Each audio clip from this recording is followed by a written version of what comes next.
Why, hello there. Happy Monday. Hopefully, you had a good weekend, all of you. How's it going? Oh, whoa, whoa, whoa, whoa, whoa. Oh, that's a good feeling. I should go ahead and update that. We can be dishonest about Core's win rate, could we? He asked for this. He wanted the highlight on him. We put it on him. But yes, hopefully you all had a good weekend. Hope you had a good time. It was an interesting one, not doing it for once. I almost actually just ended up streaming yesterday. I don't know, like I'm in a bit of a downer for some reasons at the moment, so it's like maybe I just do it to take my mind off those things, but no, we wallowed in the dark in the corner, and instead we're going to come and smile today and be happy because we have plenty of tournament games to cast. In fact, I have been scraping together a few that popped off the pages at me. We've got Marine Lord versus Anatan, Vortex versus Voldemort, Poppy versus Vortex, Vortex versus Dragavan, Voldemort versus Dumus, Wham versus CSO. I think there's going to be other ones in there that we can check on, but those are the ones that I could quickly take a glance at that hadn't been cast, as far as I could see, by the main channel, because this was the Warchief Club from Rising Empires. So I checked their data to make sure we weren't overlapping for stuff they'd already done. This is obviously a tournament that happened already, but you know what? That doesn't take away from the value of the entertainment of all these different series that didn't get cast. So our goal is to check out a bunch of those. If we have extra time, we'll probably look into the likes of... In fact, let me just make a list of it. Anatan versus Cat was another one that did not get cast that we could look into. This was a double elimination stage, so just because you heard all those names doesn't mean you actually know the outcomes one way or the other. Poppy versus Vortex, I think we did put on there, right? Yeah. Yeah, because the main channel covered Marine Lord versus Anatan, Lucifron versus Kiljardi, Beastie versus Wham. They've done Marine Lord versus Lucifron, Beastie versus Poppy. They've done a bunch of different ones as well. Outraged that CSO had to DQ himself.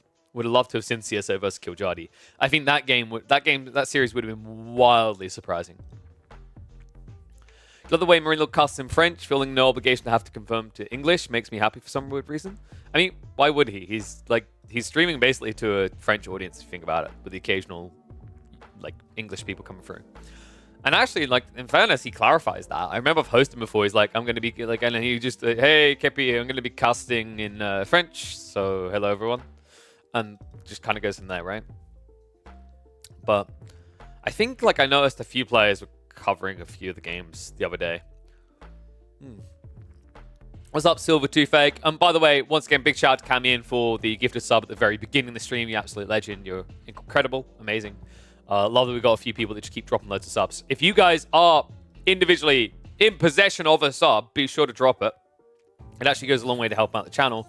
I think my goal in the next few months is to get to a stage where we pop 300 subs a month frequently based on individuals. Because I don't know if you guys know about this, but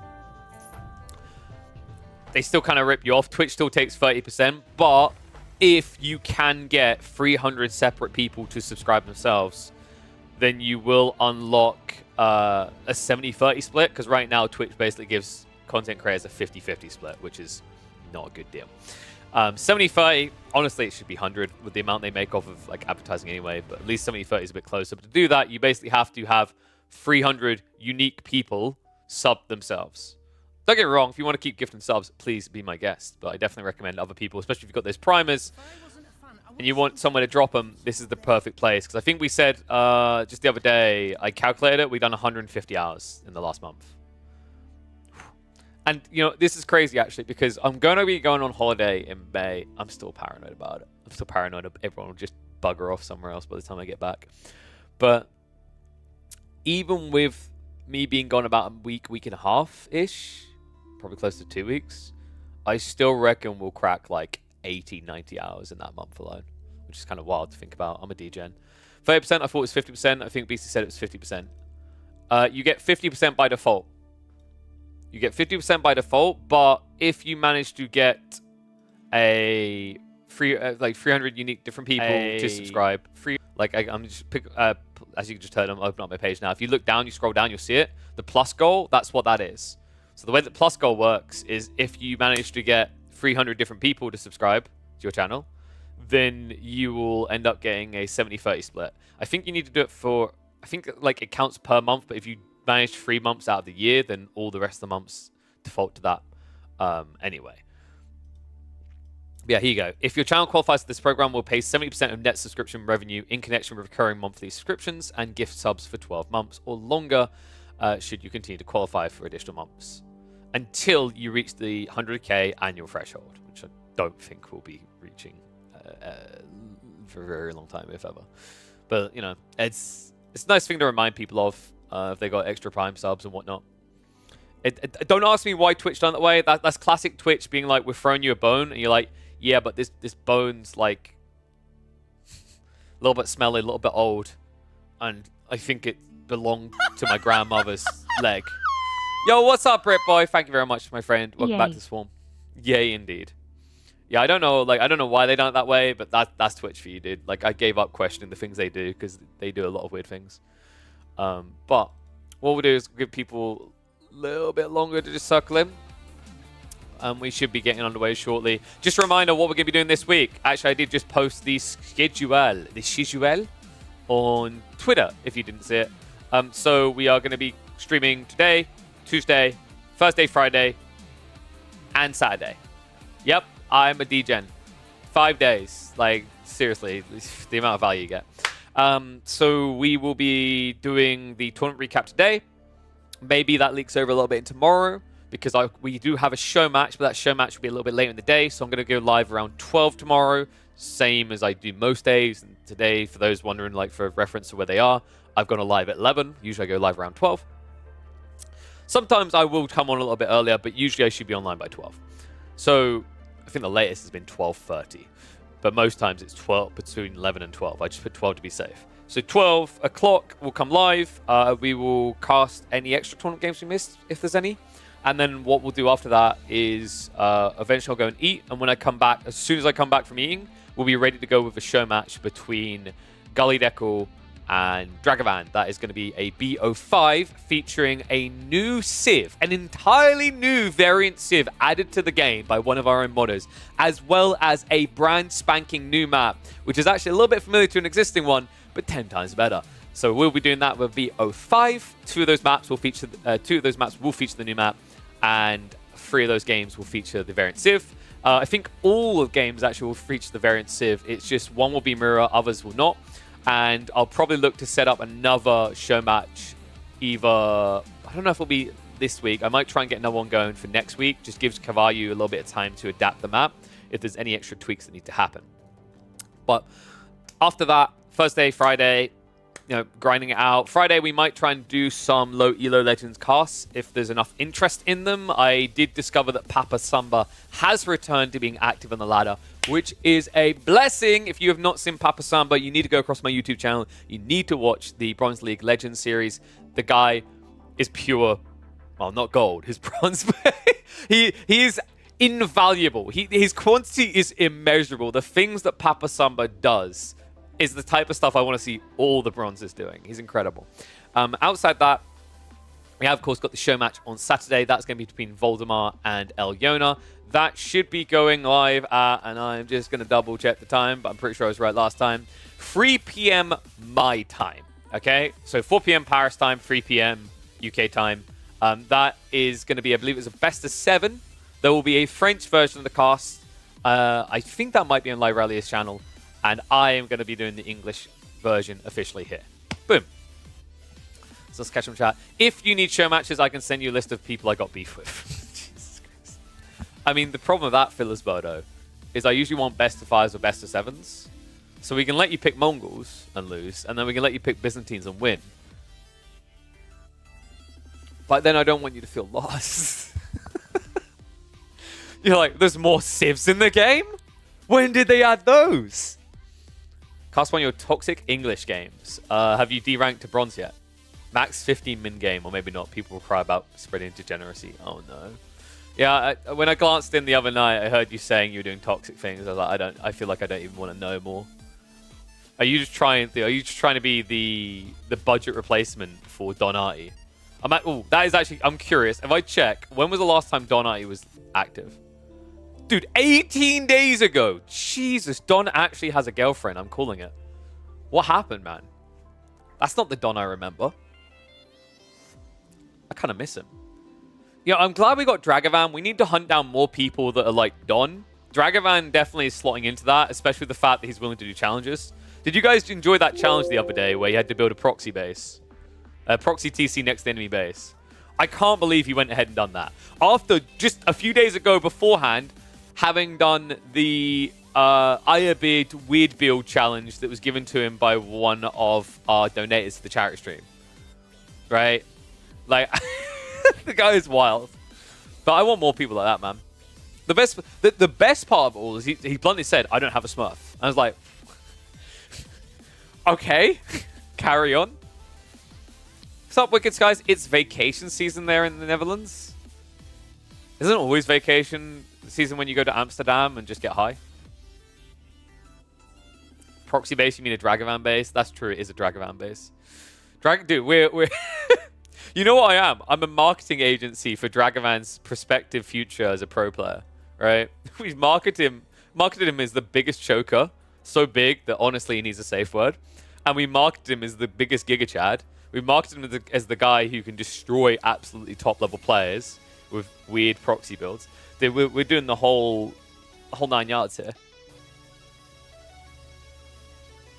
Holland is a mere part of the Netherlands? Yeah. So, well, yes, that's technically true. Because Netherlands was a formation of multiple areas. Holland is technically a province. Farting is funny. What about burping? Nord-Holland mean North Holland, which is one of the provinces. Yeah. Like, even though people refer to Holland as a bigger thing, Holland is technically a province within Netherlands.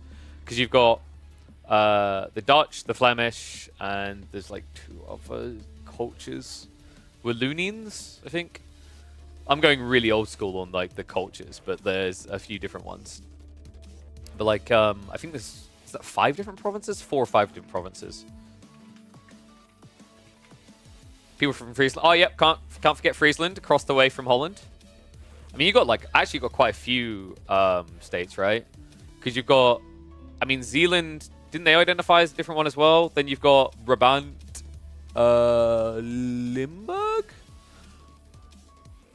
Gelderland's like the one that's inside the U kind of like water bridge, right? Utrecht. There's a bunch. There are 7 provinces. Yes. I play a lot of Europa Universalis. I am familiar with the Dutchlands. You bastards always rebel when I try to take over.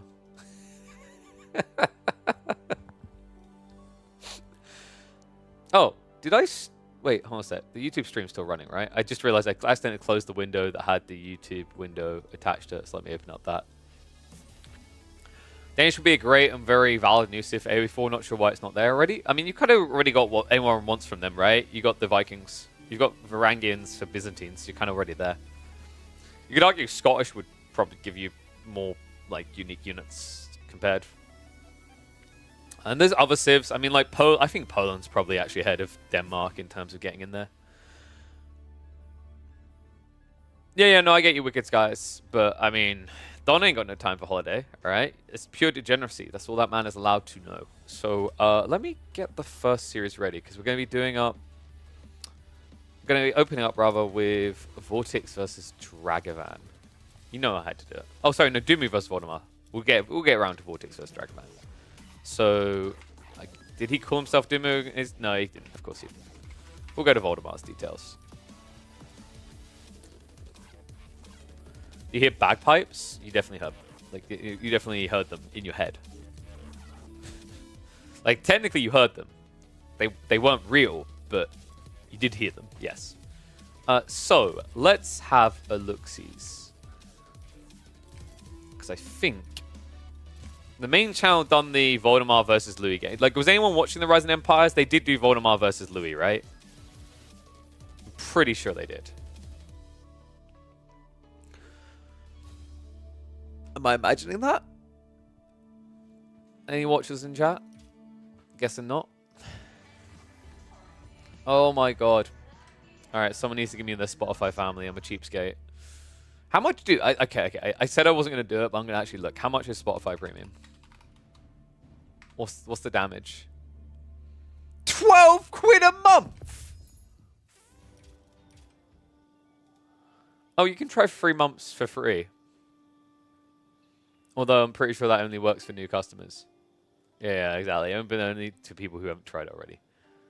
Bloody hell, though. So basically, for those that don't know, like I did have Spotify, courtesy of my friend who had one of the family account things, but he cancelled after they increased the price by like another £3 a month. So I think it went from like £17 to £20 a month. He's like, I'm out. YouTube Music is better for you at least. I mean,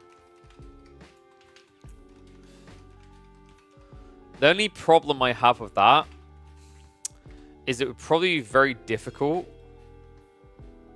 to okay, no, it's not that much better, buddy. It's $10.99 a month for YouTube. It's just Music Premium, right?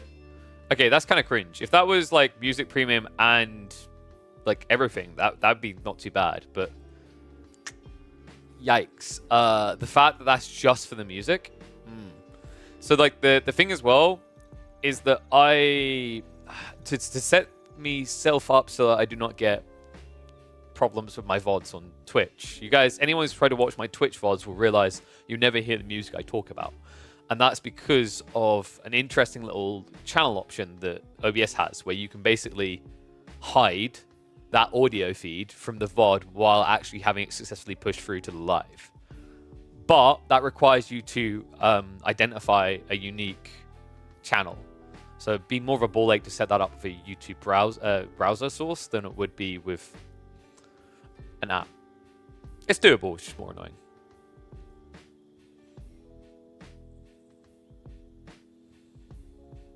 Yeah, Amazon Prime's really limited. Also, you gotta be really careful for Amazon Prime. We had this like the other week where, without even letting us know, it basically signed us up to Amazon Music because a certain song got clicked on.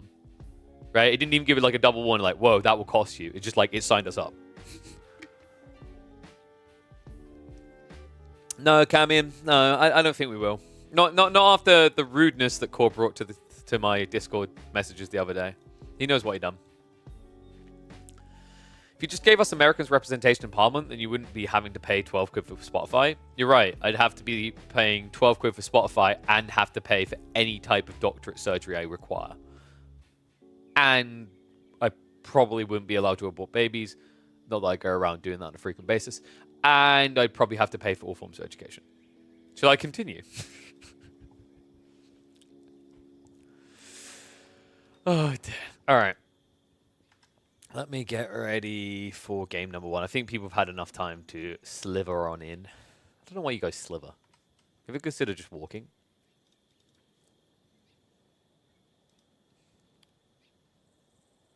So you're saying America would take over Britain if we never split. I agree with that. Yeah. So I think we're safe for a while because when you type Britain into your sat nav, you're going to go to the wrong place. And I love the fact that you identify that we're superior because you put a capital B but not a capital A on America. Thanks for that.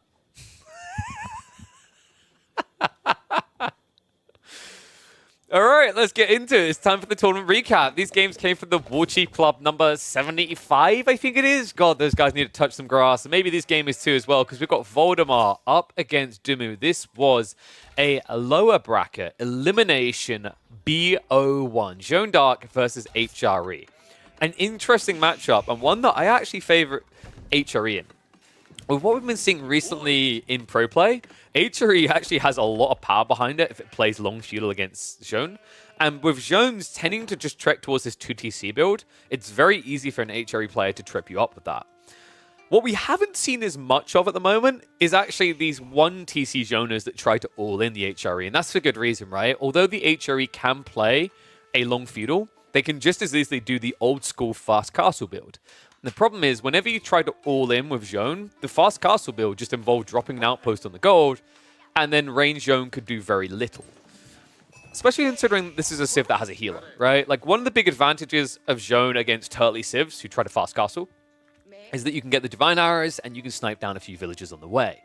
The problem when you're against Civs like the Delhi, let's say they would do that build, or you're up against something like HRE, is they can just shuffle on out and heal off the damage done. So Jeanne, unless she can actually hit twice and then snipe, will rarely ever get the kills. So looking at the scout hall so far, oh no. How did that... Voldemar, you cheeky. He went for a double scout opener. That's sick. Oh, and he yoinks the sheep! Uh-oh. Guys, I'm getting a really bad feeling about this game right now. Dimmu is now walking in Voldemar's shadow. His scout's already been down here. There's no sheep in the bottom corner. He's a 6-sheep HRE gamer, which usually be like, oh, maybe you can make that work. No. By the time that he techs up, he'll probably be down to 2, if not 3 sheep, max. Meanwhile, Voldemar is breaking bank. He's got 19 sheep and climbing. There's still more to grab over here. We're now 20 sheep in this game. Sold to the highest bidder from the Danelands. Wow. I've seen this a few times in the past, and I've actually... I feel so bad because I've seen this on Dimmu in particular. I still recall vividly the HRE mirror between Wham and Dimmu on French Pass, where... Dimmu got, I think, 4 or 5 sheep in total off the map and just called GG in 5 minutes. This isn't a mirror, so it might be that he hangs in there, kitty, but this is not feeling very good right now. 3 sheep left over as the tech up is not even halfway complete. 19 on the other side. I mean, this is brutal right now because it means you're going to have to go for a farm transition super early. You're not going to even have any agency over the choice. And that also means that playing along feudal doesn't feel great here because your entrance into feudal is going to be so weak and predictable, right? Because if you have such little food and you want to play a feudal army, there is only one option, and that's to play archers. And Voldemar should have scouted that. He should realize that. In which case, all he really needs to do is mass knights, like he would do so anyway as Jeanne d'Arc. So what are the other options here for Dimmu? Well, Dimmu could try to go for a fast castle build. In fact, that outpost suggests that's exactly what he's going towards. But even upon arrival in that fast castle situation, his income isn't going to be anything to pop your eyes out your skull about, right? We're going to be looking at pretty pathetic numbers on the food income for quite some time. He also cannot play onto the berries because he chose to opt onto the wood line. This tells us that Dimmu long-term will be better off because he'll be able to get into farms, but in the short term is going to be far, far worse off due to the fact that he can't buff these berries on the backside to make them somewhat competent. What could save his game are the deer. I haven't seen him move for this yet, and I think he needs to be fast. He's so busy looking for sheep, desperate. I'm starting to wonder if he's even realized that this was a 2-scout game. And if he hasn't, that's going to bite him in the ass because now he won't get the deer push in. Voldemar should be disrupting this. Let's have a look. Tech up complete.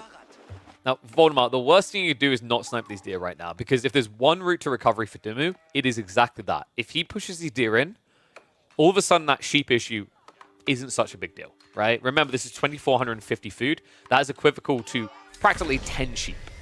And you get a better gathering rate. So... needs to push in fast, though, because the knight is being queued up. He is on his way. Jeanne, in the meantime, already prepping the archery range. So you can see that Voldemar is going for the 1 TC all-in. This is the correct approach. When you're up against a fast castle HRE, this is definitely the reaction you want to be going for. For a start, you can actually apply a lot of pressure considering he doesn't want to build many units. On top of that, even if he reaches castle age, what's he going to build? Knights. You already built knights for a few minutes by then, right? So you'll always have the edge here. This is brutal, though. Wow. Double outpost coming up. You know what I'd love to see is, like, Voldemar knowing the state of the game. If he just goes up to, like, 6 archers and drops a blacksmiths, I think it's a game-winning play. You know, Rams can be kind of weird against the HRE, right? But I actually think if you clown car it in and just idle up the gold of Dimmu, he has no counterplay, right? Because you can see he doesn't want to be here. He's adding farms and he's moving the berries. There's no way this boy intends on playing a long feudal. Might not have a choice in it, though. Voldemar. There we go. That's exactly what I want to see. So he's going to start pushing the deer around and ruin any plans Dimmu had at Recovery Arc here. 3rd outpost now coming up. Wow. I mean, this is about as obviously defensive as it gets, as obviously castle as it gets. So if you're Voldemar right now, your thought process is, okay, he only has one option here. He's relying on static defenses to save his game. All I need to do is send it. Send it like a next day delivery. Just do not stop, go, do not collect 200 pounds, go all the way through. And that means quickly getting into those blacksmiths and getting those techs. He can try to snipe out. There is a realm in which he just allows the tech up and camps the base, but I think that's kind of playing a bit of a weaker form here. right? You want to scale up to about 15 to 20 military units total, and then you want to build rams. 6 villagers already shifting over. Is it me or did he get an obnoxiously close wood line? He did. I swear this happens when you get diagonal spawns. His wood line is definitely closer than Dimu's. It seems nitpicky, but it's allowing Voldemar to do this. Ignore wheelbarrow. Dude hasn't even gone for it at all. I actually think that's really smart. You don't really need wheelbarrow here in this game, right? Because you've got so much sheep. All wheelbarrow is basically one less knight. It's just not worth it. Dive comes in, and Dimu, oh no! Well, he's got the outpost up. I don't know if it's going to last long, though. I mean, this is wild, actually, what Voldemar's done here. He's against a fully defensive player. You don't usually see people prep women at arms against that. It's always the range form, but this is smart, right? Let's say Dimu got a hand of spearmen together. He wouldn't be able to fight up against Joan. At the same time, you've got an extra torch to throw in here. And if you do catch these villager lines on the wood line, you're going to cleave them all down. 3 worker kills already. This is brutal. Outpost did get the arrow slits, but it's not going to last long, and that means no food whatsoever here. Meanwhile, backside, he can at least keep gathering berries, but this is looking grim, folks. Dimu looking like he might have a painful exit from the Warchief Club.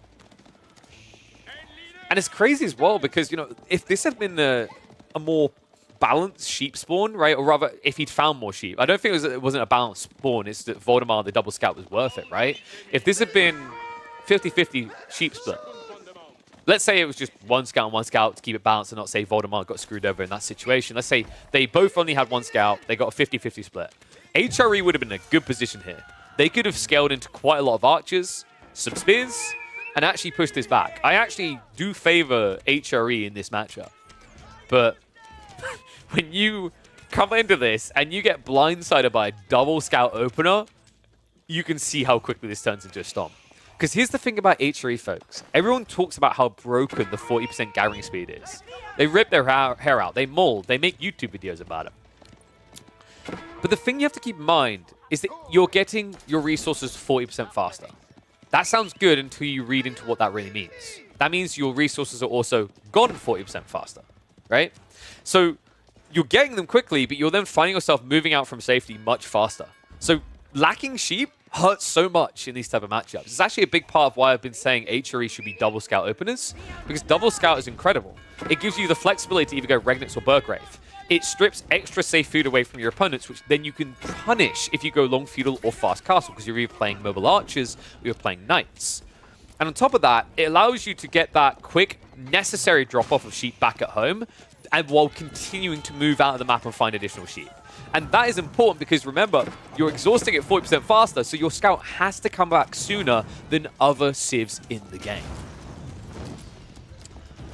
But I don't think there's going to be a comeback of a different kind in this game. One of the Knights is at least going to go down, but it's fair to say that Dimu's hard stuck here. He's gathering the little bit of food he has left. Maybe he's able to get a tech up, but he won't have anything with it. That's the problem here. Joan doing more than just a little bit of a tickling here. She has got the Divine Restoration. More villagers going down. Outpost is not going to survive long enough. E-Repairs still on cooldown here. It's going to be a shift across to the other tower, but I think it's going to matter little here.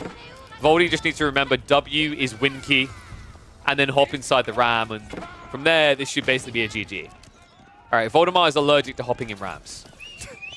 You're like, I won't resort to those disgusting strategies. Outpost goes down. I mean, Dimu, he has got plenty of gold. Maybe there would have been a way to make this work if he dropped a marketplace. I mean, it's been an absolute mess, like when we had the breathing room, right? But you're sitting on 1,200 gold. You could have at least had your tech up, right? If you just gathered mass gold.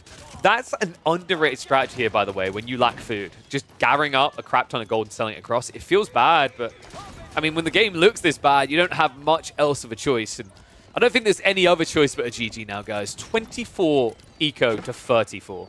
Farms are also being lost, so good luck with the food source. Although there's some berry gathering on the flank, I think it really does matter a little here.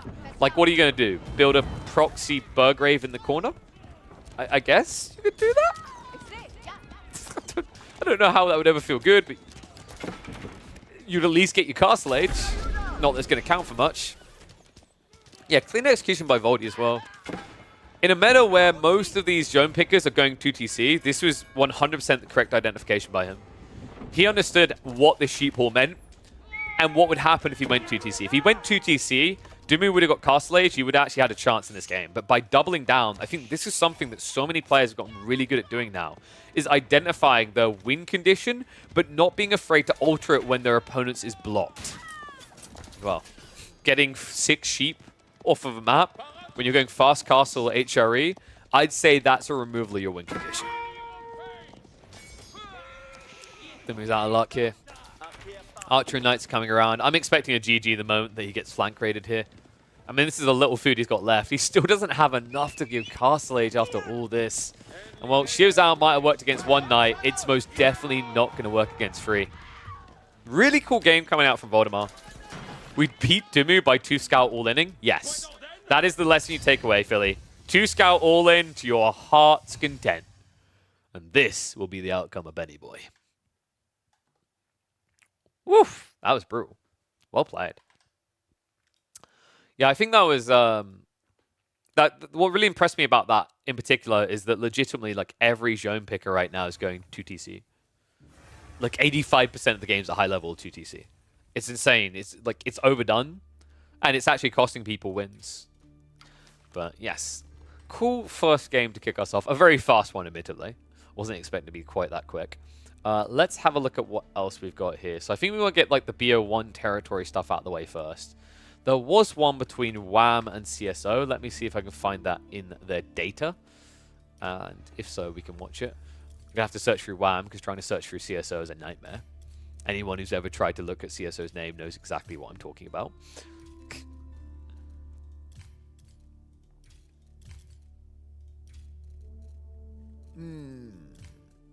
I have a WAM versus Dragavane.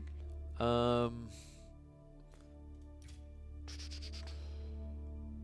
damn it. Now I need to find CSO's name. Who was CSO up against in the brackets? I was hoping I could just actually find it through WAMs, but he's played too many games. What a nerd. Just give me a sec, guys. Tony Stark doing some AoE forecasting. That's sweet. Jeez. I'm pretty sure it's just the hair. This hair that's making people always go with that.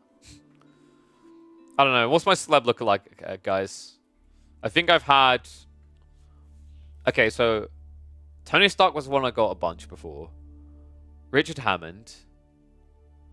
The more recent one was Colin Farrell. I legit, like, after I worked an event, we do, like, we do photo shoots, right, for the media day. And we all had folders in this Google Drive, and mine was just randomly called Colin Farrell because the photographer was convinced I looked like Colin Farrell. Danny DeVito, you fucking dude, you say that again, I'm gonna seduce your mum, and then you're gonna have to say your mum got seduced by a Danny DeVito look like. You want to go there? You want to play that one for me?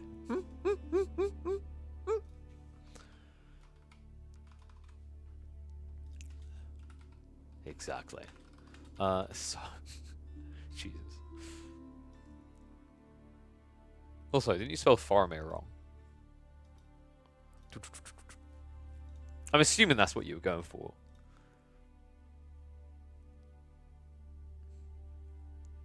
Nemesis. Wait, who's Nemesis? What are you? Wait, Baltimore. What the hell's Nemesis? I hear, like, read Nemesis, and I'm immediately think, oh, thank you. Okay, thank you. Thank you, Baltin.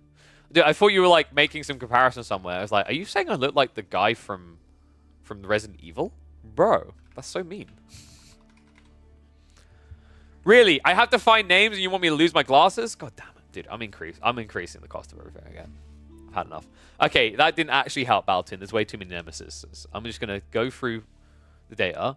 We're going to see someone he faced off against. And I'm going to not rip my hair out because this is the easier way. So CSO did face off against Elyona. That would probably be an easy way of finding the data. How can you spell your own gamer tag wrong? Because that's not how Boromir's bro spells it. Wait. Am I getting mixed up with Faramir? Yeah, I am. Well, actually, no. It's just you don't know about the lesser known bro, Faramir. Faramir was basically like the Cinderella. She's going to come through in the 4th age and save everyone. Spoilers. Right, so anyway. Now with my fat forehead in the way, let's just zoom in and figure out. There we go. So now I can click through onto Nemesis's data. I fucking hate you, CSO. Dude, there should be a rule against privating your data for a certain amount of hours after you've been in a tournament. I'm gonna keep a shit list, alright? Because when I see people do that, I'm remembering those names.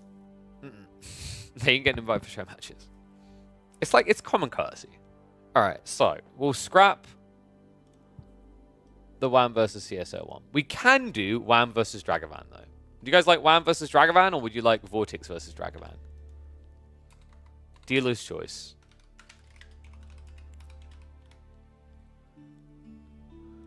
Do I really look like Rob Lowe? I never really thought about that.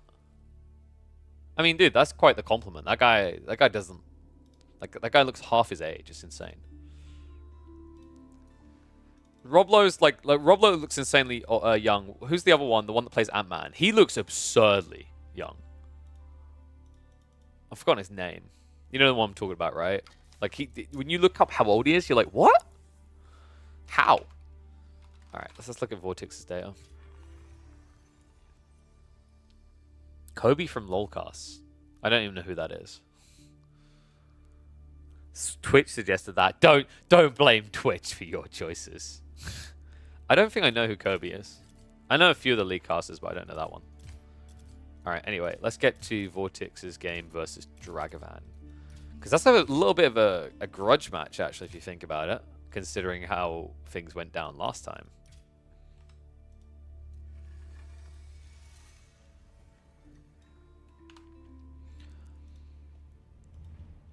No, I don't think... No, I'm not saying I look like Paul Rudd. I don't think I look like Paul Rudd at all. I'm just saying, him and Rob Lowe are two actors that look absurdly young for how old they are.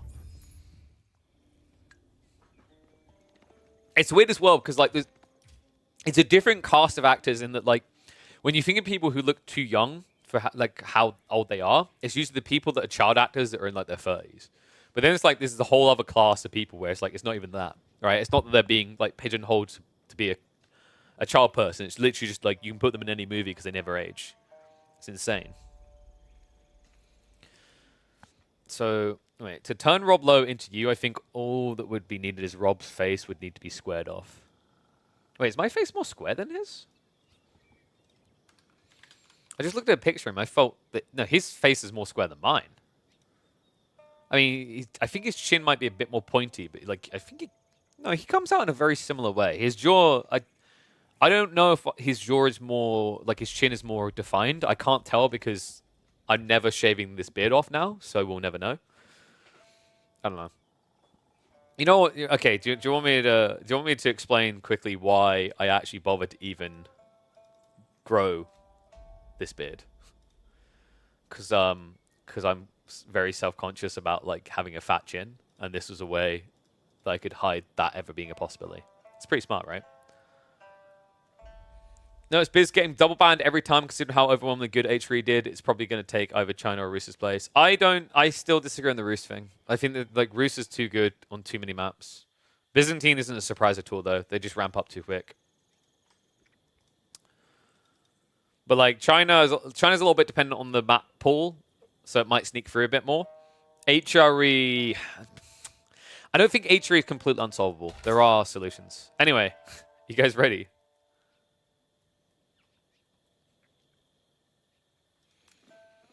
You're right. Why is Dragavan versus Vortex? What's the point? We've already seen Dragavan destroy Vortex. And that was English versus Malians, which is... I mean, English don't stand a chance. So, I mean, Japanese versus English, even easier for Dragavan, I'm sure. We're doing the War Chief recap here, and we are going to be on Kawasan, actually. So, a very different style of map. And I don't know if this plays to Dragavan's style, because... Well, for a start, I'm a little bit perplexed by picking English from Kawasan, because I don't actually rate it as a top 4 civ here. Right? You could pick... Even Mongols feels better. Ottomans used to feel quite good. I think it still does work quite well here. Japanese is a pretty cool pick. HRE would have worked. Obviously, there's some bans along the way, but I just listed more than 2 bans. So I'm a little bit perplexed. I think Dragavan's just a bit too comfort zone with English. He's like, wow, I recently beat Vortex with this civ. So what if I just pick it again? It's not the same game, buddy. If you guys haven't seen that game, by the way, incredible game from Dragavan. English versus Malians, he managed to proxy archery range his enemy's base and beat Malians with English. It was insane to witness, but this is not the same map, not the same style. I already like Japan a lot better because of this. The flexibility to quickly just pond up both lakes, and also because it's such a big map, Dragavan doesn't have a counterplay. There are certain maps where English look OP onto water, and the most notable ones would be things like Cauldron, for example. Golden Heights is another really good one. The reason is that if you bring your villagers to the water, your opponent comes to the same water, pretty much the same area, and you've got short bows, so you can't really ever lose. But this is a different style of map, right? You would never be able to get villagers out before this dock went up on the pond, because the distance is just too far. So it already puts Dragavan a step behind, but it looks like he's trying to get a step ahead with a tech up. And this is going to be a council hall. It has to be. It's his only play. The only thing that would make sense here is playing council hall. If you go for the king, you're not stopping the fishing at all. Lombos can at least snipe out the fishing and then block the base. But he's going to have to be fast about this. I'm hoping we're going to see a council hall. Yeah, okay, there we go. Okay, this is pretty cool, though. When was the last time you guys saw a proxy council hall? Players stopped doing this for a very good reason. The issue with these type of builds is that if you ever started to lose ground, you lost the game straight away. So you had absolutely no fallback. And you might say, well, KP, that's not a bad thing. You're just playing on your win condition, right? Yes, but there's a lot of different ways you can win off of a semi-successful Lombo pull at the beginning of the game. When you do this, there is no other option. You hit or you miss. So docks are already up. It's going to take him a long time to get the Lombos together. Vortex does need to start gathering ASAP to get his tech up. Gold miners are moved over, 4 on it in total, so it won't take him too long. He'll be there in less than a minute.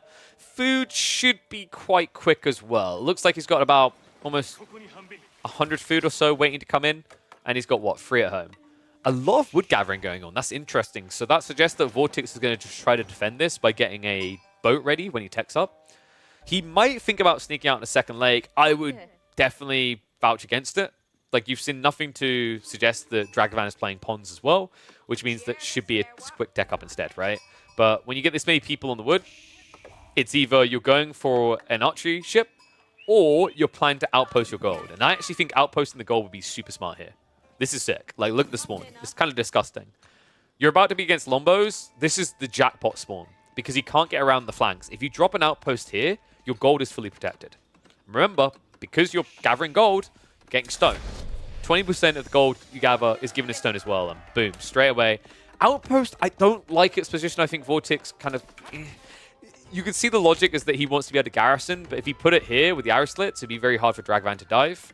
I think Vortex's worry is that if Dragavan gets 8 or 9 longbows together, he's not going to care about arrow slits. He'll just dive and kill villagers before they can get in the tower. So he plays it safe instead. And Kolka Township coming through.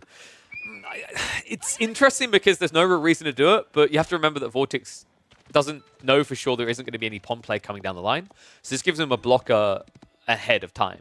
Also, if this turns into a meta arm spam from the English after the Lombos, then actually the Shinobi are a perfect counter to that unit. They disintegrate meta arms.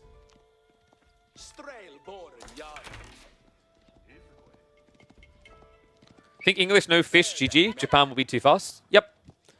I mean, it's too big of a map, right? You needed something with more balanced travel time for the water, should we say. That's why I was mentioning something like Golden Heights. Like, guys, if you get this matchup on Golden Heights, it's the easiest win in the world for English. No cap.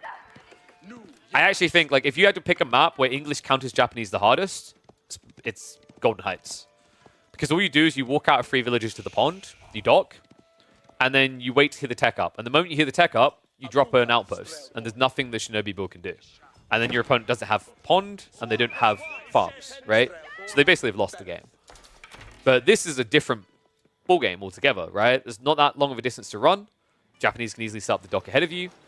There's an alternative option for the docks. There's so many other things Japanese can do here. You can't protect your whole investment with a single outpost like you can on that map. As I say that, the other way, Japanese have protected everything with a single outpost. Arrow slits just came in. Dragavan now gathering gold from next to the enemy base. I mean, it's bad, guys. He has to go for Rams and end fast, but Vortex already has his number. And he hasn't even snuck it. That's wild. Dragavan, it's not like this is hidden info to him. He should know about the stables. So the fact that he's building a blacksmith instead of a Rax worries me. I think this game is going to be quite fast.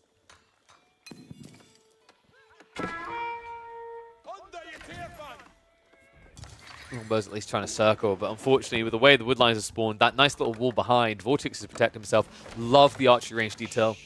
Do you guys know that Yuumi can actually beat Longbows? No cap. This build is actually the smartest way to build against land English, by the way. You open stables, you usually kind of trend towards a very quick daimyo unlock, and then you go back for archers afterwards. Because archers, the Yuumi archers, tend to get overkilled by mass Longbows, but they gap close quickly, and then just because they have superior numbers due to being cheaper, they overwhelm. And yikes. Now you're seeing why a proxy council hall feels rough against this Civ. The only lucky thing for Dragavan is that it's one Shinobi and not two. Moves in for the stabs. I mean, shortbow's out, but it's not going to matter. You're going to lose one. Might end up losing two here. A little bit of panic setting in for Dragavan. Luckily, Vortex... Wait, what? Okay, that was weird. When he cancelled the attack animation, the Japanese guy lost aggro. I think he must have been on stand ground. It's a little bit weird there. Does get himself some worker kills, though. 2 up right now. Militarily about to be up as well. Double archer range for the Yuumi spam. This is what I was talking about, by the way. 13 seconds, 65 resources compared to Longbows that cost 90 resources and take 16 seconds by default. It's insane how powerful this build can be. And I think what I like about it the most is like the Yuumi still get the bonus damage against melee units, right? So if your opponent does have spears, you can mop them up fairly fast as well. And in general, this is just a very mobile comp. Japan always looks best when they use mobile units, whether it's Mounted Samurai, Onibigisha, Yuumi, Onimusha, like these units that come together to have a significantly higher movement speed than most comps. Clown car action's not going to work for Dragavan in this game. Unfortunately, he realizes it as well. Vortex may have lost last War Chiefs Club, but will not be repeating that fate here. Whew. Really well played. Hello, Grim. How's it going, buddy? That was a really cool, quick game. Love to see the Yuumi plus Horseman coming out. Yuumi plus Horseman is a little bit difficult on 1TC typically, which is why you lean into the Horseman until you scale a bit and take out some Longbows. But yeah, Yuumi after that, really bloody strong. When we see Diamond to versus Pro, this is what happens. Philly, what the fuck? Are you talking down on my boy Dragavan? Yo, Philly, are you willing to take challenges? Because Dragavan is. Did you see his proxy TC build?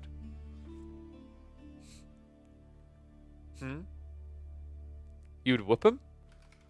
Alright. Alright, no. We're going to do this then. Philly, seeing as you like Byzantine so much, I've got the perfect challenge for you. What I need is a mass scouts hippodrome build. The idea is that you mass loads of scouts and then you triumph to kill everything, okay? You game for it?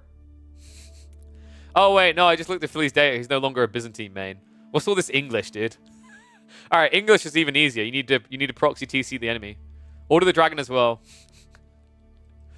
In fairness, Dragavan proxy TC'd the enemy base and built a base next to theirs as the Abbasids, so you should have no problem. English is fun, OOTD is fun. Yeah, do my builds then. Come on. Ibid sucks into English? No, they don't. So the Ibid Desert Raider contract counters the English King completely. The only reason I'm seeing Ibid players lose to the English with that type of build is because they overreact.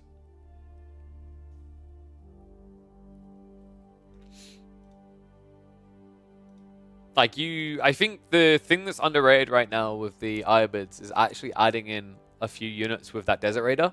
Because then you can even block a loose TC if the English go for that build.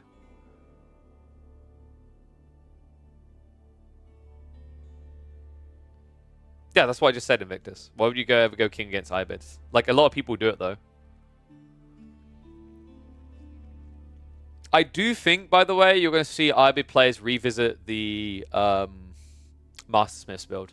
I think Master Smiths is the way that actually the Ibids can fight the English. It's insane how powerful that is.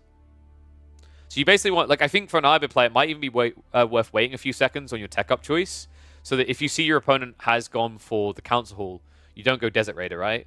I mean, you can still raid with the Desert Raiders. I just don't rate it that highly at that point. But if they go the the Council Hall, I think you just go Master Smiths. Ibids is hard counted by English. English has other options beyond King. Yeah, tell that to everyone on the ladder right now. I don't know, man. Like, I used to believe that, and then I remember distinctively a game between Vortex and Wham, where Vortex even had fishing on Himiyama, and Wham still beat him. Because the interesting part was the Master Smiths build.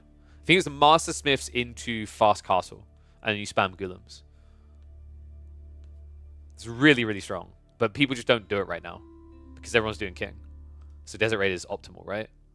Saying the regular players? I mean, sure, but if you're saying the regular players, I'm going to say French is OP. I went there. Okay. Like, dude, you know I'm right on this. All right, shall we do... What do you think? Do you want another Dragavan game, or shall we go to some of the other players? So I've got Wham versus Dragavan, Puppy Paw versus Vortex, Vortex versus Voldemar, Marine Lord versus Anatand.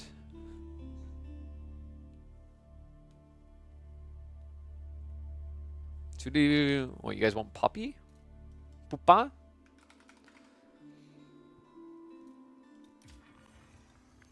Oh, sure, Valton. Like, I mean, but that's the thing. Like, this is the thing. When we try to give generics, it always depends on spawn, right? There aren't many matchups where it isn't somewhat spawn dependent. I think the main one for a long time was the Malian English one, right? Obviously, that's changed a bit now with the King build, but with the old Council Hall build, it was like there was no way. It didn't matter what map you're on. Malian's won, right? I think AoE4 to a certain degree doesn't have too many of those bad things left, because I think that's always bad design, is when you have no out at all for a Civ. I feel like the devs have done a decent job of removing a lot of those issues. All right, so let's have a look here. So we said we were going to do Puppy Paw versus Vortex, right? Boopa. Did they have a... I think they had a reconnect. Yeah, they did. Okay. So, in fact, this is good because I can pull up the... This is the best of 3. So if you give me a sec, guys, I can pull up the draft.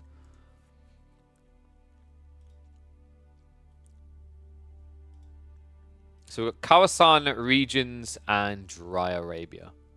Let me just pull up the draft now.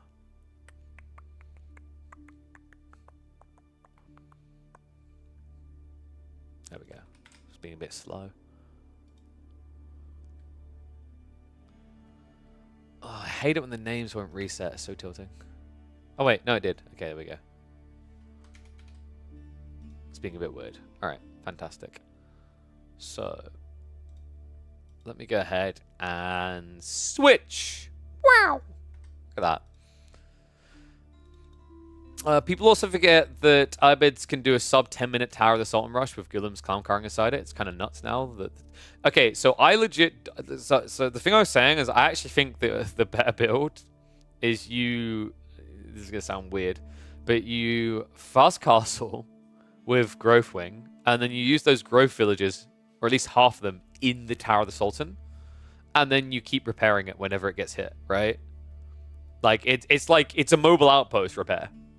When we watched that guy the other day try and do that against Corvinus, even though he's losing the game, I was like, there might be something here. Free Idle Villagers? Dude, if Free Idle Villagers keeps 1,000 resource building, like mobile building alive the entire time, while idling the enemy base, it's not bad. If you do show match, it should come up. That's why it says exclamation mark show match. See? Ta-da! There you go, buddy. Oh, sorry, you're right. Actually, I put show matches, didn't I? You weren't wrong. I put an exclamation mark show match at the end of the title, but it might not have been viewable. There you go. Now I put an E on the end for no reason. I'm very smart like that. Now yo, what is up, Eisman? Thank you very much for the raid, my friend. Hope you had a good stream. You just drove people into the abyss. It's time for Vortex versus Puppy Paw. We're doing a bunch of recaps of tournament games. New Civ? There is a new Civ. My modders are very talented people.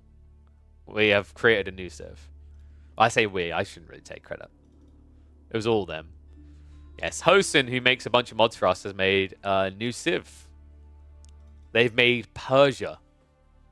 Yep, they've added a variant Civ to the game. KP acting like Steve Jobs, we? Dude, no. I'm British, that's just how we speak. We do not approve of this way. All right? We like that is an American thing. So not official. No. You kidding? I mean, dude, I don't care that it's not official. The fact that someone's managed to make a variant Civ with the limitations of the modding tools is incredible. They got some cool things in there as well. If you guys ever want spearmen that can build buildings, they've got that. How do I look up this mod? Oh, I can help you with that. Here, quick. Before we get ready for this game. So,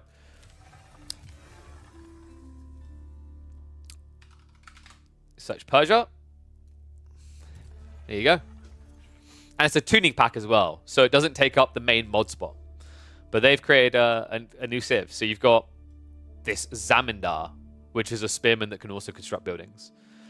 And there's a few other unique things going in here. I think he said there's a big focus, on potential trade. They've got dynasties which you can research inside the TC. So you still have your age-up landmarks, but there's also something on the side that's more akin to the old age system from AoE 2. But yes, you've got the Zamindars, which basically they are weaker in combat, but they can build. So someone's definitely going to try to outpost rush. They still got the berry bush stuff. They gather from berries quicker. Pretty much the standard stuff that you expect out of Delhi and whatnot. But they can set up trade a bit cheaper. They have men-at-arms that have a charge. I need to double check I need to actually go through the units before the show match tomorrow and have a look at them, because that one sounds hilarious to me. Savar, heavy cav using Mason fights. They have bonus damage versus other heavy units. So basically, he's like given them Ghazi Raiders in heavy cav form. Yeah, there's a lot of cool little things in here. There were bigger, cooler ideas. I was actually talking to Hosen about this. He had other ideas he wanted to implement, but he couldn't because of the limitations on the engine. Because there's things they won't let you do. What was that? Let me just... What the hell is that? How about no? Click your picture. That ain't weird. Talk war elephants? So I think... I can't remember if he had anything changed to the elephants. But he has camel riders, guys. Zambarak, camel riders wielding a small cannon. Great at destroying buildings and dealing with mass units. So basically, it's going to be a Zutsu on horseback. Or camelback in this situation. And then, yeah, he's got field cannons. So the weaker cannons. This is broken. I mean, it's not going to be perfectly balanced at first, is it? It needs to be tested. That's the whole point in these show matches. Yep. Modders, even with limitations, carrying new content. Exactly. I mean, if this doesn't scream Microsoft do better, I don't know what does. And I'm not saying I want them to make more regular releases of content or whatever. I want them to just enable people like this. People like Hosen, people like Kavayu, people like Henry. We've got loads of people in the community. We used to have Woprox as well. Like loads of modders. Really, really talented people. But their life is made 10 times harder because the devs don't make it easier to use the tools. But yeah, and Henry's made some cool ones before, because I saw Henry in the chat. Hosen has been on a grind. If you guys aren't familiar with Hosen's work, we asked him to make the Puny Peasants mod that I love. He made it for me. He even made something called New Ways, which is a mod that adds new units to every Civ in the game. They are very broken in a lot of cases. Like the Rus get a machine gun. It is basically a Roboldaquin that has I think it's a 10 hull range or something, and shoots on repeat, right? But it has the movement speed of a slug. It moves like 0.2 movement speed or something. But then, he added in, I think, what was it? Well, he originally called them slaves. I found that's not a good idea. He renamed them to petards. There are petards in the game. So you can rush, explode people's buildings.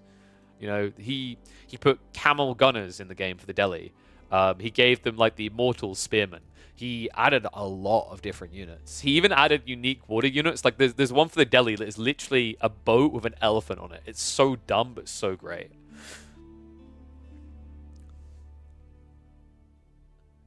Had the entire time we should be playing this mod all the time. I mean, we did play some of it before. But yeah, here you go. China gets early Pass Guard and Barbican of the Sun. Super Nesta Bees available in Clock Tower. Zhuji have a sniper available from the archer range. The Achery get the Teutonic Knights and Knights Templars, the Hospitalier. Or the Dragon get the same but like obviously more buffed up. Yeah, you could get you could actually get horse gunners from the Abbey of Trinity. Japan had archer shinobis. They also had big fighters, which are just basically giant gilded men at arms type things. What else did he make? He made the... Oh, that's right. Yeah, I forgot about this. He gave French and Jeanne d'Arc rocket men, which are like 8 tower range, heavy hitting hand cannoneers. Mongols was kind of subtly busted because they got a unique type of raider called the Genghis Raider. There's a horseman that you could get in like the Dark Age, and they're super cheap. But the way they worked is like over time, they will lose health. They'll just naturally lose health. So like they're a temporary unit, but they're super cheap. He added the Pashas from the Istanbul Observatory, Imperial Palace rather. They basically they're like imperial officials, but they supervise military schools, and they produce really quick. And then yeah, he had Malians. He gave them Ghulams and camel archers. Yeah, did work hard. The Ottoman ones were very, very powerful. But yeah, he also made the Make It Quick mods for us. He even done a Siege rework. But like, you know, I've worked with modders in the past on this type of stuff. I mean, like I saw Henry a little bit early in the chat. Unfortunately, a little bit busy at the moment. We had some cool ideas in the works there. We've got Rasselbach, who worked with us to make the Meat Grinder mod. Like, I'm starting to realize I'm basically becoming like the mod content creator, actually. Right? I'm trying to think, does anyone else try and get mods created? The only thing is, I feel bad that I don't make enough money that I can compensate them for these efforts. I really appreciate what they do, but like sadly, I just don't have that money. Those tuning packs must have taken ages. You can ask Osen. Some of them don't take him very long. There was one, I can't remember, he's not here right now, but I remember there's one I was asking about just the other day, and he was like, I need an hour. I just need an hour. I can't remember what it was. But that's how, dude, the work ethic on the dude. I asked something, and he's just immediately like, let me get on it. It's incredible. Right. So, with that said, though, we should probably get ready for the games. You talk about better marketing all the time, but dude, you have a gold mine and you didn't tell us at all. Philly, that's not true. Because I have literal YouTube videos displaying each and every one of these mods that get created. So that's simply not true. I tell people about this all the time. We host community games regularly, right? The tough part, as I highlighted the other day, is actually the sad reality is despite the fact that I put all those efforts into marketing those elements, the viewership on them is half of what it is for 1v1s. So it makes it very hard to make it the constant day-to-day content because there's no proof of growth, which is tough. And I said before, this is because everything and everyone everywhere is focused around 1v1 content right now. You need better thumbnails? What's wrong with the thumbnails I got? If you know what, Philly, if you think you can do a better job, you can come on in. Money where mouth is, my friend. I'm basically right now training up a 15-year-old kid to do them. I know, right? It's a digital version of a sweatshop. But like, I mean, to be honest, he's getting better. I don't expect him to be perfect. Like, full transparency, before Merlin retired, the idea was to actually have him come in and do those things. Because he loves doing those things. I hate doing those things, because I'm a perfectionist. Any reason you are hiding lives in your YouTube channel, but adding them to the playlist anyway? Because, Carlos, they will drive interaction down on the channel, which will lead to basically being treated worse by YouTube. So, like, there's a pattern of proof to the idea that if you leave your YouTube videos, your lives up there, because they're lives, they won't get clicked. So the way that YouTube works is it shows your content. If your content doesn't get clicked, it just says, oh, people don't like that content, and they don't show it as much. So that's why I put them into a playlist instead. It's the fair mid-ground. What's the pay for our semi-pro Philly then? I mean, I'd have to say see the work first, man, if I'm being honest.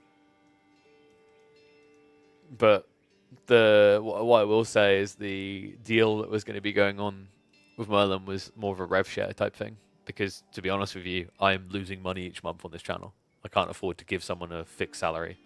Especially a guy who's living in America.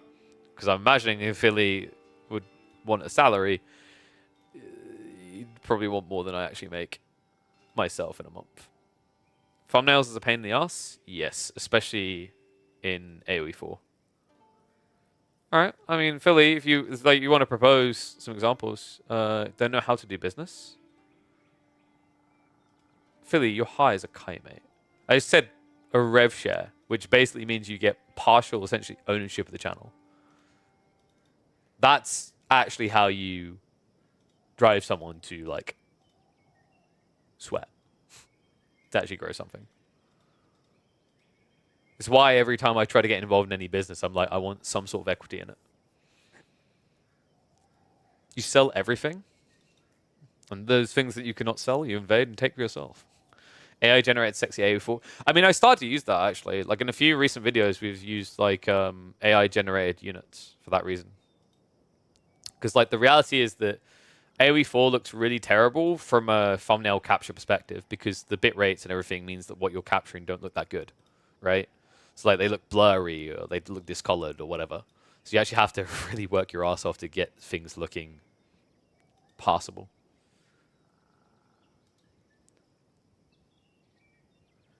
You know, money, watching AoE4 community trying to generate money is hilarious. They never know what actually drives business. I mean, what exactly are you referring to? If you're talking about like wider marketing, I could definitely drive you in the right direction there. Marketing is essentially about making memories. That's actually how you eventually drive business and convert.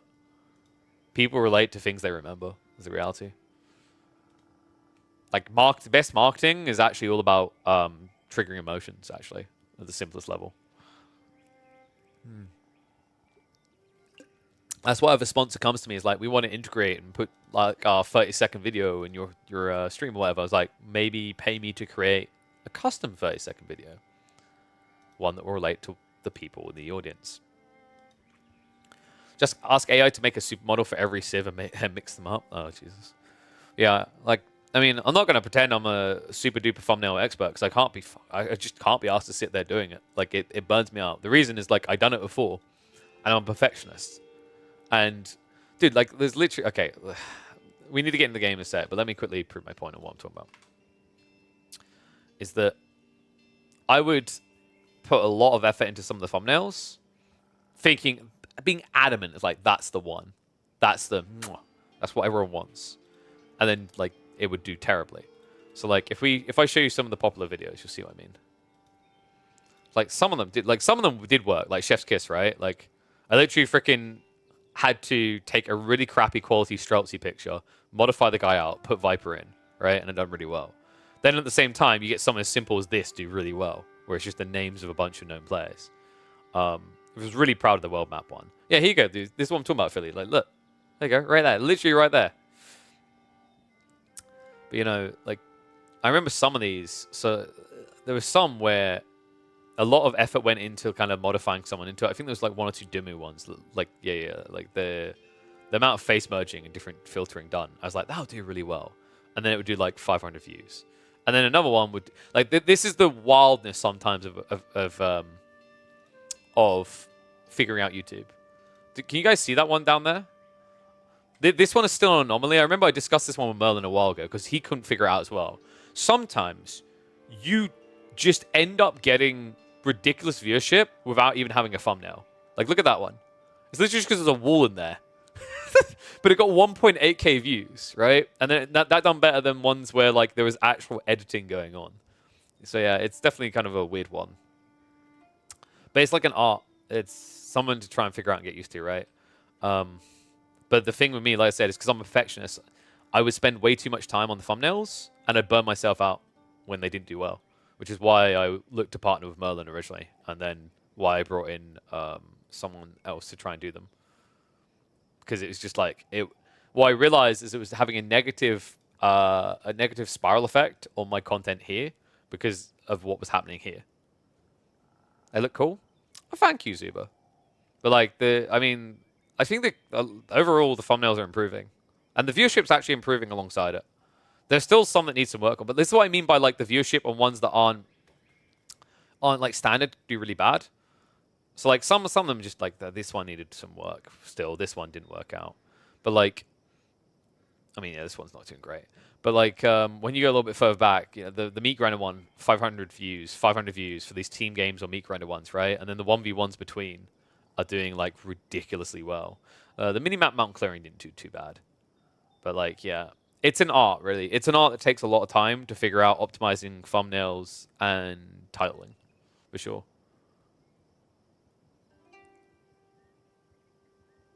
Did Dimu's thumbnails the golden standard? Are they? I don't know. I haven't really looked at Dimu's thumbnails recently. Have you tried using AI for making thumbnails? I've heard is useful. I'd be open to like finding ones that are right. Like I recently was telling my nephew to check out using AI generation to try and make his work easier. Well, so here's the thing with Dimu's ones, right? So like what Dimu is doing is he's basically focusing on using him as a sell point, which is smart to do. The thing that like I didn't want to do earlier on is like because I wasn't really a known commodity. I've started using faces now, but I didn't earlier before I was less established because it's just like if people don't know who you are, whatever, then like using your face is bad. But I agree. There's value. I don't know if I'd say Dimu is like the creme de la creme. No offense to him. Like I think I've seen like people in different scenes that do better than everyone in AoE4. Everyone like defaults to Drongo. What Drongo does really well. I hope this is not coming across as critique or whatever. But like Drongo, what works really well for him is the color. Yeah, like I remember I was having this discussion with Merlin, and Merlin's like, yellow's OP. And he's not wrong. Yellow is insanely OP.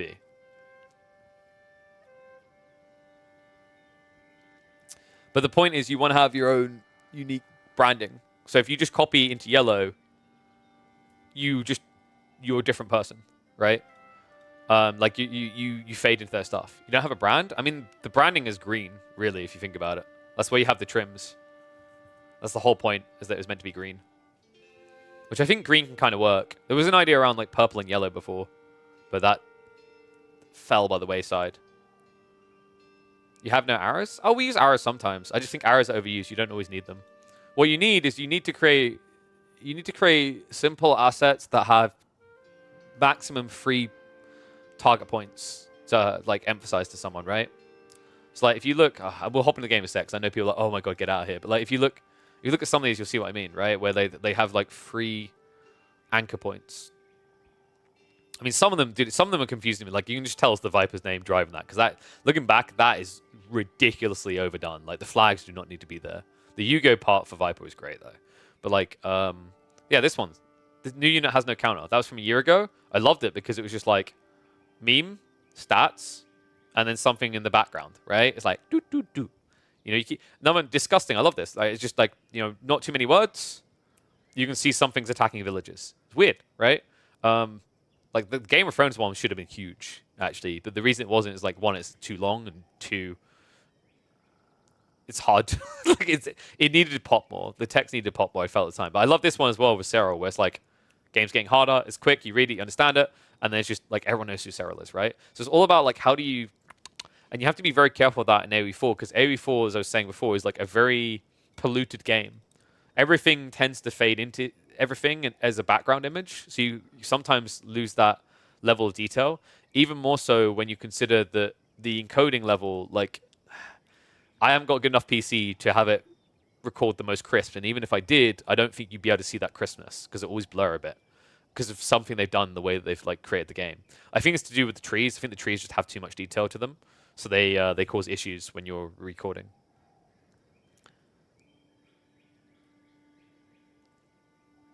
Oh yeah, no, I'm fully aware I need to market to other people, Philly. But this is the thing. Like I'm trying to train a 15-year-old to do these things. It's going to take him time to get the skill set that I need, because I don't just need someone that makes YouTube thumbnails.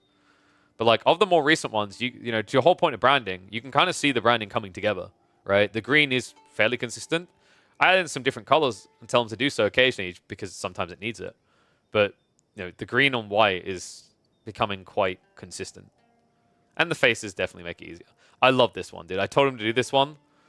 So the thing is, like, a lot of it right now is me telling him what to do, and I want him to just become more self-enabled. But like, these are the type of ones that I'm communicating. Like, it's so simple to message, right? Green, green, green, green, green. Win, win, win, win, win, win, win. Right? And it's like the shock. And then he wanted to try this one next, and I said sure, whatever. I wasn't sure this was going to work, and it turns out I was right on that one. But like, you know, some of these.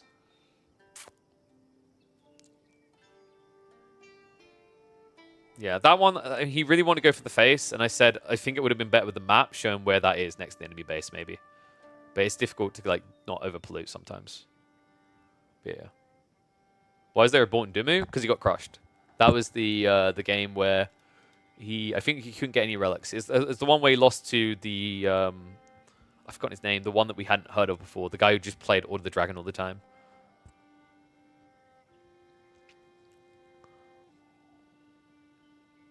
But yeah.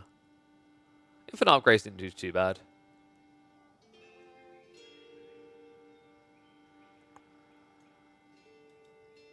That one done bad because Drongo uploaded it as well, I think, was the issue with that one. That was the demo ship on Bridges game. That's always another tricky part as well, is like, with very limited games to look at, realistically, you're competing with anyone else who does this content as well. Sorry, let's catch up with chat and then let's hop into game, because I think people are probably getting bored of me looking at this stuff. What about shorts for AoE4? I'd love to do it. It's about training the person up to do it first, though. Fitzbro also green, so you share color space. I mean, sort of, but I've been doing, like... I mean, I went away from green for a bit, but, like, green has been an anchor point for me for a very, very long time. It's not that I'm against the idea of a color rebrand, but I'd have to find something.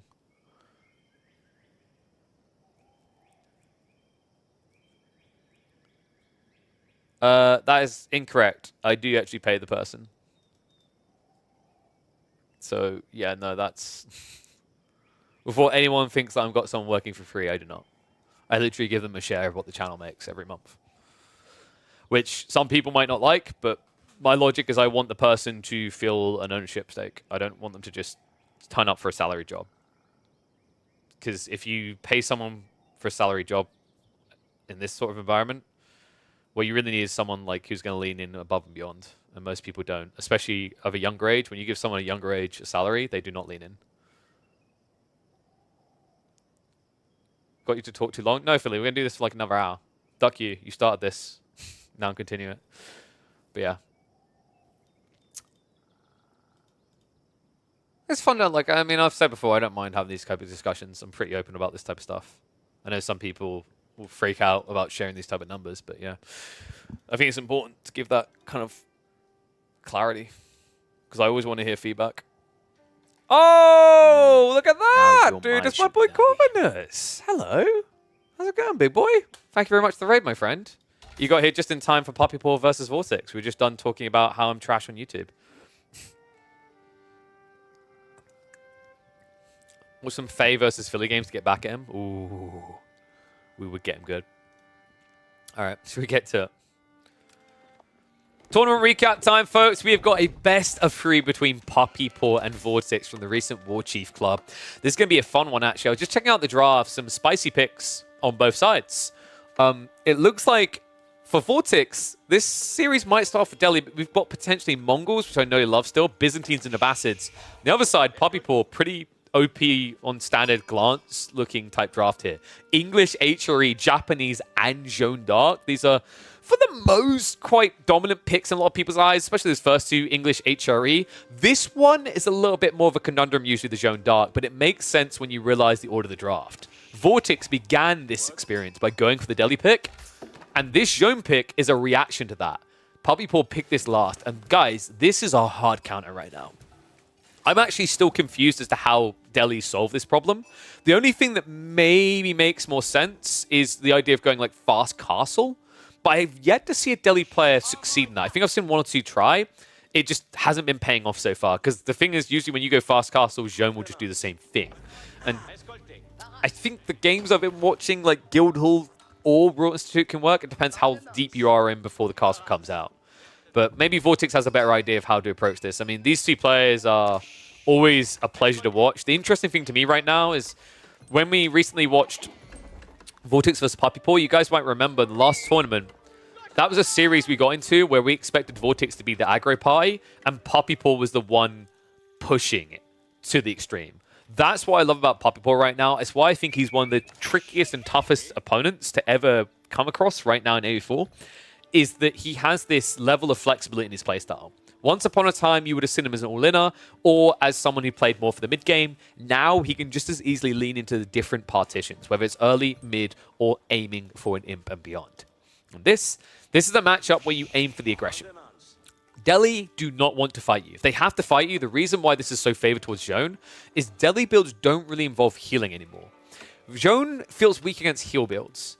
If you do not have heal in your comp, you're just going to lose very expensive units over time, such as Ghazi Raiders, that end up inflating Zhone's level process at an absurdly unmatchable pace. So what you really want to do when you're playing Delhi in this matchup, unless you're going to go for a Dome of Faith, which is just not going to happen, you need to be playing out a feudal as quickly as possible.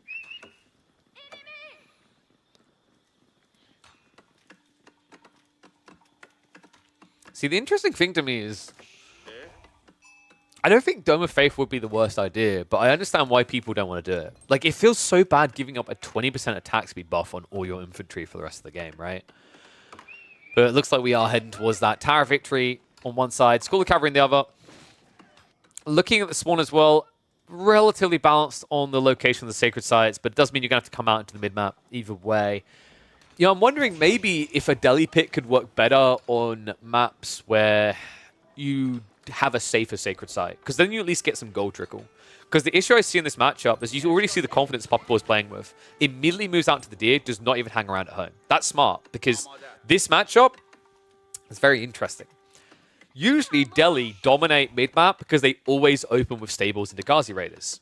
This particular matchup tends to force Delhi to open with Spearmen, because they can't match Knights. Even your better production rate doesn't feel that great when you remember School of Cavalry decreases the time it takes to produce by 20%. It's incredibly safe here. No, KP saying if Delhi want to win this one, they'd need a safe sacred site. I'm not saying I want safe sacred sites. Philly, you try to put words in my mouth so much, you should be an American politician. Jesus. All right. Anyway, yes, you are correct. It's 15%, not 20%. I don't know why the tooltip hasn't been updated. Was it 20% on Spearman, though? I could have sworn one of the units still had the full value. Because I can't remember if it worked similarly to the messiness that is the English attack speed aura. Safe sacred sites are dumb. I agree. In fact, what I need to work with Hosen on is I want to have him create a mod where sacred sites, after a certain amount of minutes in the game, will store their progress. So after 20 minutes, any progress you make is permanent. And then create a tournament around maps where the sacred sites aren't safe. They're more balanced in the center. Because I think sacred sites, not only is like safe sacred sites dumb, the way that sacred sites kind of work right now can be very counterintuitive to game state ends, unless you're in a dominant position.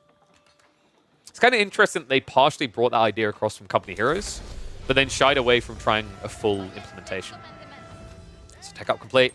Was only the one doing it the whole time, which is why it took so long, but that does mean level 2 Zhone is straight in on the action. Looks like we have got Ghazi opening coming from Vortex. This is tough, guys. The Ghazi opening, I understand why he done it. He saw his opponent was out on the pocket resources, but the negative of doing this is now you risk feeding a lot of XP. These guys are worth 14 XP each, and your opponent is already prepping the Knights. Zhone herself can take a fair beating. Usually what happens here is that the Delhi player will try to snipe Zhone, because with the Ghazi having high base damage, high health, they don't die fast, and they kill her first. But that baits you into bad engagements. Flash coming in initially, though. Villagers are going to look to peel away. A little bit slow on the reaction from Papipour, so it looks like it is going to cost them. And unfortunately, it looks like he was trying to go on the aggro. So Knight is going to be forced back to defend. Now, I'm wondering, does Papipour go in for the Spearman himself here? Or does he just accept he can't be on the pocket resources? Because I feel like having to go Spearman first here is a game-losing move. For now, it's just Cav on Cav.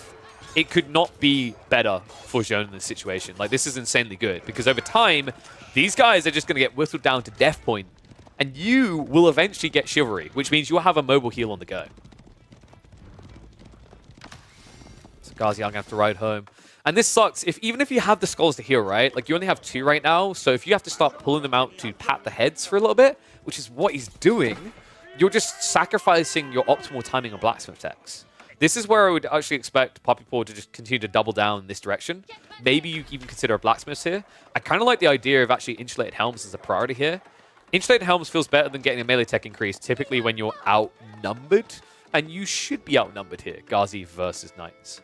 But now with Vortex going to the spears, it adds even more value to the blacksmith play off the back of an archery range.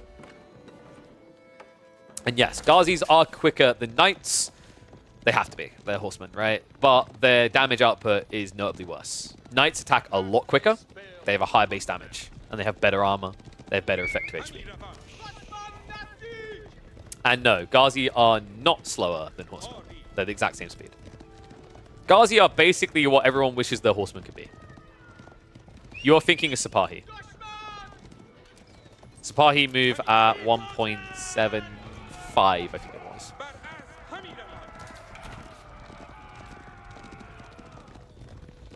So Wolves going up from Vortex. The fact he's gone Spearman already, it's a little bit rough, right? Because it looks like Puppypaw already understood it was happening.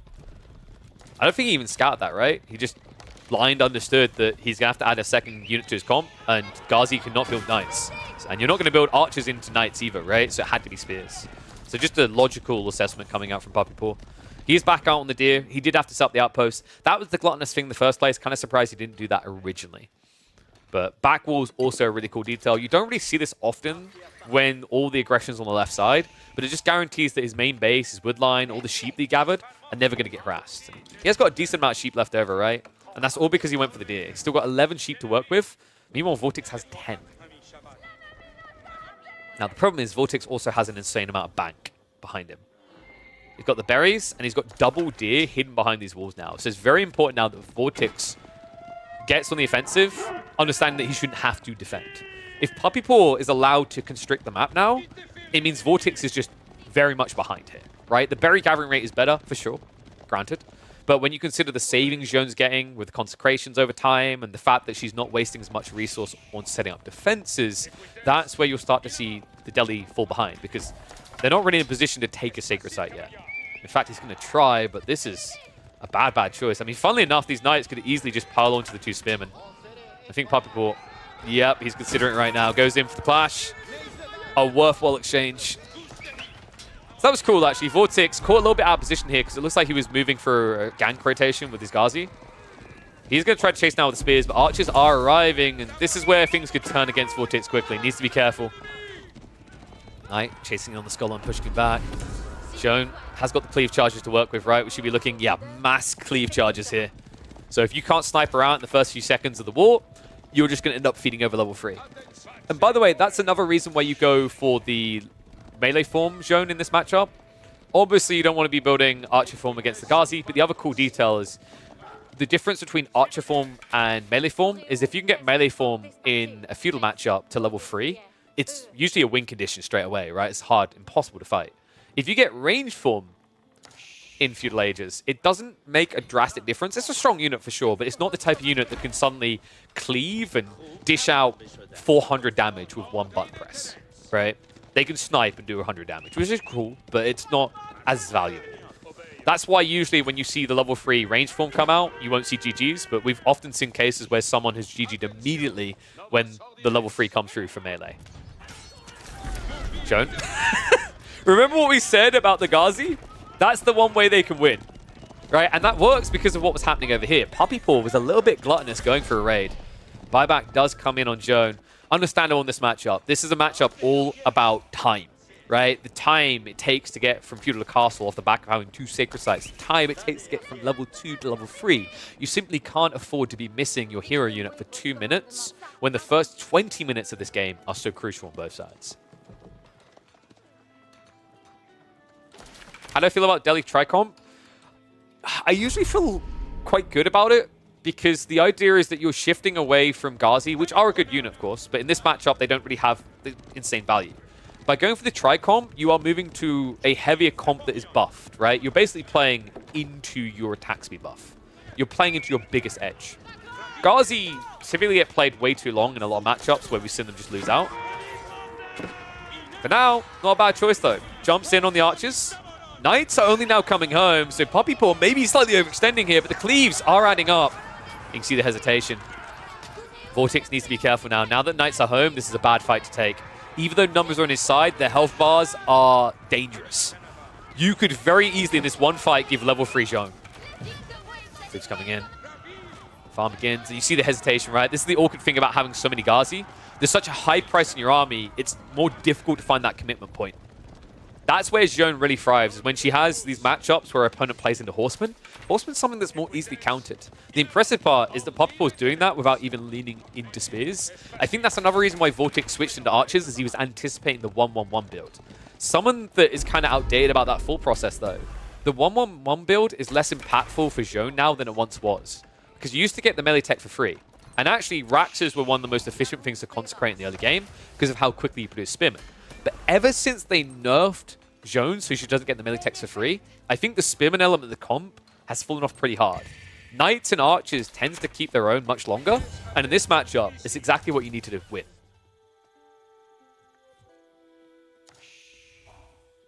And yes, most civs will go Fast Castle versus Xion. There are a few exceptions, right? Ones that actually have units that can kind of snipe you can function quite well.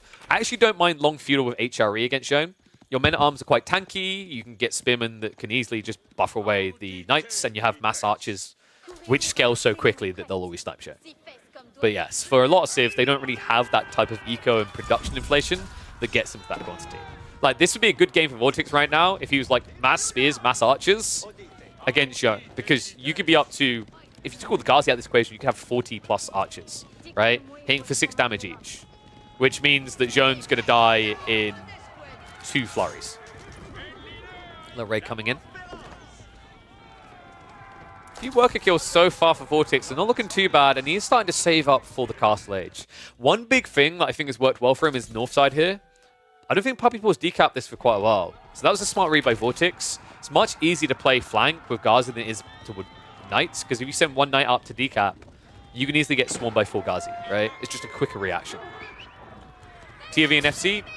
TOV is Tower of Victory. It is a landmark for the Delhi that gives an attack speed buffer, and FC refers to Fast Castle in Age of Empires. That is going for Age 3 in a rush. The problem now is Vortex, if he does go for this tech up, the mass is pretty big. I think Poppypaw just needs probing assaults. Instead, he's getting baited into a main engagement. This is exactly what you can't go for. Cleaves could be big. Xion's holding it, though.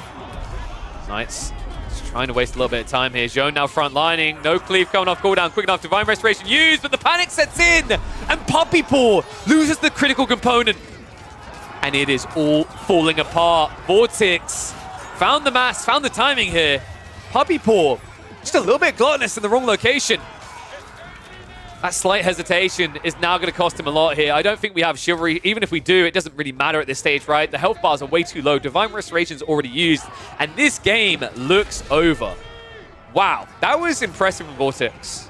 I felt like the Ghazi weren't finding the great value, but credit to him, right? Like, he wasn't losing them. And he just kept the mass building. This is always what Delhi are looking for, right? Mass, mass, mass, mass into one big fight. And it's something that they do better than most civs because of that military efficiency, doubling production. And in the fact that you produce Ghazi Cooked Knights anyway, feels like a recipe for success. You know, I think Poppypaw, the tough part for him is he kind of let these numbers get a little bit out of control. Usually you try to dent the Delhi a bit more before they get this count up. Those early raids as well felt like they got a lot more than they probably should, partially due to Poppypaw's greed of no early outpost, and partially due to slow reactions. And this is something that Poppypaw should have expected, right? It got said in chat earlier, it's like Vortex is always going to attack. It's his bread and butter, it's how he plays the game, time and time again. So the fact that, you know, you try to make these moves ahead of him, not scouting the walls, I think was a big problem here. Not knowing that your opponent had already insulated himself and wasting time in a situation where you hadn't walled properly yourself set you up for disaster. Now it's set Vortex up for success. Villagers on the front line being flopped down. That's a 10-worker lead in a game where Vortex is practically ready to go Castle Age, and Poppypaw is done with this game. Impressive performance out of the Spaniards, especially considering this is a matchup where Long Feudal is meant to favor Xion, usually because of that aggro that Poppypaw never got to show. Yeah, that was wild. In theory, if Ghazi count was kept to 20 by Poppy, she'd never be able to leave his base because Ghazi can dive. Happy anniversary, Ma. I think, yeah, like for me, that game, he needs to do more chip damage. There was kind of hesitation at points. I liked it when he started hitting the spearmen that were coming out. I think you need to keep that up. But the problem is the archers are so far behind. The fact that you can't get spearmen as easily, if he could have shrunk the Ghazi count slightly earlier, I think you have a very scary game on your hands for Vortex. But what Vortex done really well is he didn't really sacrifice any of the Ghazi, right? I feel like they very rarely got flopped. Just a really good outplay coming in from him. That does mean we move into game number 2, though. Let me mark those played civs off. So we had Joan. We had Delhi. And we have a point for Vortex. Oh, whoopsie. Other way.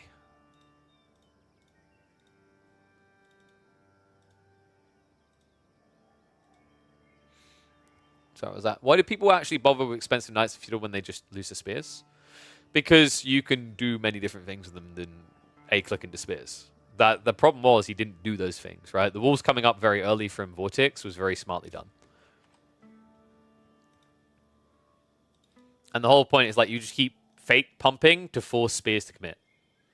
Knights are not fighters, they are raiders. They can be fighters when there are not spears. But yes, they are typically meant to be raiders. That's the same reason I say horsemen are actually incredible. Right? That's the value point. Okay, one sec. I need to flip score again. There we go.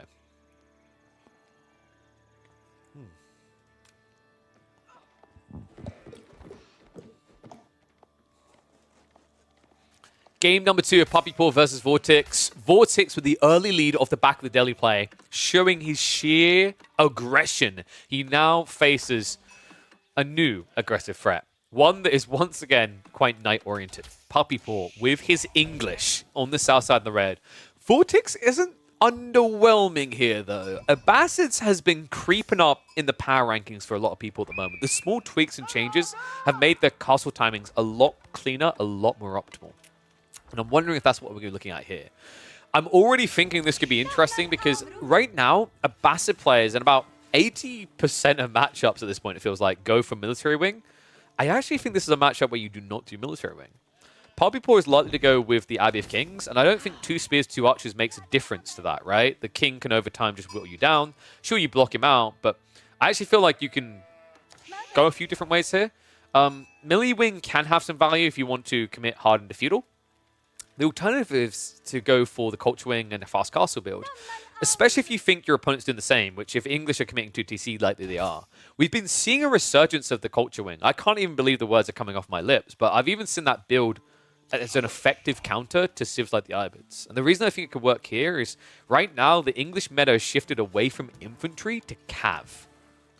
To an insane degree, actually, right? Like how many times have we recently, especially with Puppy Paw's replays, watched him go fast castle, drop a white tower, and start pumping knights non-stop? The cool thing about Abbasids waiting on getting melee wing is they actually have an immediate counter to those knights in the form of the camera riders. We'll have to see in a sec which way Vortex wants to go, though. Considering how aggressive a player usually is, he might look to try and decide this in the Feudal Age, which I'm finding to be a little bit dangerous against the English, courtesy of all that heal factor they now have from the Abbey of Kings. Scout Hall is really impressive from Puppy Paw, by the way. I'm kind of shocked by this. He has more sheep than the Abbasid player, and wow, the timing on that. Puppy Paw, this is a wild scouting pattern. He runs straight into the center and up and down it, and he basically finds himself in a position where, oh, come on, are you kidding me? Okay, Vortex is going to see him now. So Vortex can change course. That was not optimal. If Puppy Paw had actually just kind of kept the pacing, Vortex would have kept chasing the shadow. Now he's going to try to cut you off. So unfortunate there, because now it's a game where Vortex probably goes up to like 12, 13 sheep. But still, nothing to take away from Puppy Paw here, right? Really good haul on regions. Just to remind people, this is not Dry Arabia. We are actually on regions. I forget that we don't see this map very often, so when it comes up, I need to remind people what it is. And Abbey of Kings, no reminder needed about this. Military wing coming on the other side. So he did go for it. We said this is kind of more akin to Vortex than anything else though, right? Like, if you go culture wing, you're not really setting the pace. If there's something I've noted about Vortex over the years, out of all the players in competitive, I can't think of a player who dislikes being out of control of his fate more than he does. And what I mean by that is he likes to be the one able to apply pressure. It is, of course, going to be the 2TC build. It's always going to be the 2TC build. The crazy thing right now about the Abbasids is no matter the wing choice, other than maybe trade wing, you're going for a second TC. Sometimes I've even seen trade wing boys go for a second TC. So, Abbey King's coming the other side. Puppy Paw should be moving across the stone himself. Seems like instead... Okay, I like this. Yeah. He is going to be going for it, so he's just splitting the load. I actually would have preferred he just stuck on the wood at first to see what Vortex's reaction is. But he already scouted it, right? Presumably he already knows his melee wing. Or he's just assuming this. I'm usually a very big fan of going for the stone first, only when you're worried about pressure. If you are the pressure giver, you should always start wood, because what you do is you discover whether you can double down and win now, or if you need a second TC. So this is especially good right now for the English. In fact, it's one of the reasons why this build seems really OP, is because you get the king out, you go and attack, you see what your opponent's reaction is, and if you see your opponent's being too boomy or too greedy, then you can drop double counter haul and spam archers to kill them. If, however, you see they're looking to attack you, you might think it's a little bit better to just chill at home, in which case you go on the stone, gather for the second TC, drop that on your gold, and then fast castle up.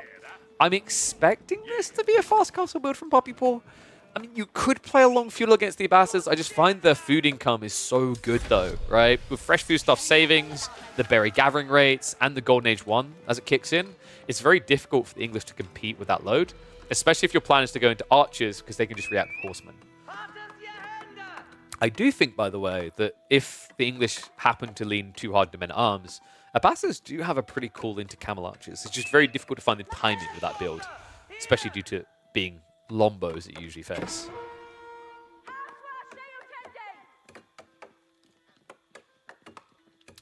Oh, Arcagnello, sorry, did I just see someone say that camel archers move as fast as horsemen? I think you're mistaken, kind sir. They move at 1.62. Why not just go good old lombos and all in here? Council Hall destroys Abba. You probably won't be able to stop the second TC. And here's the issue. The first two archers slow you down, so it'll block, and the second TC will go up, right? The whole idea with the Abbey of Kings build is you get a lot more agency over your options. It's very rare you're going to feel good about Council Hall into 2TC, right? Because the difference here is, like, you've now got an aggro unit, and you paid nothing for it. If you drop a Council Hall, you have to get 90 resources per archer to do it, right? Oh, you're talking about the castle making all camels fast as horsemen. Got you. Yeah, no, I'm talking more about the feudal age. I actually think camel archers are underplayed in feudal age. Little raid coming in. I don't know if that was really worth it, though. Archers are going to be taken out. They did get one villager kill, but you lost all your aggro units, right? So now you've kind of forfeited loose play unless you want to invest in more units. So this is the worrisome thing I feel when I see this type of like little play with the military wing. Is now your opponent can very quickly tell what the rest of your game is going to be. Because if you don't build any production buildings, you are not attacking. You're just full-on camping, right? And that gives him a bit more freedom, right? He can play for loose resources. He can dictate whether he wants to go fast castle or all in. And you can't necessarily hide that info from him. Meanwhile, he could even snipe you out, right? That's why I think Vortex is being very careful where the scouts located. Because the other thing that's quite interesting about the king here is although he hits worse than a knight, he moves quicker, which means he can actually continuously gap close a scout. And this is from the War Chief Club, folks. War Chief Club, the most recent one. That's where you can find these stats for this. Although, you will spoil results for yourself. Puppy Paw now marching in. There's already an eco lead, which isn't too bad. The other thing that should lead to a faster castle timing for Vortex, at least the trigger point, is the fact that you've got Golden Age kicking in soon. And you're going to have fresh food stuffs, right? So you're spending a lot less food than your opponent is on TC. In fact, you're spending 64 per rotation. They're spending 100 food. That's an insane difference. Nice little raid-in, though. I mean, Puppy Paw, that was really well played. Vortex hasn't got Willbarrow yet, right? In fact, had Puppy Paw gone around here, he would have fully idled up the gold and slowed down the tech timing. Going for a dive now. He might even be able to find another villager kill for his troubles. It's going to be tight here. Scout did get in the way, though. So it looks like Puppy Paw will just have to back away. The good news is he gets out in time. The scout actually tanked the first load of arrows, so he keeps the king alive. And that means that Vortex has now invested more to defend while losing things for it, right? Outpost plus arrow slits. This is exactly what I was talking about. If you kept your archer spears alive, you would still be able to threaten somewhere. But I think the thing that Vortex realized is actually, you know, 2 archers, 2 spearmen, it's not going to work against mass English villagers. They'll just pull out short bows. And this is exactly why I thought we'd be looking at either Eco Wing or Culture Wing instead. Because so far, looking at this military wing opening, I don't really see what value Vortex got out of it at all.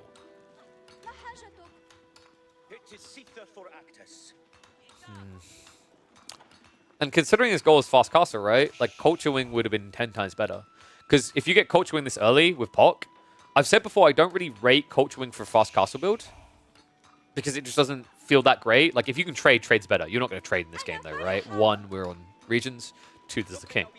But beyond that detail of getting a tech discount, it's the fact that you're eventually going to want all your eco techs immediately once you hit castle. You're going to want the wheelbarrow. All these things are going to come into the picture, right? And you would already be on your way if you'd made that choice. Millie Wing didn't really do anything. And I know Villy's trying to say it killed a villager. I don't think a single villager kill is worth that tech choice. I actually think compared to the Culture Wing choice, that Military Wing did not get any value. Because if you'd done it the other way around now, and you were going Military Wing for Castle Age, you'd have 2 Camel Riders, which counters the King, and also counters out the opening Knight spam, which Puppy Paw is going for. White Tower now on the way.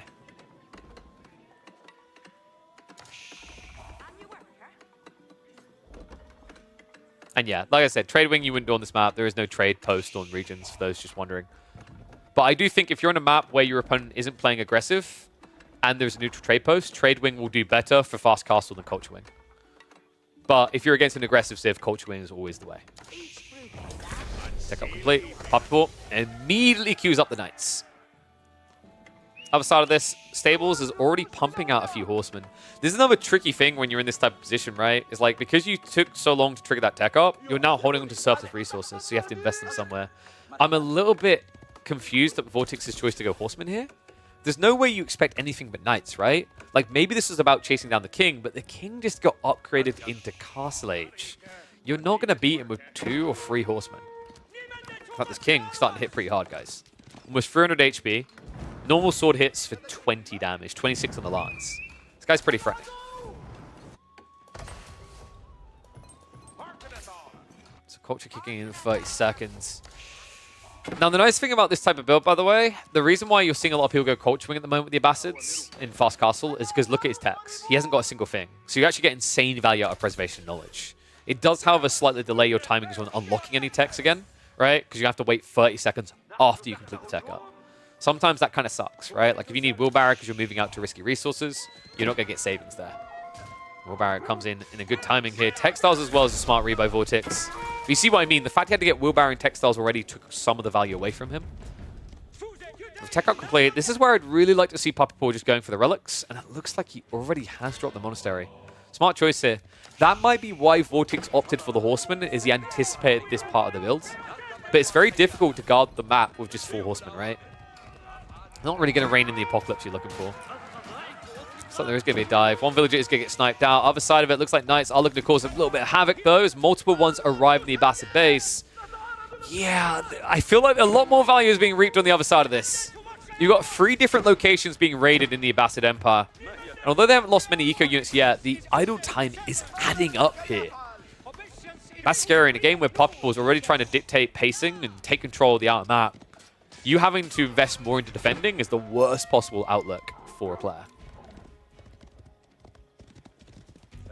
Culture Wing's really good into Council Hall English. Mill can keep the King at bay. In theory. The problem with keeping the King at bay, in theory, is like, if you're using the Military Wing to defend, you need to go for a very good TC, and after that, it has no value, right? So the argument I'd have is like, you know, depending on how loose you're going, yes, you maybe need the Military Wing, but if it's a very tight TC, and your tech timing is comparative, which actually is a lot better than the English one, why do you need the Military Wing, right? The TC should be up before the King arrives. And also, if you're only worried about King, you've always got Spears, right? But I get why he does it, right? It's the idea that it forces Puppy Paw to commit more to a greedy play than maybe go all in 1 TC in Feudal. But looking at this game in hindsight, especially the way that he threw away the units, I think it would be fair to say that Culture Wing first would have got a lot more value in this game.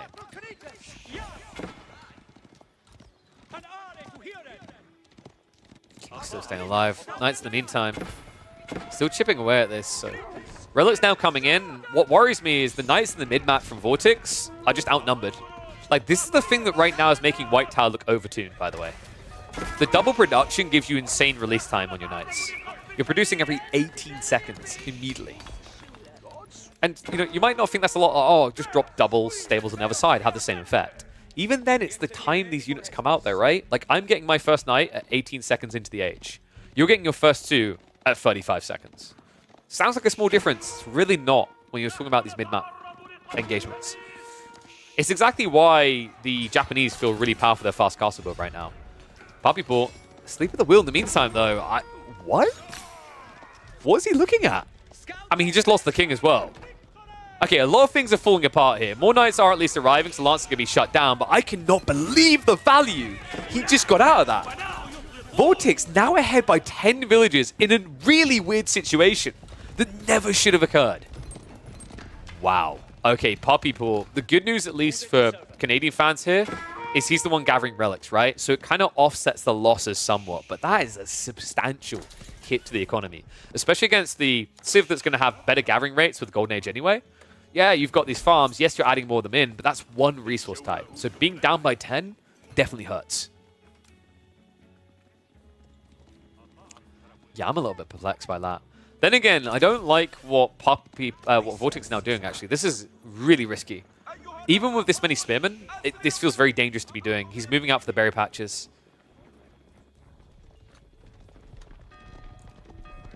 No switch from Puppypaw, still just knights. I think we're looking at his fast imp build. This is reeking of fast imp. Puppypaw loves doing this, where he masses knights and then just techs up. And the cool thing about teching up is Wingard lets you keep that pace of scaling knights at a ridiculous rate.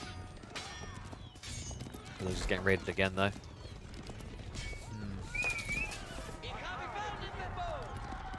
So the tough part that Vortix now has is he's taking a very big risk with his food gathering because he can't compete with the English economy.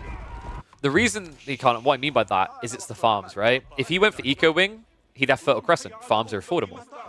You can't match the pace of the English, and you can't easily raid their farms. So he has to take this risk. The problem, though, is if you just get caught a little bit out of position here, let's say the spearmen get baited in, and 2 knights go in, all of a sudden this is going to turn into a bloodbath. Even with the textiles. Weirdly enough, an outpost is being erected right now by one of the villagers. Vortix just stationing on that right side, and Puppypaw showing his rear wing condition now. Longbow's also being prepped. That surprises me a little here. I actually think Wingard Raiders could be... Rangers, rather, could be kind of cool. The idea of getting Wingard Rangers saves you so much on these tech-up choices for the Longbows. Why does he make some Camel Riders? He has. He's made one. The problem with making a Camel Rider straight away is if this was a diverse comp of Knights and Longbows, you get sniped pretty fast. So I can understand why he delayed that. But look at this. Raid attempt coming in. Villagers being chopped through the tree line. Spearmen are now going to arrive. So Puppypaw is going to have to back away. If he just checks the flank, though. Quick reactions out of Vortix. Vortix is playing a very dangerous blind game here. Out to the east flank and the west flank. And now, while he's doing that, while that Knight Battalion is distracted, it's going to be a raid into the main again. Puppypaw now has to come all the way home. You know, I'm really impressed by Vortix in this game. This feels like it should be a very hard matchup, but the way that he's played this has really impressed me.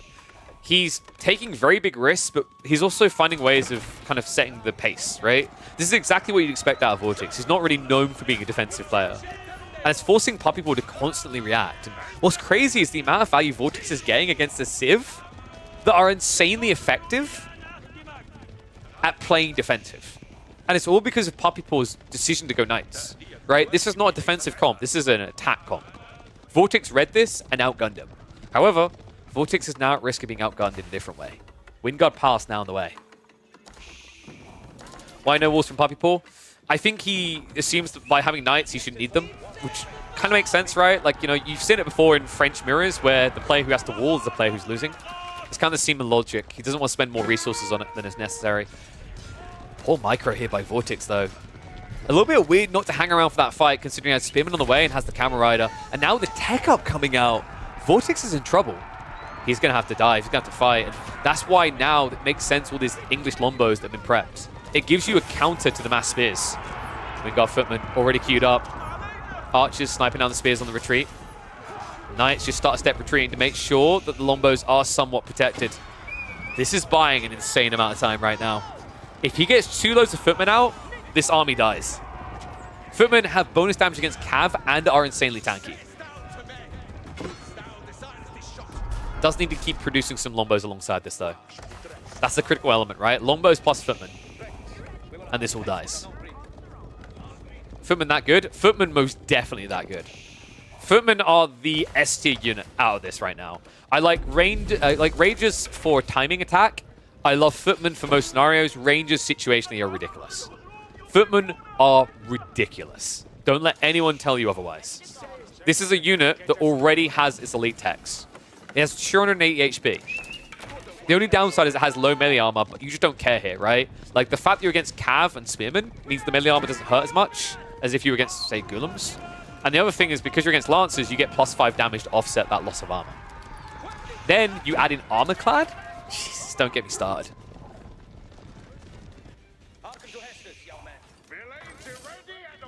Vortex, this reaction as well. Falling back might be the worst thing you could have done at this point. Relic split is still 3-1. It looks like Puppy Paw... Okay, he does know about that relic. I think he just scouted that with the farm cluster, actually. Because he just queued up another monk.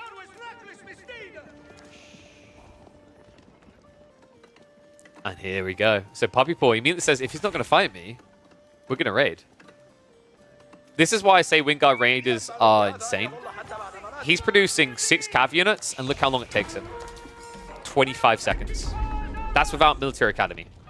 In 25 seconds, he's going to get 3 Knights, 3 Horsemen. Think what that does to your military numbers.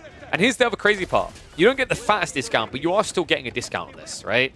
Because 3 Knights alone would cost you 720 resources. You're paying 850 to then also get 3 Horsemen.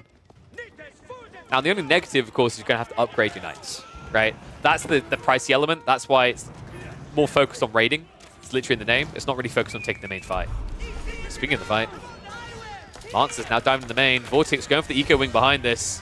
Army is definitely going to get mopped up and pushed away, and it looks like we have actually got a trek out towards the berry location, so Vortex, this Eco Wing might be a saving grace. He needs to get farm set up. He doesn't have a choice. Unfortunately, the timing means that he's probably going to be about 30 to 40 farms deep before he's in Imperial Age. So most of the value from Eco Wing initially is going to be gone.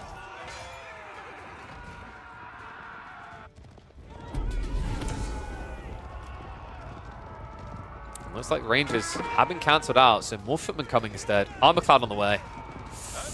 So what's Vortex's comp now? Because he's basically got to go crossbows or hand cannons in a game where he won't have much gold access. So this keep is everything. If Vortex cannot hold this area, the game is already over. Now this is scary because right now his army can't hold.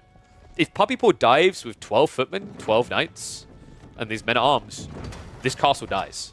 No boiling oil, no cannon emplacement. This is quite the gambit out of Vortex. He's pretty much banking on Puppy Paw taking a much slower approach to this game. I'm just not sure if I see it. Well, okay. I feel like there's a cold day in hell when I see a Wingard army queued up, but he must have scouted out the keep. He's taking the safe route to solving this. Wolves finally up from Puppy Paw. So no more raids coming out. I mean, Vortex doesn't really have the raid army anymore, right? This is also a game where we've got a 4-1 relic split, plus enclosures. I would say Puppy Paw is definitely ahead in economy right now. Right, like food numbers, you see it. Wood's a little bit better for Vortex. Gold, I think there's a lot more gathering going on there. There must be some idle time here. These numbers don't make sense. 1,100 wood income for this many people doesn't add up. Ah, there you go. He's got a lot more farms coming in. And yes, the armor does apply to the Footmen. They get the +2/+2. So they are insanely tanky. They are ridiculously chunky boys. Like, remember, these guys have 280 HP. A standard men-at-arms caps out at 180 before having elite army tactics. And by the way, EAT works on Wingard Footmen as well. So welcome to a 300 health plus unit. Yeah, Footmen are insane. He would still be producing Footmen if he didn't need Trebs. That's why he's going for the armies instead. It is very cost efficient. You pay 400 resources to get a Treb, crossbowmen, and some spears. It used to be, if I remember correctly, didn't it used to be if you used to get a knight and maybe a men-at-arms? They changed it a while ago.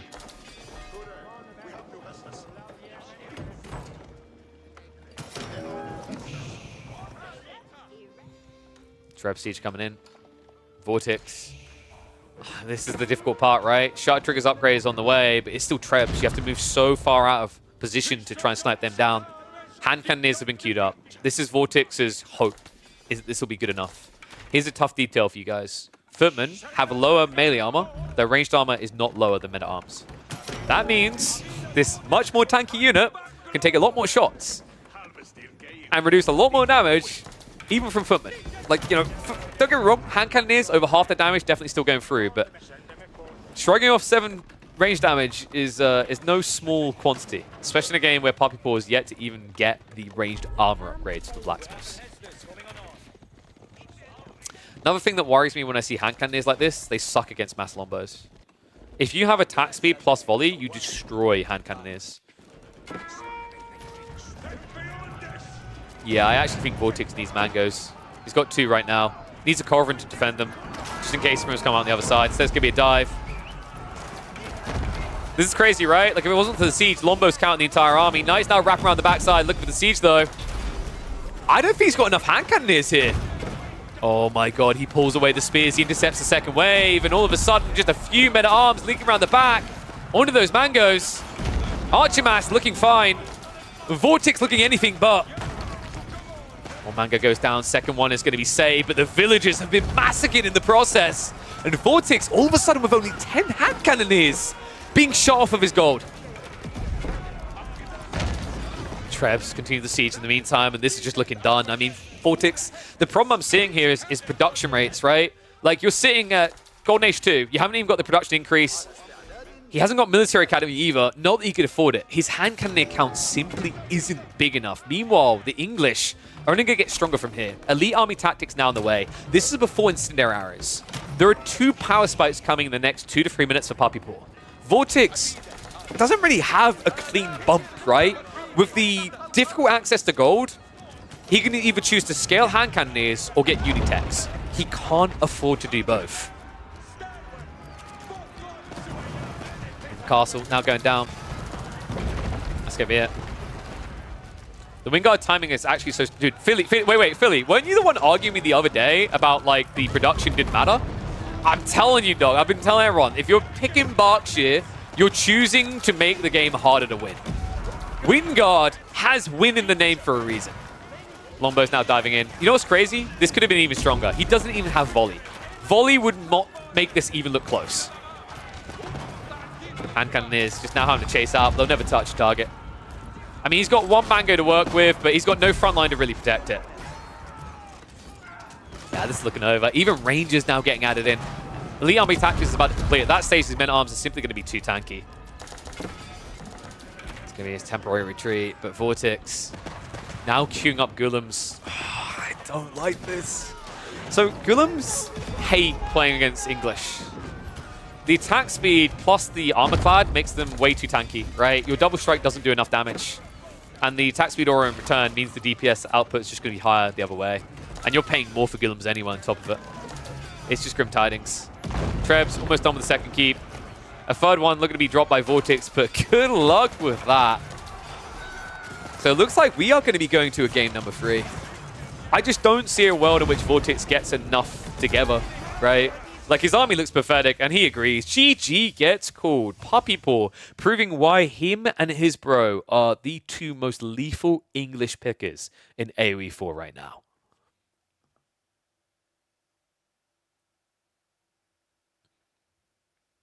Whew. Vicious. Well played. Yeah, Philly, weren't you the one who, like, was saying to me the other day that the production of Wingard doesn't matter? Because you'll never get enough of... I'm pretty sure... Like, correct me if I'm wrong. Was it you? I remember I had this argument with someone the other day. And I was like, no, you can build an army off it. It's insane. Like, the footmen are so freaking tanky. Then there's the Rangers, which never die. I'm talking 200 pop late games. Sure, but, like, you don't even let it fully get to that, right? But, like, you're saying this time in late... This is what you do with Wingard. It's why it's so good. And even if you get into the hyper late game, you switch to Rangers, which will scale, right? Because, like, if you're in the hyper late game, your opponent probably can't afford heavily armored units, so Rangers are actually MVPs. And Rangers won't die first. Like, it's insane how good the builds are right now with the Wingard. All right, so we have 1 more game between them. Let me get that data ready now.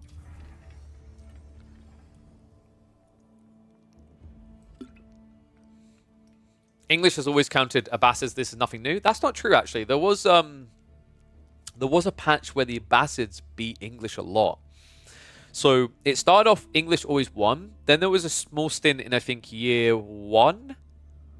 Just past, like, I think it was 9 or 10 months in. It was either 9 or 10 months in, or it was 14 months into release.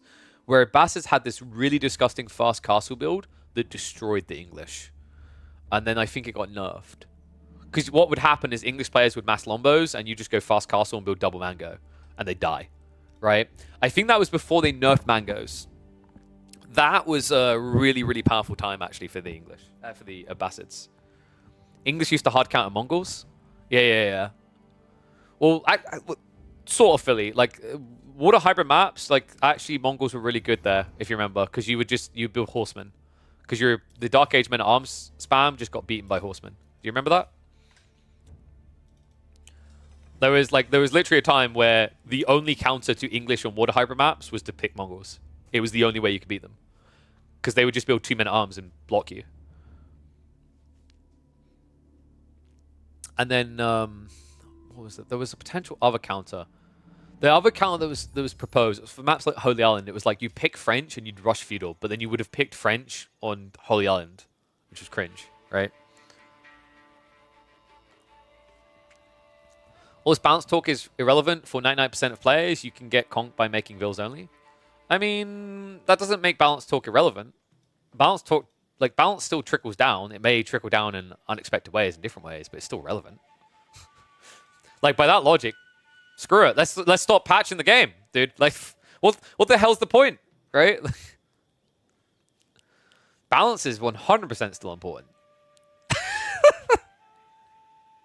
And you know what? Like, I've seen in plenty of games the reason why you can't listen to, like, low-ranked players on the full balance logic. Because you get, like... did anyone ever play Overwatch? I remember this is Overwatch, where the classic statement that got made is, like, if low-ranked players were listened to for balance decisions, then Bastion would get buffed. Bastion would get nerfed, sorry. And Bastion, in the early Overwatch days, if anyone played it, remember, he was, like, the worst hero in the entire game. If you, like, had any sort of, like, conscious thought into your actions while playing an FPS, Bastion was the easiest thing to counter, right? It was like every other hero in the game is playing chess, and then Bastion's just playing checkers. More people need to stop using it as such a crutch. Oh, what, the balance is a problem? I mean, well, so they might be right in some cases, but no, the correct way of, like, associating that is that people... All right, so this is a weird way to begin the deciding game, but I love that this discussion is going on about balance. What I'll say is balance is not irrelevant no matter your rank. What you need to keep in mind, though, is you can make excuses or you can come up with solutions, right? When you're a low-ranking player, balance doesn't, like, flow into it as much as you probably could have done something better. But at this level of play, balance is everything. What am I looking at? HRE in the hands of Puppy Paw. Vortex to the Mongols. Woo! Now, that is something you don't see every day. Philly is your tail wagging right now. We've got our resident former Mongol spammer in the chat. I'd say if there was one player I would expect to still draft and actually use the Mongols and potentially win, it's Vortex. Vortex is probably one of the best Mongol players there is in the game right now. It's a civ that he actually considered to be his signature civ. Did you guys know that? When we done Rebel Wallow, and I asked all the players their signature civs, Vortex didn't even hesitate to scream Mongols at a time where he was maining Rus all the time. And yes, Louis MT is definitely the other one that comes to mind. But Vortex has remained a very good Mongol player, and it kind of makes sense when you consider what the Mongols are meant to be. At the heart, this is an aggressive civ. Aggressive civ, meet aggressive player. Puppy Paw, though, looking to be more aggressive. I gotta say, this matchup, not very good for Mongols anymore. Marching drills changed the state of the game. It used to be your double production gave you the advantage playing out to water. You no longer have that, and that's why you're seeing Vortex not even bother. He's just going for a pasture and looking to boom up. One problem with this build by Vortex is the fact that he's building that pasture away from the Uvu. Away from the TC, rather. It needs to be away from the Uvu. It needs to be here. Because these spearmen, if they run around the back, if Puppy Paw realizes this, he can burn you down. It looks like Vortex is playing a gambit on the hopes that Puppy Ball is going to waste time checking both pawns first. And that's a smart read by Vortex if that's the case. Because it means that Vorti should be able to get what he needs to start attack up before Puppy Paw starts gunning towards the base. And in fact, it looks like the Khan just scouted what's happened here. So Vortex should be feeling somewhat confident, right? His opponent is invested in a lot of spears for no reason here. And it's a little bit surprising, actually, that Puppy Paw took this approach where he didn't scout the enemy base. But if you think about it, it makes sense, right? You need the sheep to keep this push going, especially with how quickly you eat them.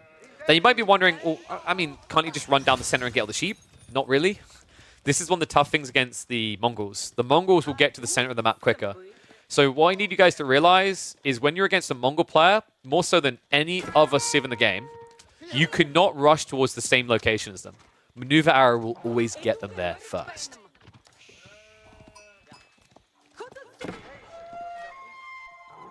Puppy Paw, now that he knows there is nothing, does he know to go in is what I'm wondering. Because if he doesn't go in right now, he gets 0 value out of the Spearman play. Yeah, this is pretty bad for him right now. Love that choice. Vortex, I did not like the idea of him going for Silver Tree. I actually think Silver Tree is very, very difficult to pull off against HRE. I'd actually argue that HRE is top 3 hardest civs to trade against right now because of the marching drills. They just scale into archers, right? The best units to take down traders in the game are archers. Because archers can just keep attacking, right? Whereas spearmen don't get bonus damage, and knights, although they're quicker, they're still going to like take time catching up. So archers with marching drills are insanely effective. This choice by Vortex may seem like he's throwing away his eco advantage. I actually think he's giving himself a shot here, right? Deerstone can be very valuable against marching drills to defend. What I'm wondering is with Vortex is going to go more greedy, right? Do we see, for example, a 2TC? Oh. Well, that's a generous donation from Puppy Paw. The spearman like, here, boy. The sheep don't listen. Wait, Puppy... Oh my god, he's denying the sheep. What? And Vortex doesn't even go for it. I don't think I've ever seen someone do this in this situation. That's sick. I mean, Puppy Paw doesn't need it, right? He's going for pawns now. So he's stabbing down the sheep to starve Vortex out. And now, by taking out the Uvu, he's going to achieve that goal. But I don't know if it's going to be quick enough here, guys. Like, the archery range should be on the way. That is an ambitious archery range. Yeah, I'm a little bit surprised Vortex even tried for it. Makes more sense to do this, right? Just except you're going to have to produce 2 archers for full price, clear this out, then move the archery range there afterwards. Looks like a great mill placement. Of course. Well, actually, here's the other kind of funny thing if you think about it. There's no point doing this to your sheep against the Mongols because they can just move an Uvu next to them wherever they are. And Vortex is... This approach is so wild, actually. And I'm kind of all for it, considering the Mongols is just in a dark place right now. You have to get off the beaten path, right? You can't do what's been done before. But this was... This timing was wrong. He went for the dock drop. He's going to lose villagers. Oh my god. Tell me again why marching drills in Dark Age is balanced, and I will show you this clip. I can't believe this. He's going to get another villager kill. Even the Yam wasn't good enough to get away. Yeah. I did kind of warn the devs about this when marching drills change came in. PC said marching drills not... Dude, I'm pretty sure... Did I do a patch notes video on this? I think I did. I think this is the patch I've done a patch notes video on. And I said it's actually a big deal. Because it's going to break water maps. Ta-da! I think I said in that video, if I'm not mistaken, HRE have basically become the best Civ on contested water maps. So things like Kawasan, things like Cauldron, right? They are the best. Full stop. There's no argument anymore. Marching drills is insane.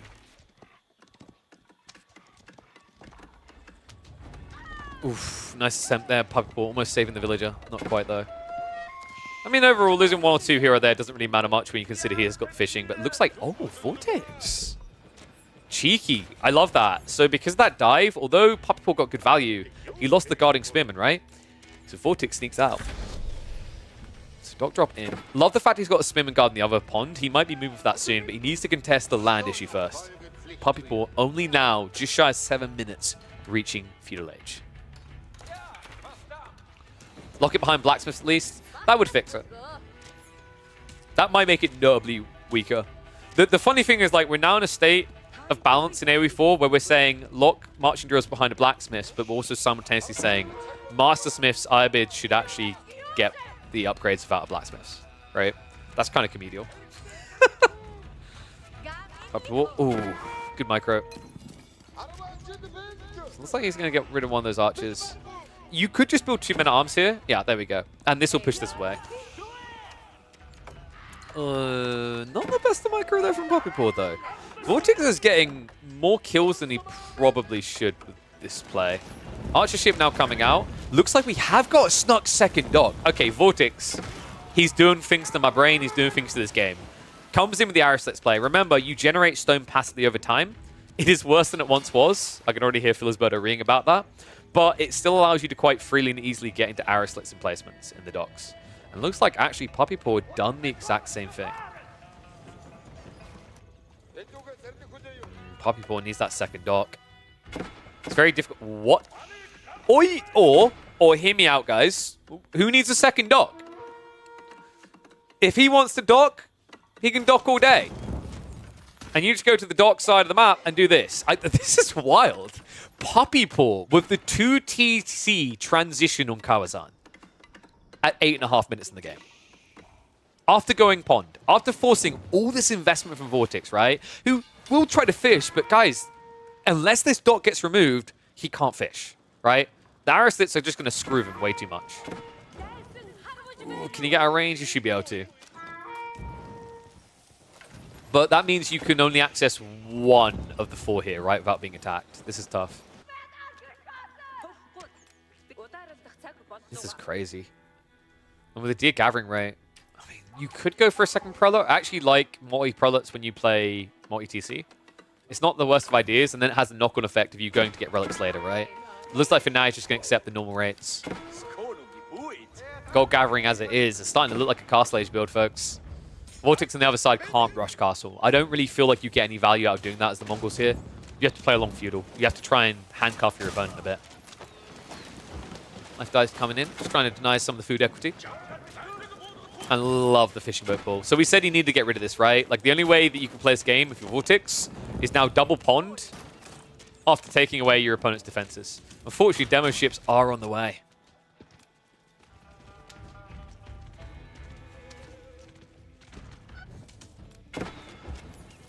H3 went 10 spears, Dark Age, got 0. I don't think I agree with 0 value. It was bad value, but he got some value. He killed 2 villagers and denied some timing away, right? Like the dock timing. But yeah, he definitely didn't get good value for that play. Calling it 0 value is a bit far. That was in Feudal. I mean, sure, but they had to be born. They had to exist for that to occur.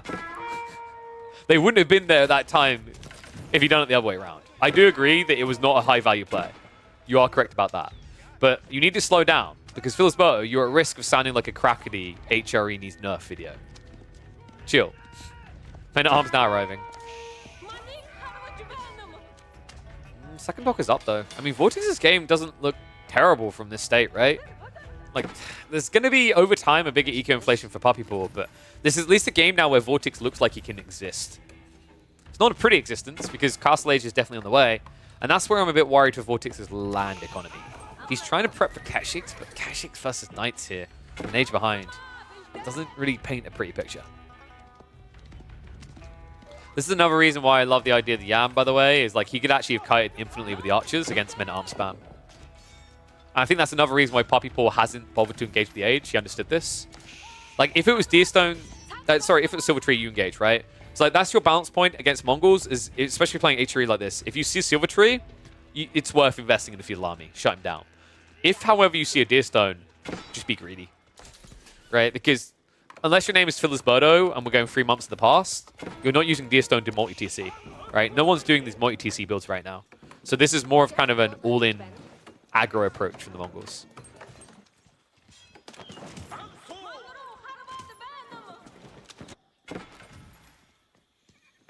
Alright, so we're probably going to be looking at a Regnant. Spurgrave would be really overkill here. And we should already have Prelates being prepped to go for the Relics. I'm a little bit surprised he hasn't done that yet. Regnet's now being snuck in.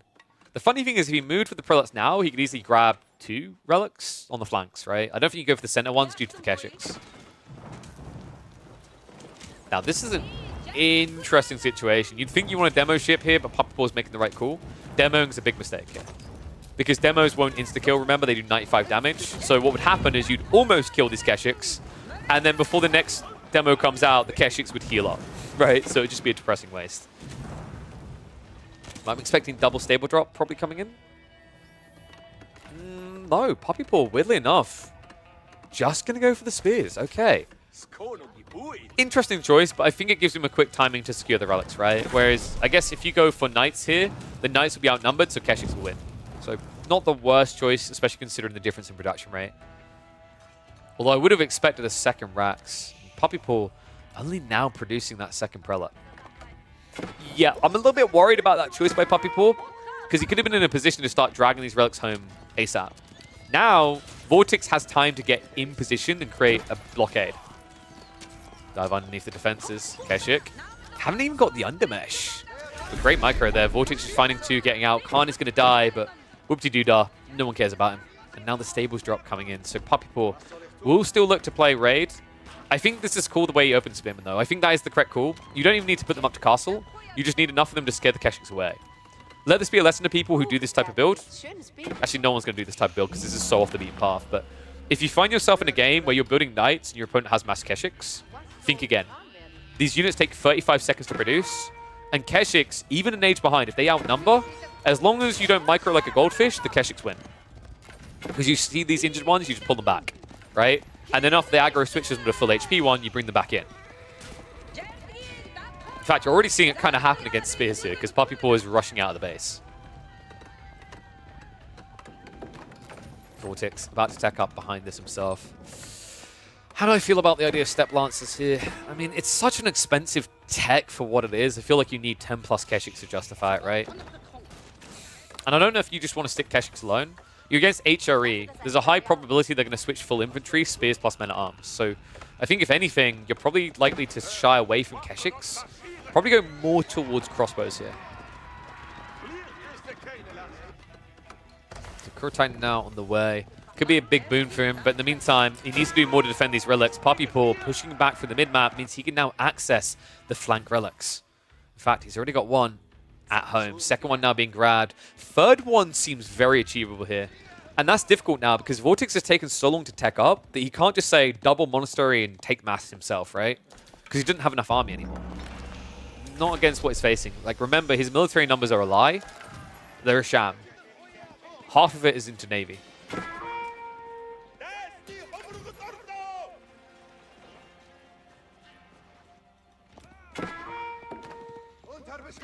Alright, what do you guys think? One's if Vortex can do this, two's if you favor Puppy Paw. Show your HRE fanboyism. Because I'm going to have to here. This is now very tough for the Mongols. I always get a little bit perplexed when Mongols reach castle like this. Like, I don't see the value point. Right? Mongols look good going castle age when they've got an army of 50. Because you've got Kurotai, right? So the first fight you take is incredible. You already have your castle age effect at the beginning, and then halfway through the fight you get your veterancies. So you're castle plus. But if you don't have a standing army, and by the way, standing, not running army, because if you have a running army, you can't move the Kurotai quick enough. You need a standing army. If you don't have that standing army, castle feels like the weakest point in the game for Mongols. If you can reach Imp, there's some potential there, but it just feels like the type of thing that's never going to be feasible, right? Like an HRE player should always be getting there a lot quicker. Nice dive coming in from Vortex. Unfortunately, with production as it is, the reinforcements should be coming in fast. A few villages are going to go down, but remember, this is a game where relics are being gathered on Regnets, so you don't really care if you lose a little bit of life, right? These villages dying, they're just compost for the farms. God, I feel like that guy who says, I don't care if you want this job. 15 people are lining up outside the door for your job. Oh my god, I just realized HRE villagers. Being an HRE villager is like getting a job in game development. You're so replaceable. Okay, that's depressingly true, actually. I'm going to stop, just in case I've got some game devs in chat. They know exactly what I'm talking about. Puppy Paw now on the march. Just look how quickly he's got here, by the way. Like, this is marching drills in full effect. And the Spearmen are perfect here because Vortex stops scaling archers, right? So mass spears works really well. Decent little bit of out of time. And already Puppy Paw back to the eco lead. And this is really important what he's doing here. Even if he doesn't attack, by pushing Vortex back and forcing him to react, it buys Puppy Paw time to move out for more relics, right? We should be seeing him move on the flanks. The weird part is so far, he's just settled on 2. Spears don't slow the Knights too much? Are you kidding me? You do realize that when a Marching Drill Spearman charges, they move quicker than Knights, right? Like I just want you to process that for a second. And they charge for a very long time. If you remember, like, a year and a half ago, they made a change where infantry's charge time was increased, right? I think it's like doubled. The amount of times where I've watched players run away from spears and be like, that's far enough. And then they look away and they look back and they're still being charged and they just die. I lose count. It's always against HRE.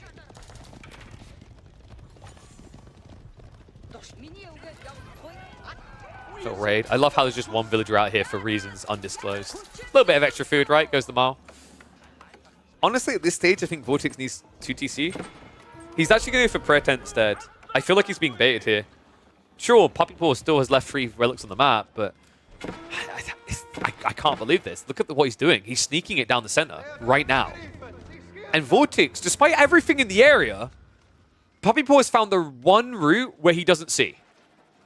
Oh my god. Okay, so this one relic difference kind of strips value away from your Monastery play now. It's kind of wild, actually, that Vortex didn't try Monastery sooner, considering the way he's been playing this.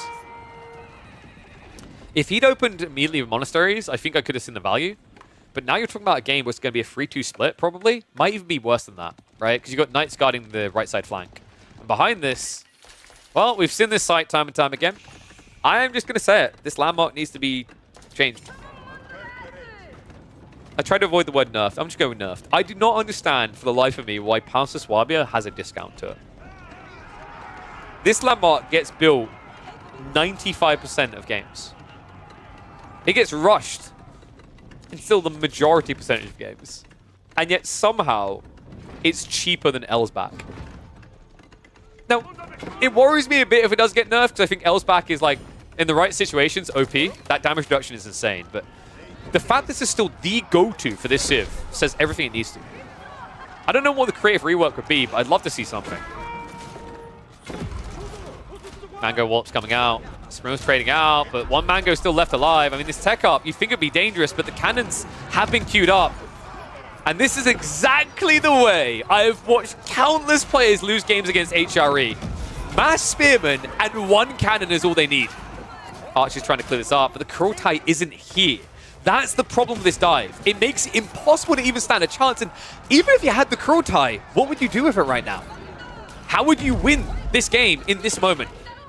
This is the problem, the question mark, the issue that so many players are encountering against the HRE right now. Fast Imp, maybe not the fastest here, but just doing it like this feels so easy and so hard to punish. Yeah, this is looking a bit brutal. I mean, Vortex, he could try to play the long con now and go into Imperial. I think it's his only real course, because at this stage, the idea of going in, how do you do it?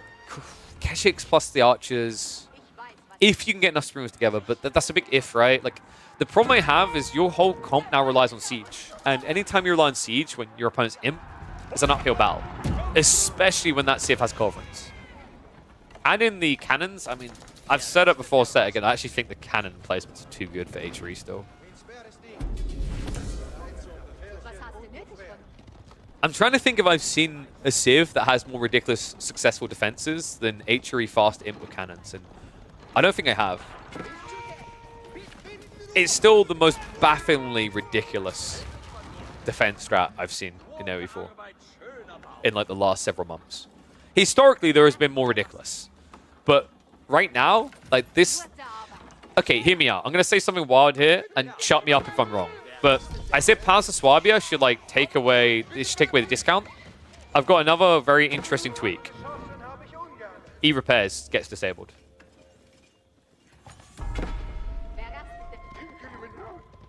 Is that too far? Is that too drastic?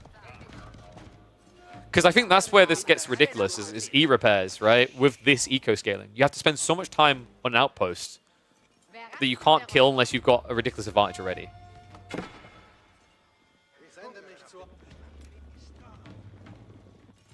It's a trade-off for them, right? Because you're getting all this villager production or you're getting E-repairs.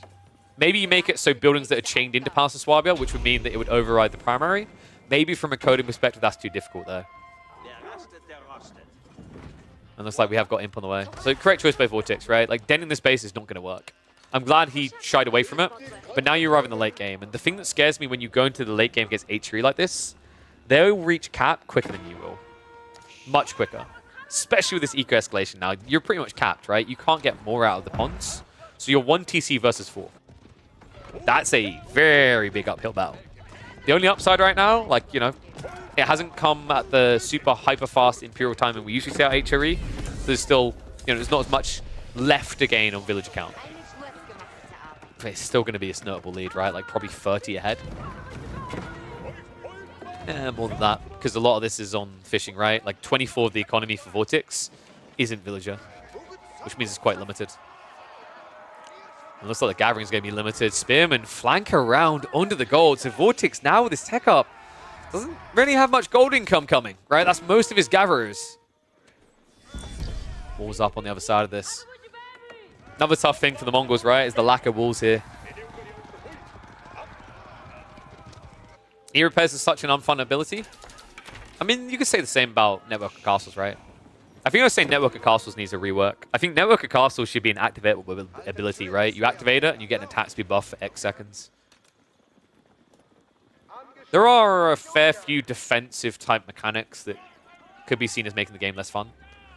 Definitely more casual inviting, but probably also more frustrating as well. I just love the way that Puppy Paw is playing flanks like this with spears. Because look at what it's done. Vortex is now scaling into mass archers, and Puppy Paw is prepping men at arms.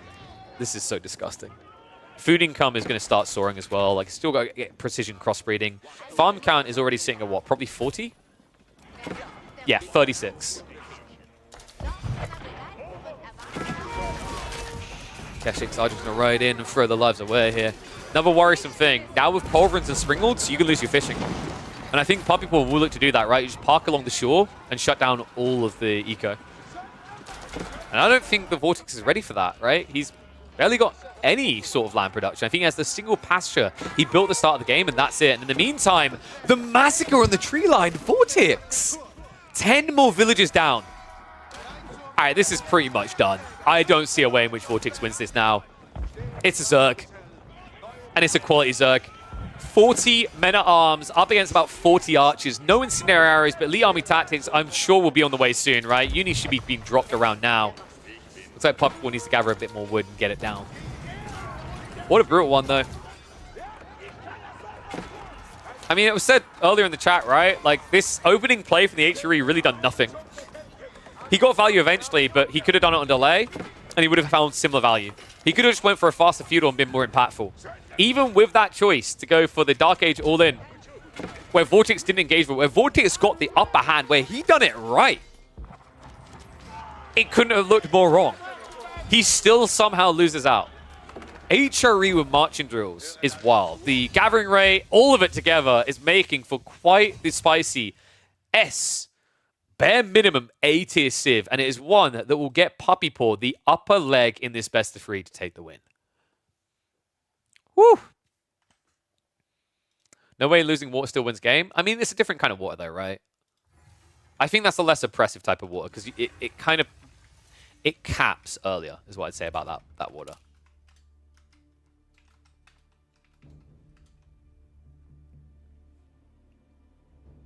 What would we call that one?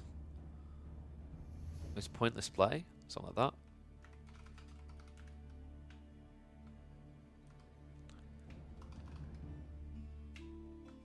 HRE's worst play still beats Mongols.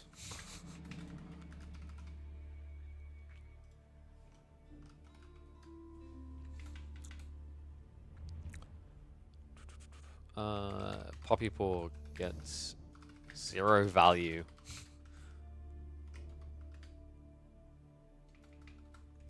In the deciding game. And it doesn't matter. I'm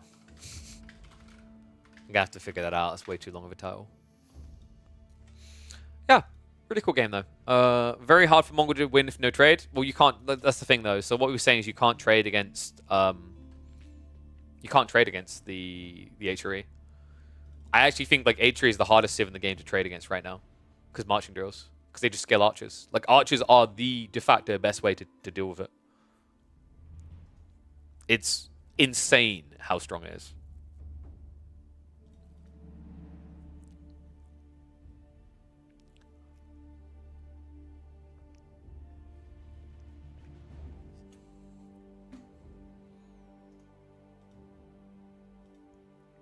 Sorry, just double checking a message. All right. So, music on. Let's get the next set ready. So, we just had Vortex versus Puppy Paw. Let me scratch that one off the list. We have got Vortex versus Voldemort. I'm pretty sure did not get cast.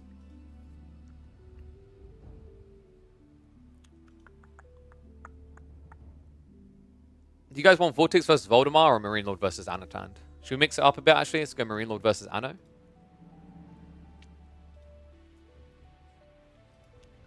Let's have a look. So the map draft was Dry Arabia, Kawasan, and Coastal Cliffs.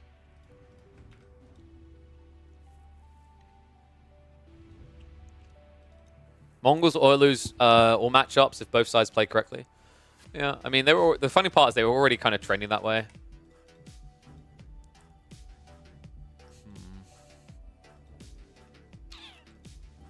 Alright, hear me out, guys. We give them Mangadai and Dark Age. No. Dude, if you gave them Dark Age Mangadai, Mangadai would have to have like 25 HP. I mean, they'd probably take that deal about now. Is there a link to this tournament? I don't think I updated the tournament link. Let's have a look. The bonus Vil idea for Mongols. Mongols eco is just so bad. I'm trying to think if there's a better way you could inflate their eco than just doing something as dense as giving them more villages, right? Because I find that's a very slippery slope and a very lazy way of improving development.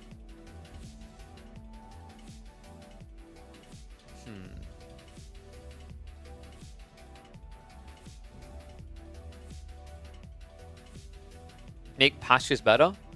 I think you could make... What if... Okay, hear me out. What if an Uvu was a deployable thing and you started with one? That would be a really big buff to the early game. It's like a Gur thing. You pack up, you move it over, you deploy it on it, right? That would be a really, really big buff. We were going to do... So one sec. I need to update because people ask about the tournament link. So let me update that quickly. So bracket. Be warned, if you click on the bracket link, you're going to ruin the results for yourself, though. Just keep that in mind. But exclamation mark bracket should work now.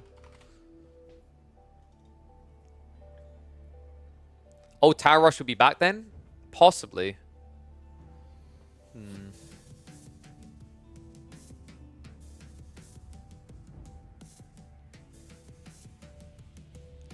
What if we gave them something other than Spearmen?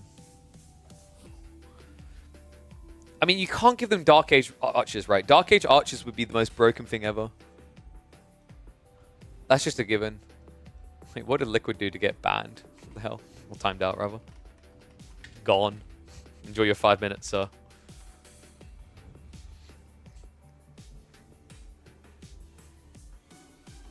Deploy outpost at the beginning of the game? Nah, dude. Get out. You're gonna get banned. Dark Age hand can't. Jesus Christ. Alright, alright. I mean before, what if Magadai actually had an ability to hop over walls?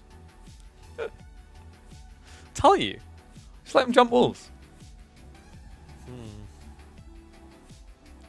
Someone has to change, though.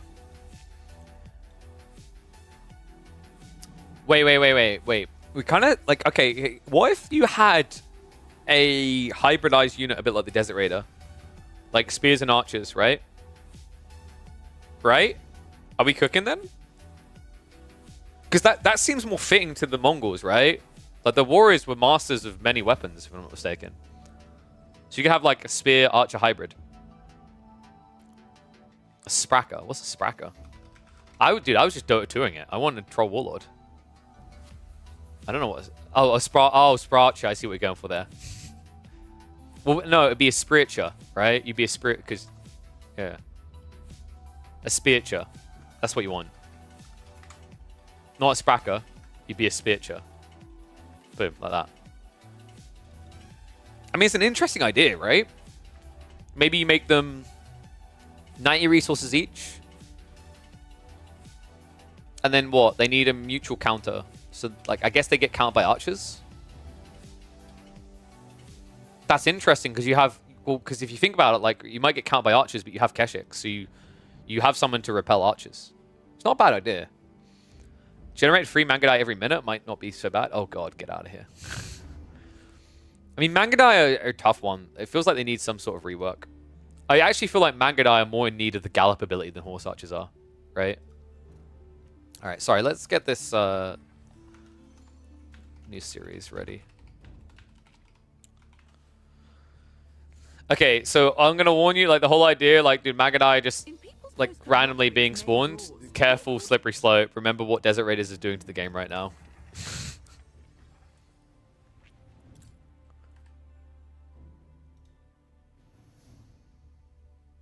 Okay, why, like, Achilles, why do you keep linking random crap? You know, I keep getting you timed out, right? I don't even know what the hell you're linking. All I know is I look at it, I don't want to click it. It might be someone legit, but I've never heard of his live sim in my life.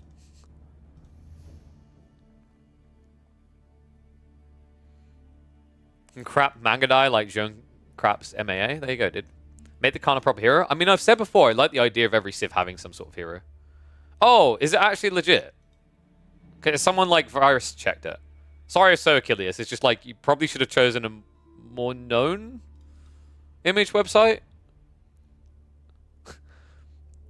You are legit, like, just popping in and dropping. It's legit, but it's also terrible. Okay, yeah. Like, my advice, dog, choose more legitimate sources of websites to also, in fact, I don't know if you talked in here before. I feel like I haven't seen your name in here before. And so far, every one of your comments has literally been... Yeah, dude, like, you put stuff like, click my picture, and then just, like, send a picture. It's getting a bit weird, dude. I'm getting, like... I'll show you my tits for $20 vibes in my Twitter DMs right now. It's kind of weird. Like, be cognitive of what you're doing, is my advice to you. Alright, anyway. Let's find the Marine Lord versus Anatan series. Dude, what, don't damn me like I'm being weird here. Like, I am right. That's how it feels. It's really odd. It's really freaking odd. He's not real. He's a bot? That's what I'm thinking right now. I mean, like, dude, if you're not a bot, don't act like a bot. Okay, has Anatan changed his account name? Because I'm trying to find him right now. Give me a sec, guys. I think he's changed his name again.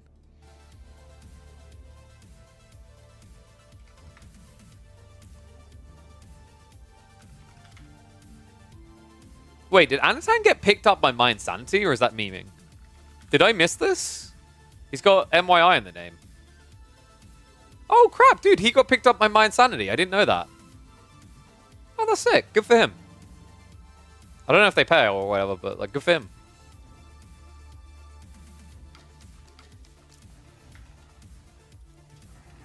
They might have a stipend for him. Someone's passed the Turing test. I mean, he didn't immediately send me boobies, right? Any tips to get from Conk 1 to Conk 3? Yeah, buy an account now. Don't do that.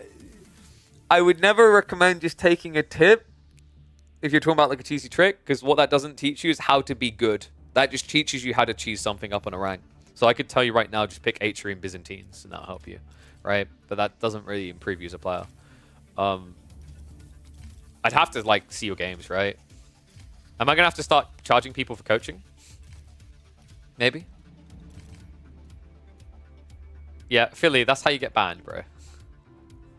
So I'm just looking now. Yes, I think we've got the Marine Lord series. Oh, I need to add in the draft link, don't I? You're offering... Dude, that's illegal. That's actually illegal. Why are you trying to get banned? Bro, can you stop, please? I'm trying to save you. Why do you want to get banned? You're about to come like a... I don't know. Wait, really? Yeah, dude, like... Who's it? It's against TNCs for basically every game that has ever existed anywhere to use someone else's account. That is legitimately a thing that gets written into... It's pretty much copy and paste in every single TNCs at this point. You know that, right? There's no way you've never heard of this before.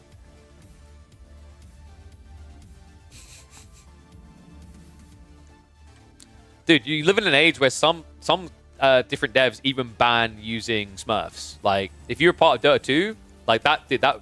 I mean, your account boosting as well. Like, account boosting is definitely banned in most environments. In League I have, not in RTS. It's gonna, like, I mean, you can go look through the TNCs. It will be in Microsoft stuff to not use other people's accounts. I'm almost certain. Wait, what was that before? Any tips to get KP to do some 8 times casts? I don't know, dude. Should I make that a paid thing? Maybe I should make that a paid thing. I'm all for making more money. I'll just catch up on chat and then we'll hop in because we've got Marine Lord versus Anatan. Game 1's going to be on Coastal Cliffs, Delhi versus Abbasids. In tourney play, do they have to use the same equipment or are they allowed to bring in like their own stuff? Most tournaments and most scenes will allow people to use their own stuff because people have different comforts. This even extends into situations where, for example, a team might sponsor, might have a player on their team and they might be sponsored by, let's say, Razer. But the player might be comfortable with Logitech mouses and teams typically will not enforce the players to use the gear if they can't get on with it. They'll ask them to try, most will try, but you know, especially true in FPSs. Like, so I remember this. I'll quickly tell this funny story because it's quite a good one. Most of you familiar with OG from Dota 2 originally? So there's a guy called Seb, right? And Seb has a particular mouse. I think it's a Steel Series one that he lives and dies by. And he uses the mouse was like 2008 or something. It was made a very, very long time ago. So he basically, he was going to play in a show match, and they had to find him this mouse. So SteelSeries had to search like the warehouses in 6 different countries, and they found like 6 buried somewhere deep in one of the warehouses, and just gave them to like, here, those are probably the last ones you'll ever get, so make them last, right? Like some players are that particular, they cannot change. New Civ coming. There is a new Civ that we've had made by one of our modders. Yes, Hosen has made Persia into a Civ. A variant Civ for Delhi, actually. In fact, I relayed these details to one of the the devs, and he told me he was taking a look, so he's very intrigued. So, all I'm going to say is when they steal Hosen's idea, they better give him a tip. I swear, modders never get paid for all the work they do. Like, you've been seeing this right now in Fallout, right? Like, a new patch released of Fallout 4, which broke all the mods. I don't know if you guys heard about this. Like, quick little outrageous story before we get into it. But basically, there was a mod prepped for Fallout 4, which was going to be Fallout London. Someone had made an entire game within Fallout, right? And because the devs, like, blindsided them by releasing a patch that basically was 14 gig big and just added in widescreen support, a lot of their mods have now just broken. I feel really bad for modders because modders time and time again do so much for their games, for their communities, and they very, very, very, very rarely get paid or rewarded. They usually don't even get shouted out. That, by the way, that kind of like treatment is why we lost Woprox a few months back. Woprox was the guy that made the Outback Octagon mod, amongst other things. But he said he's done with the game because of that. Because, like, for example, when all the players got invited to the early access thing for Salt Ascend, none of the modders were. They weren't even told if things would change their mods. So, yeah. I do really wish that, like, modders got a bit more respect and good treatment. Because, like, another thing, just to round this out as we get into game, most recently we had that whole compact UI thing, right? That compact UI thing technically broke a lot of mods because a lot of mods would show their win conditions, like, up here. But because they turned that behavior on by default, I know Foxplot, especially, a guy who makes a lot of single-player mission scenarios, had very big issues with his mods because people would then play them. And because by default that compact is on, they don't have any objectives. They don't know what they're meant to do, right? And although you'd be like, we'll just change that, most people don't know to change that. right? Most people don't even know that that's an option. So they just assume the mod's broken and don't play it. All right, should we get ready to go? Tournament recap time. We've got Gentlemate's Marine Lord going up against My Insanity's Anatan. You heard me correctly. Our boy got signed to a new team. No surprise there. Former 3D Clan member. What has it been? Like a month and he already has another team? For good reason. Anatan is hot off the press right now. This guy is playing like a top 8 player. I think Anatan is on top of his game. This year is already off to a banger of a start, right? Louis MT and Anatan in particular, rising stars, which are proving themselves. Not to mention Poppy Paul, Wham, also winning recent S-tier tournaments, proving themselves as well. I love that we're getting this fresh blood in conjunction with this long-awaited rise of the new kids on the block. And this is going to be a fun one. Marine Lord versus Anatan. It is going to be Delhi versus Abassus to open this up. This is a matchup that I think Abassus can win, actually. They have some really cool builds around fast castling. You can even play a long feudal with the camel debuff to kind of screw over Ghazi. But what makes this very, very interesting is these two scrim together almost religiously. If I had to give you the names of Marine Lord's 3 most frequent scrim partners, I would feel pretty confident in saying it's Poppy Paw, Anatan, and Louis. Those are the 3 scrims with the most. I remember talking to Marine Lord when I interviewed him after he won the Elite Classic 2. Oh my god, don't spoil it, KP. Okay, chill, guys. That tournament was like a month ago. When he won the Elite Classic 2, he was saying the 2 players he scrimmed with the most were Poppy Paw and Louis, right? So you understood their playstyles inside out.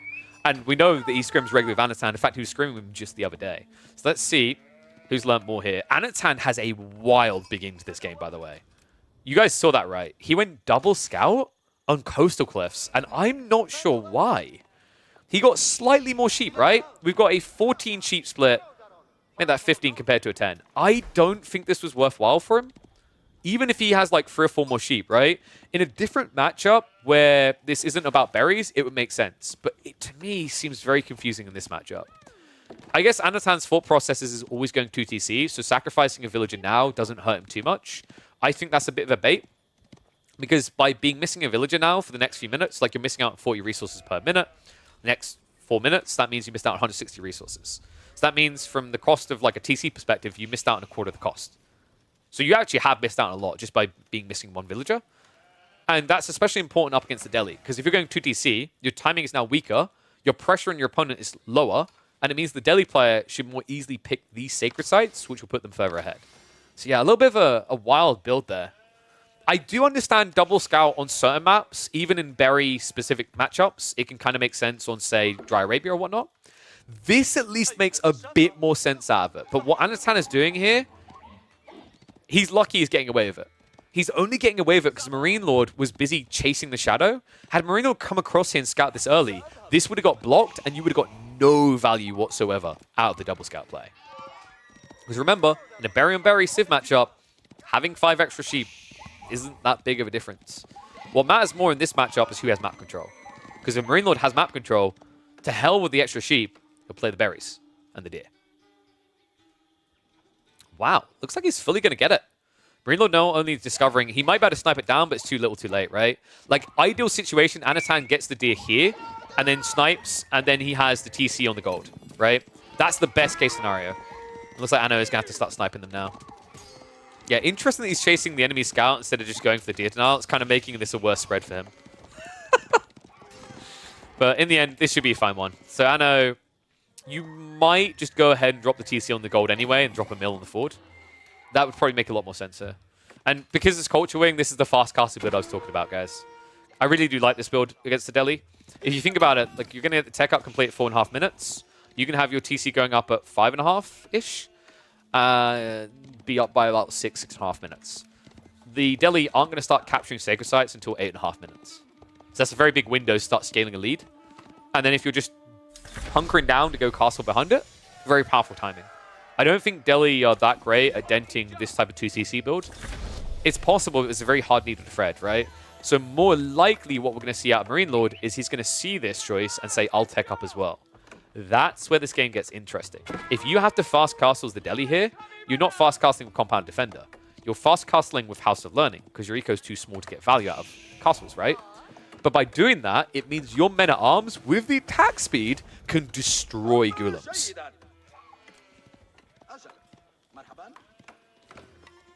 Yeah, this is really cool. This is a very different style by both players. One thing I've been noticing is a uptick in the selection of House of Learning in games, and I'm all for it. I think House of Learning has been slept on. Even the other thing is like Delhi going into Imperial, right? Like these type of elements work so damn well for the late game. I only really feel like Compound Defender makes sense after a long feudal, because after a long feudal, you can have like 60, 65 villages, right? At that point, you can afford to take some villages in the next 2 minutes and start gathering stone. If you're going fast castle below 40 villages, when can you say it makes sense to pull 10 villages to gather stone? That's an insane amount of your economy, right? It leaves you very weak when it comes to production. And this is interesting. Anno, not just rushing the castle. Instead, he's going to be playing 1 TC feudal.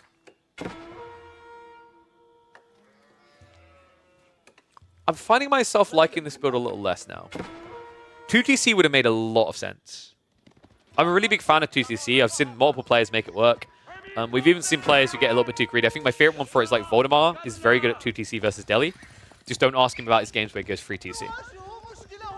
And I've seen him use that to like trounce to a certain degree some best. I think there was a game between like Vortex and Voldemar where he went 2 TC, looked really good, and he only lost because he went to third. This is weird now. Like, you're building horsemen into Ghazi. Clearly the goal for Anatan is to get multiple horsemen together. He's going to force Delhi to commit mass Ghazi, and then he's going to go for a Camel Archer, right? I get the thought process behind it. I'm just not sure it's going to play out the way he's intending here. Because the way I see this usually going is like the Delhi player is just going to go, okay, add in Spearman, right? And your front line won't be able to hold. So then what? You go into Archers. Okay, then I go into Archers. So we're both 1-1-1. But because you went for Culture Wing, you don't actually have any military upside. Meanwhile, the Delhi have a 15% attack speed increase. Only English can 2 TC versus Delhi? I disagree. I've seen Abbasis do it as well. Abbasis are surprisingly effective at 2 TC. You go Military Wing, and what you do is you force the Delhi player to do something other than Ghazi on an opening, and that gets you enough space for the second TC. And then Fresh Fustas plus Golden Age makes you insanely optimal on regaining your investment into that CC. Another thing that worries me now, Valentine basically playing 1 TC all in. You're against Delhi Blacksmith timings, and you can't really afford to eclipse those, right? In fact, on top of that, you got to remember, this is a game where Anatan decided to go 2 scouts. So he's behind in economy, right? Golden Age is the one thing that makes him competitive here. But if those Sacred Sites start to tick in, he's going to be behind. And here come the Camel Archers. He is indeed scaling them. Now, the Camel Archers are good against Spearmen as long as you've got enough of them, right? But it's much harder to scale Camel Archers than it is to scale Mass Spears. And you can already see Marine Lord prepping the 1-1-1. I love Delhi 1-1-1. It's so strong. It's insane how good it is. You can basically get to a point where the Spearmen and Archers stand the ground and Ghazi go ganking, right? You just go raiding with these units.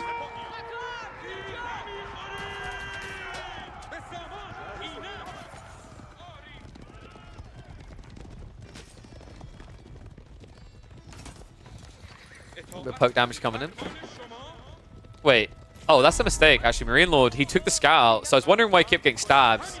Little note here, guys. This is the positive, negative of taking a scout with you. Yes, you see what your opponent is doing, but if it's Horseman Mirror, you're at a disadvantage, because when you run away, you get hit. Luckily, Marine Lord was moving out for the Sacred Site cap, so all this damage is just going to be shrugged off. Yeah. So that's another thing that makes 1 TC versus 1 TC very annoying against the Delhi, especially when you're playing melee comps. It is inherently harder at this scale to get kills with melee units than range units. It's different when you go up to like 20, 30 horsemen because you can pinch, right? But at this sizing, you just saw that tickle damage just got shrugged off. And now Anatan, he just has to go for the castle. Military Wing on the way. The Camel Raiders are going to be great against this Ghazi. They will disintegrate these boys. The problem right now is your opponent is scaling more spears plus archers, and you don't have anything to really solve that. Yeah, Marine Lord is actually prepping for an offensive. Steel Arrow on the way, Siege Engineering as well. He did go for the double Blacksmiths. Love this build here. It's just a smart read, right? Like, he sees that Anatan's 1 TC. He can't match Blacksmith techs. It's too expensive. And another thing that's quite worrisome is, like, Anno, by some miracle, has got his 8 stack of berries. Most games, that won't happen for free, right? Like, in a lot of ways, Anatan has got a desirable spawn for what he's doing. I just look at this game, though, and I wonder, like, was it meant to be 2 TC? Did he get turned away from that?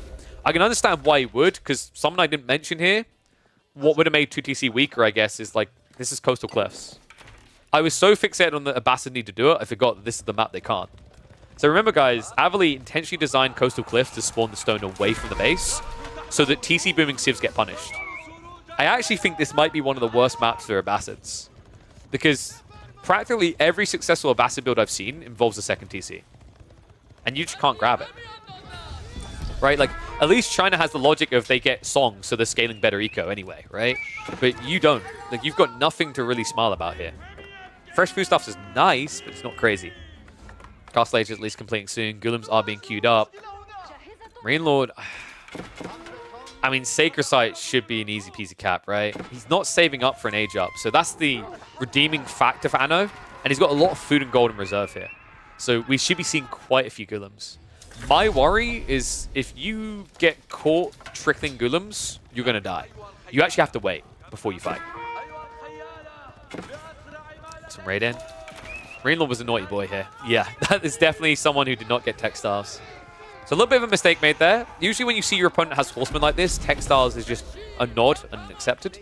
I actually think that Delhi textiles is OP. It comes through way too fast here, right? Like, it just takes you 25 seconds to get this tech. I think that's way too good. Compared to other civs that it still takes them 20 seconds and then 150 resources. That is bonkers. Going for on the wall, Marine Lord. Looking at bonkers onto Anatan's economy here, and that's a good blocker, because right now, Anno, I mean, sheet count, he's still got 8 in reserve, got a few berries left, but in the grand scheme of things, when you're spamming Golems, that's not a lot of food. Yum Lord. Although he can't get the 2 Sacred Sites locked in, he's just shuffling back and forth. That Archer mass is building, and that's what kind of scares me here. Because something I'm noticing, and I don't know if it's just someone forgotten by Anatan, there's no blacksmiths. Undermesh level 1 is so valuable here. You're going to half the damage archers do. In fact, you need it here when you're building Golems like this. I find time and time again, people go fast castle like this against Delhi, and they really underestimate the attack speed increase for archers. What this does to the game, and what it can do to your initial men arm spam is insane. We have got a lot of MAA, they just don't have that extra layer.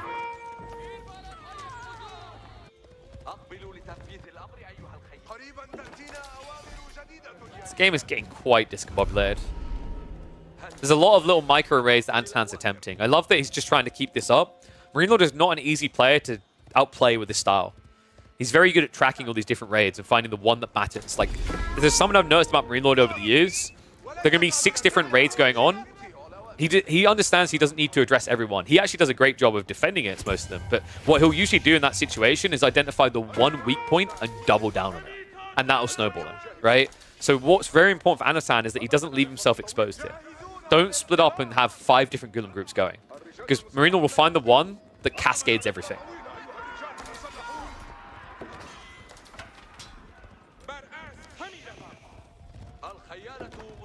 And Lord still with a notable military lead here, but Anatan is going for the big boy army. About to approach 20 plus Golems. Marching towards the enemy base. Marine Lord in the meantime shows no signs of teching up behind this. For good reason. If he does, he will die to Golems. Production will not be quick enough here. This is a wild build from Anatan. I'm wondering if Marine Lord was aware of it though. Like we said, the 2TC isn't feasible in Coastal Cliffs, not in a rush. You can usually do it after you go Castle Age. Usually you'll see it around like 12 to 18 minutes. And in fact, yeah, Anatan's now on the stone, so it looks like we are getting into that. What would really convince me of Anatan's position right now is if he was going for the relics, but there's just too many Ghazi. And this is what I was talking about getting caught out like this. Anatan is hard outnumbered here. He has no choice but to run, and running doesn't work here because you're slower than every unit chasing you. The second group's going to come in. Marine Lord perfectly reacting to this. A few Golems just to chase on. Villagers get pulled back. Main army is hunting though, and these Golems, half of them might get out, half of them could easily die. Clash comes in. Ghazi sticking on top, but the archers join in. That attack speed feels like a mini Gatling gun going. Just too many spearmen as well. A terrible fight for Anatan, and possibly a quick resolution to this game. I mean, that's what, half your Golem mass just gone. You're going to chop down a few Ghazi in return. Dive at least is maintained at the main base, but just a handful of Ghazi able to just push this back. Yeah, this game is pretty much over for Anno now. He hasn't even got the second TC online. And this is where now this army's big enough to dive the main base, right? Like, Anatan needs a Mangonel maybe to protect him, but there's still a lot of Gulems here. A lot of Ghazi, rather. Gulems, Ghazis. They all bring the GGs. Notice what I said about this style against Marine Lord, right? It's like, look at what's happening. Anatan is trying to raid everywhere, and Marine Lord isn't overreacting. He's sending just enough to shut each thing down. This is what makes Ghazi so insanely good, even an age behind, by the way. 13 base damage with the melee +1, an extra 2 against heavy. So 15 damage against these Gulems that have 4 armor. Now, you are going to double strike, but these Gulems are more tanky than horsemen, so they can take that fight more favorably. Raid comes in on the wood line. Marine Lord says, I'm more than willing to trade. I'm so willing to trade. I've got 5 different trade card games sitting underneath my bed. What have you got? And Tan's like, I once upon a time played Pokemon? That's not going to do it. Marine Lord now knows where the economy is. Burn down comes in on the houses, on the racks. In the meantime, looks like the mini raids have been shut down. Nothing left to attack with. Anatan only has the option to defend. But with 5 Gulems and a handful of archers, that is looking nigh on impossible. And no military wing techs, because he doesn't have enough to get value out of boot camp now. He needed it early on the Gulems, but even then, I don't think that was good enough. I think the thing that was missing here for Anatan, more than anything, was the blacksmith techs. I can't believe it took this long to get in on it. Undermesh would have been the thing that could have allowed him to fight more favorably when those Gulems got jumped. This is the difficulty, right? Like when you're playing 1TC like this, fast castle, especially against Delhi, that's the thing that's going to be lacking. And that's the thing that made the difference here. So it looks like game 1 is going to be an opening win for Marine Lord because Anatan, at this stage, I don't really see how you get an army together quick enough. Like, this is the fire armor protection, and you're still losing the production buildings. Raid comes in on the Deer. The Deer never got pushed in deep enough. Sacred sites are now going to be recapped. This feels like simply too much firepower. Archer's going to start targeting down the Ghazi. Anatan, he needs those Ghazi gone. His one hope here would be to kill half these Ghazi, get the countdown to like 10, and then you play mangoes and your choke points, right? But you can see that Marine Lord's doubling down. He's double barreling this assault. 24 Ghazi and climbing.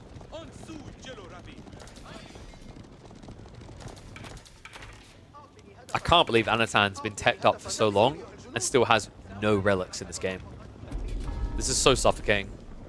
Adabegs would have been critical. Yeah, you're right. Let Anatan go back and pick a different civ. Remember, guys, this is not Ibis. Despite the fast castle choice, this was an Abbasid build. But you do get Adabegs everywhere, right? You get the boot camp effect. He does finally have it. Now, Marine Lord could just tech up now. But he doesn't want to give Anatan a way back in. At this point, the Archers trading like this, you'd think the vets would just win, but the issue now is that they're kind of overkilling in some cases. And the attack speed difference is really what kind of wins there. Not to mention the fact that once these Gulems get cleared, Ghazi are going to have a field day. 2 sacred sites locked in. Marine Lord now slowing down production, so it looks like Castle Age is going to be on the way in the next 30 seconds. Meanwhile, there's still Ghazi in the back of the base causing anarchy. This is now Marine Lord with almost a 10 villager lead in the game where you might have that 10% increased gathering rate, or 15% rather, but really, what do you have to gather here? There's no food income to speak of. Instead, it's going to be a TC to try and recover for Anatan. Yeah, this might be the hair that breaks the camel's back.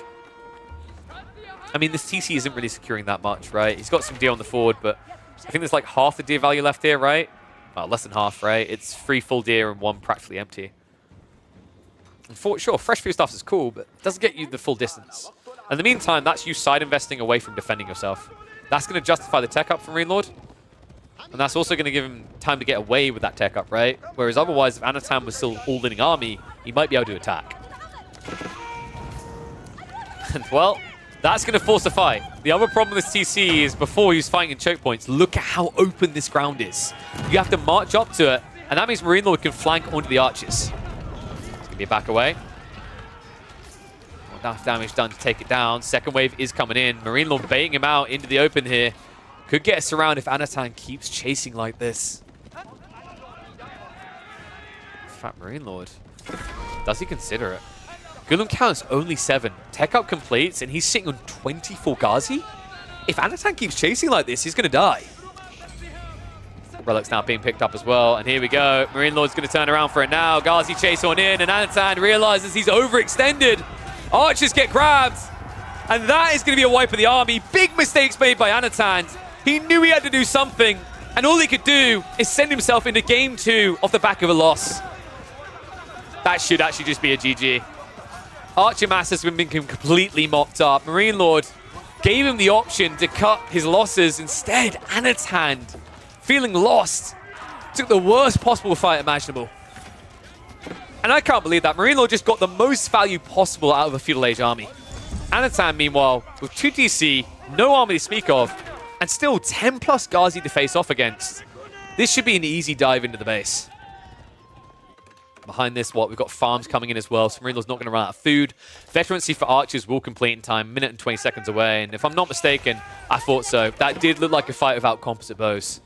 No wonder it was so easy as well. Maybe if Anatan at least had that tech, he could have traded a bit better, but even then it's an uphill battle against that many Ghazi.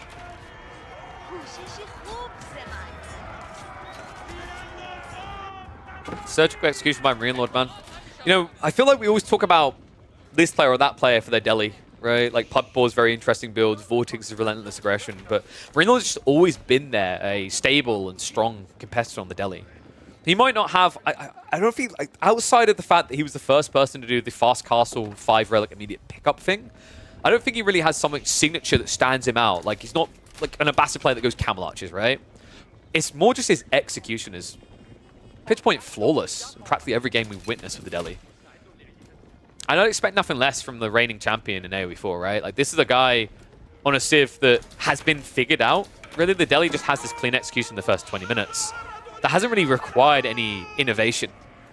Just requires good execution. And now you just see the desperation Anatan's resorting to, right? Full pocket resources on the flanks, but Marine Lord now going in for a dive in the main. Behind this, with men-at-arms coming, you can see Anatan already reacting correctly by going crossbows. The problem here is, you can't really rely on composite bows to recover your game, considering Marine Lord's archers are just as good. That's why he's queuing into them. So 15% attack speed increase compared to the 33%, right? Definitely better for the Abbasids, but it just kind of offsets a big part of your advantage. And also, the fact you have to go crossbows here means the archers maintain value. One relic has at least been returned by Anatan, but it's a 4-1 relic split. And remember, Village Fortress is coming in 2 minutes. Marine Lord's already gathering stone. This is going to turn into a keep drop on the sacred sites, and then Anatan is going to have his work cut out for him, because those aren't just going to be protecting the win condition. Those are going to be TCs on the front line. Ball's coming up from Anatan. A bit brave here. Lance is already roaming down as well. He has at least got the outpost up, but my fears now are everything he needs to on the south side out of his base. So he's going to have to play away from choke points with a Mangonel that he likely won't be able to protect here. And Lance account is growing fast. We're about to go up to double digits. Crossbows prep behind this as well. This is getting brutal. I mean, I'd like someone to prove me wrong, but I actually just don't think Abbasids are playable on this map. This is just a brutal map. Like, anytime you're thinking about a Civ that relies heavily on the idea of 2 or 3 TC, remember that Coastal Cliff spawns the TC stone way too late. Way too loose, rather. So, like, you can't grab it straight away. Even English on this map, I actually think you play Council Hall, not King. Actually, no, that's not true. You can play King, but you're going to be playing 1 TC all in. This is just not a map that is friendly to 2 TC early game. And to me, that is the bread and butter of Abbasids. It's very rare I've seen an Abbasid build look good that didn't involve getting a second TC in the first 7 minutes.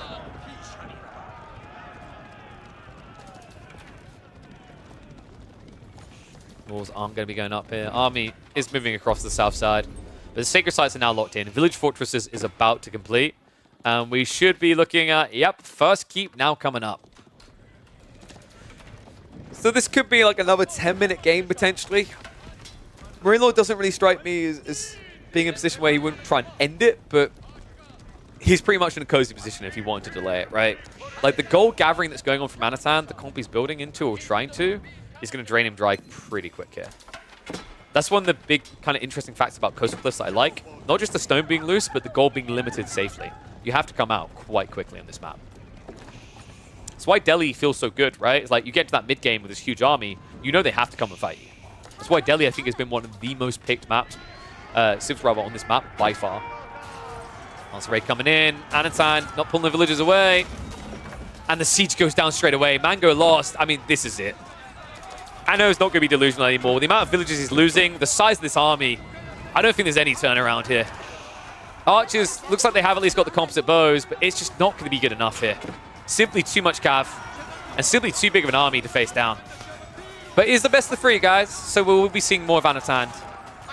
I do find that this has been a tough one for him. Anatan has been having some impressive performances against some of the top players like Puppypaw and Wham, but every time I see him against Marine Lord, you can tell these guys scrim together, and you can tell that Marine Lord is still winning the majority of these games.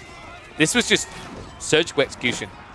Anatan, I usually praise him for his creativity, but I have to wonder if maybe a suboptimal but more standard approach with the Abbasis would have made more sense here.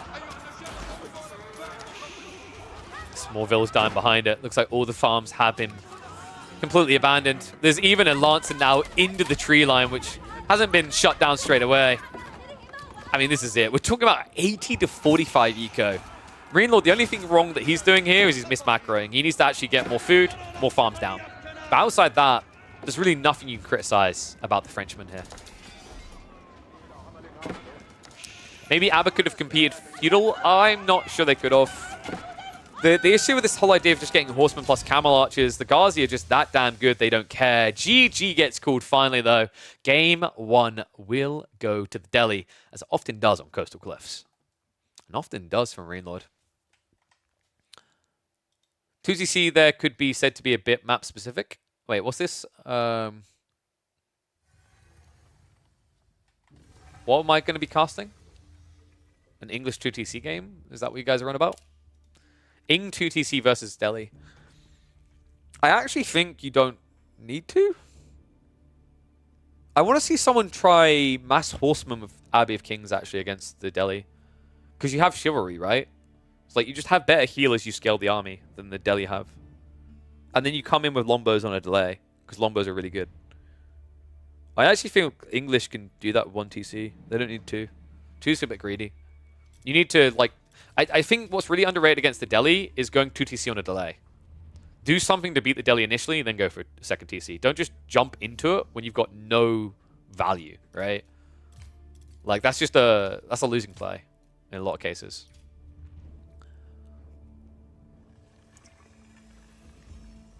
Ghazi Wreck Horseman.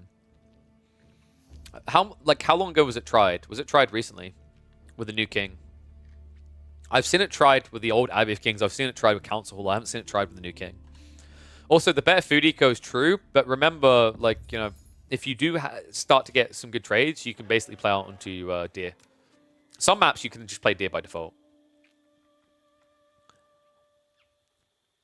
What Cordu to be put on blast like this? He read at me for like casting his losses against Krakody.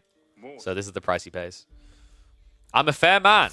But, you know, sometimes people got to be a little bit spanked. He brought it upon himself. All right, let me just catch up with chat and then we'll hop into this one. Said only Abba 2TC builds are good, but there are some strong military wing builds, especially versus civs like Malians, that you can pressure early. Actually, no. Like, even against Malians, I would rate 2TC better. The thing that works really well against Malians, like we've been seeing recently, like these 2TC builds, like English versus Malians, this 2TC build is really good. Because you get it so early that you build a big enough eco lead that you can kind of screw with the Malians, right? One sec, I need to name that last game. This is going to be a fun one, though, guys. Ooh, just saw the civs. Of course, he picked Zhuji for a water hybrid map. Welcome back to the series, folks. Game number 2 between Anatan and Marine Lord. Marine Lord struck early, he struck hard. Delhi able to take down the Abbasis, but you hop into Kawasan for our second game with Marine Lord on match point, taking the Japanese. A civ that I rate insanely highly on this map. Anatan on the other side, a civ that I'm not so certain about. Zhuji's legacy, I think, is very, very powerful on particular water maps. Most notably Holy Island, a map where you can get very good spawns for meditation gardens and where you share the pond. When you split the ponds like this, I think that's where Japan does a bit better because they can diversify their food eco quicker. And they are both going to be going for the same food eco to open this up. Another problem with this type of matchup is like when you're playing against the Japanese on Holy Island, it's a bit easier to kind of protect your docks, right? You build multiples in the same location, so you can't be disabled easily by Shinobi. You also can easily outpost or get a few troops in position to defend. I think it's a lot harder to sabotage docks. Oh, sorry, a lot easier rather to sabotage docks on a map like this, because you're likely to be split between multiple ponds. The other thing that's kind of awkward is that it's much harder to get the naval arrow slits to a point where you're easily able to like get full value, right? Because the aggro comes in fast and hard. Now, one thing I will say is I actually think these two civs are typically top on water hybrid maps. HRE is still top for land aggression, but in terms of a shared pond or a shared water perspective, Japanese and Juji are really good. I rate these two civs highest on maps like Holy Island and Boulder Bay. Because on maps like that, what makes them truly forces to be reckoned with is their passive stone generation. Japanese, they get it by gathering gold. Vice versa, stone, they get gold. And for the Juji, they get it by dropping meditation gardens on stone. This is an insanely powerful play. I've seen this absolutely dominate on maps like Holy Island, that, especially for the Juji. They're able to easily get 50 stone a minute, and you just crawl along the shore with these naval emplacements. This map's a bit different, though. While the Japanese will still be powerful for that play because of the rate at which they gather stone, the Juji are going to be less notable because there's just not anything great here, right? You'll probably be seeing a Juji drop the meditation garden here, so that'll be 25 gold, 25 stone, and probably about 30 wood. It's an alright one. But if you compare it to what we've been seeing with Holy Island, where someone gets 125 resources, even with a nerf meditation garden, I mean, it just doesn't even compare. And the interesting thing is, like, this isn't an insanely powerful Civ, right? Like, Anatan is regularly in my chat saying he thinks Juji are quite weak. Even though I say that Anatan right now is the guy who uses Juji best. Kind of says everything it needs to, right?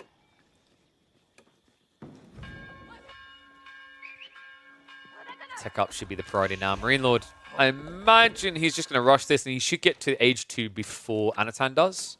The issue Anatan has here is that he's spending full resources on these fishing boats. The Japanese spend 45.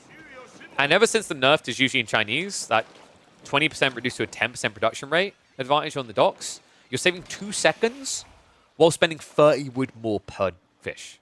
That's a pretty terrible trade. Now, the upside is at least once you're in feudal age, you're going to scale your boats quicker, right? And the supervision is allowing you to get a lot more wood than your opponent. The downside is the surge point. Like, surge points are always of critical relevance in these type of matchups, especially where you're going onto a shared resource. The Japanese just being a bit quicker to the feudal age, especially, makes such a big difference here due to the Koka Township.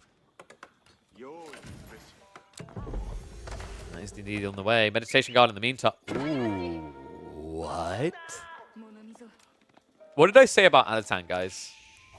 Creative player, usually off the beaten path. This is very creative. So this is why you want the pick here. I think I've seen 1 or 2 players do this before. Meditation Garden in the center of Kawasan.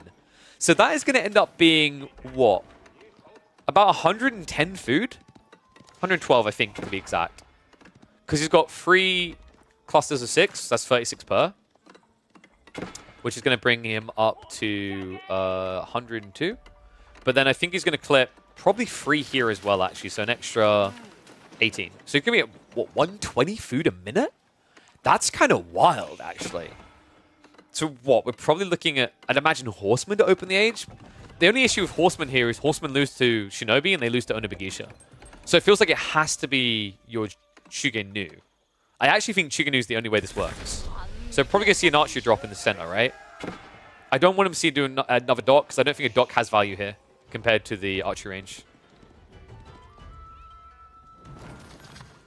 Find out in a sec. In the meantime, Marine Lord crawling around. This is sick. I love this reaction. This is perfect. He's been gathering stone, so look how close it's going to be to the naval arrow slits, right? Like, if he just moves across the stone to rush this, it's a complete blocker. He doesn't even need to sabotage the dock at this point. Both of them are doing the same thing, but the problem for Anatan is he now has to actively gather stone to mirror this play. He'll get it quicker, but the difference is that Marine Lord wouldn't have wasted effort to do so. He always wants gold, and that's what he's gathering. Beautiful stone. I don't know what that... It looked like he slid along the bush there. So here you go, guys. 104... Oh my... It's even better than I expected. Of course it is. Dude, why did I think it... Oh my god. I expected 120. It's 145 with 2 units under it, reducing it by 10%. So this is 150 plus food a minute. That is wild. Archer ship already out. Spring ship following up. Arrow slits are coming in the meantime from Anatan. And he is going for a secure on the north side dock. So Archer ship in position. Marine Lord cannot play into that northern pond now. This is wild. So Marine Lord adding in an extra Shinobi as well. So he's going to try to secure the south side dock. This is the correct approach, by the way. Japanese should be able to get this one. And then afterwards, they can try to burn the center meditation garden. It looks like Anatan isn't going to be using this for feudal aggression, by the way. He's using the Medi Garden to go castle. I'm not a big fan of this. The problem I have is, like, your opening plays in castle, a lot of them get handcuffed by Shinobi spam. So you're going to be rushing monks, right? The monks attack really fast, but a few Shinobi, if you're on a Bigisha, will shred that, right? Because you have very limited melee armor. Shinobi will do 25 damage, you're a melee unit, so with the melee armor, they're going to do 23 damage per strike.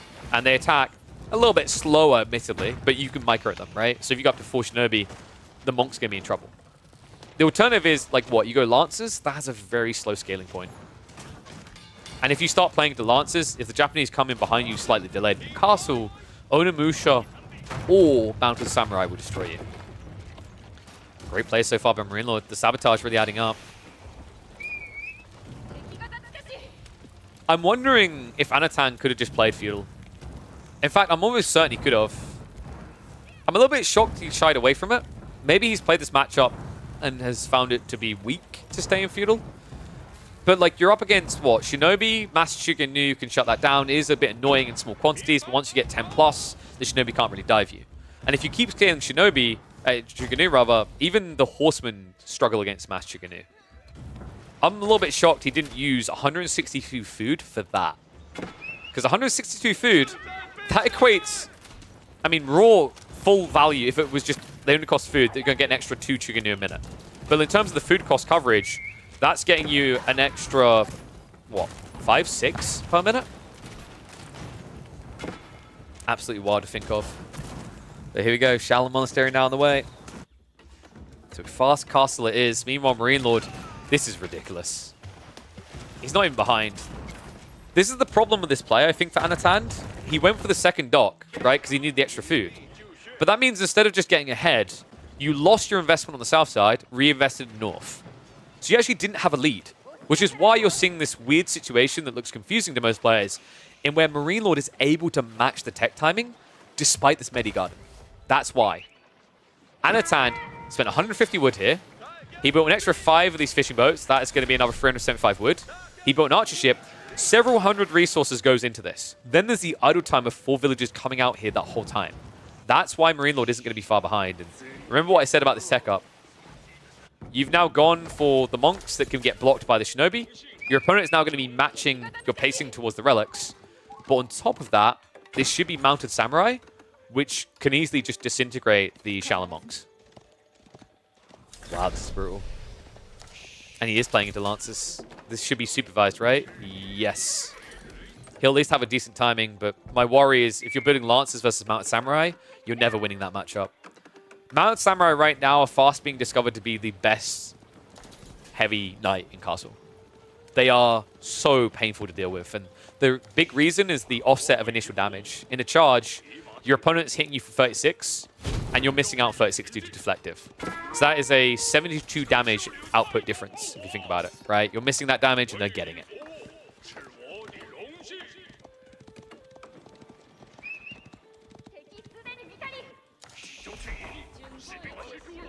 So how does Anatan make this work?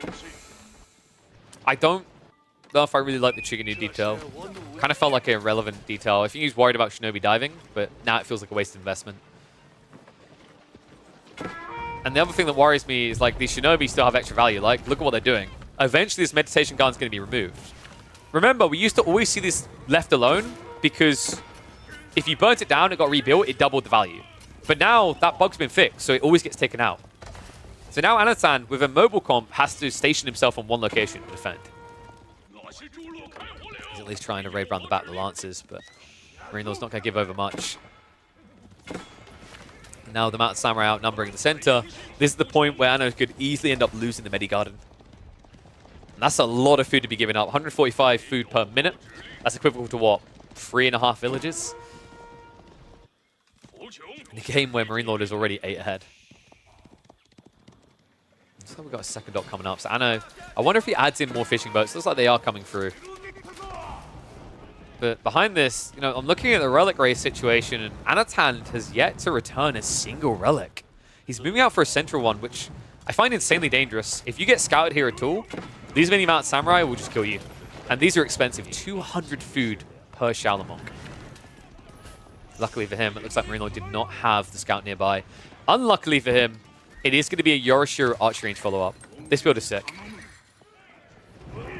Mount Samurai plus Onimusha destroyed the Lancer comp. And the crossbows afterwards, like, the problem you're going to have here is crossbows could counter this, but you're not going to have a front line left, right? Like, you're going to lose these guys so quickly on the opening. And that's the thing that was worrying me, is like the food income difference makes this very difficult to defend, even if you have enough production as the Juji. Horseman as well. Marine Lord's just a step ahead here, man. This is vile. There was maybe hope if you get enough of these crossbows together now, but with Horseman finally arriving so quickly, before you're even into your critical mass, this looks pretty much over. Anno, he's about to be shoved off his gold at this pace. And he can't even turn around and defend right now. He had to pull these Lancers so far back. For good reason as well. Like, the Onimusha destroyed these guys. 19 damage per shot. And when you go for Lancers like this, and you find yourself just defending, the attacks coming in, that's when you feel like the game is practically over for you, right? It's actually wild that he's doing Horseman. I've got a smile on my face because we just don't really see Horseman much in Castle for the Japanese. But it's a winning play. Right? Gives him a quicker torch down to take out the Meditation Garden. Double bang for buck. Gives you enough Horsemen to just hold back Lancers while Onimusha win. But then you always pinch these crossbows. That's so wild. No, Onimusha are very good.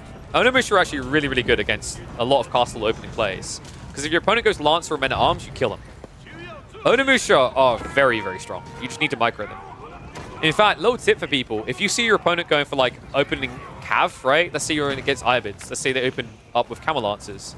If you go Onimusha, that's actually the counter. You do Onimusha, and then you get Kaburiya for the extra movement speed. Because then they can't reach you. This game doesn't even need Kaburiya. Because it's just all about the Horsemen, right? Like, look at what's happening here. Anatan loses the dock on the south side, has at least rebuilt one on the north. But once again, he steps out of his base, and once again, he pays the price. Crossbow count gets cut down again. Spearmen are now on the way, but I'm wondering if it's going to be too little too late. I mean, the amount of Horsemen you're looking at here, the production rate, Anatan doesn't even have the feudal upgrade for spears yet. Village is now being raided. Spearman outpost seems like it should be good here. But I'm wondering if there's just enough torches to take it down. This is a beatdown now. Marine Lord, 1,500 food income behind this. He's moved out to the deer. He's moved out to the berries. I don't really see this slowing down. Brutal.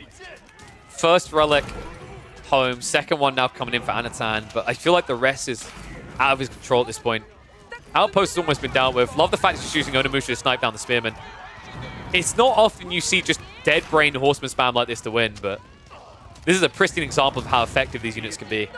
And guys, this is before even the Uma Bannerman. Like, he could be getting the Uma right now. He just hasn't bothered. The Uma Bannerman's insane here, right? The 15% increase with mass Horseman, mass Onimusha. It's the single most optimal choice in this situation, right? Because it buffs your backline, your front line. Warlord's going to come in. Marine Lord will have to back away temporarily, but whoop-de-doo, right? Just go back in afterwards. Looks like there is no body of iron to be used. I mean, it just doesn't even matter anymore. It's too many losses at this stage. We're approaching 30 worker kills in this game between fishing and villagers.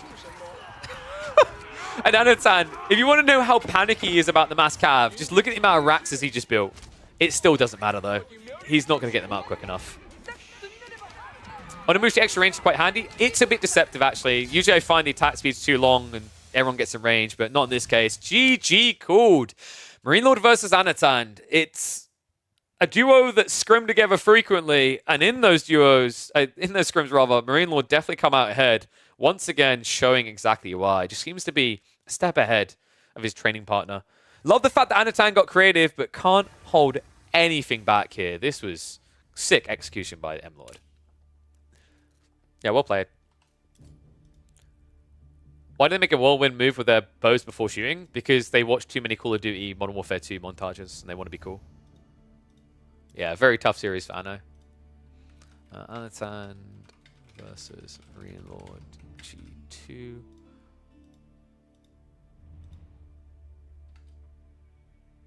What do we say?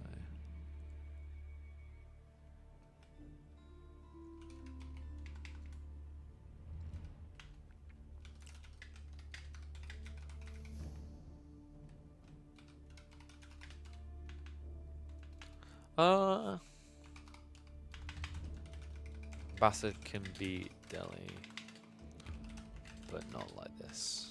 There we go. Just name that quickly. Actually, now Anna Pleb. I mean, it's just Miriam's like his kryptonite, right?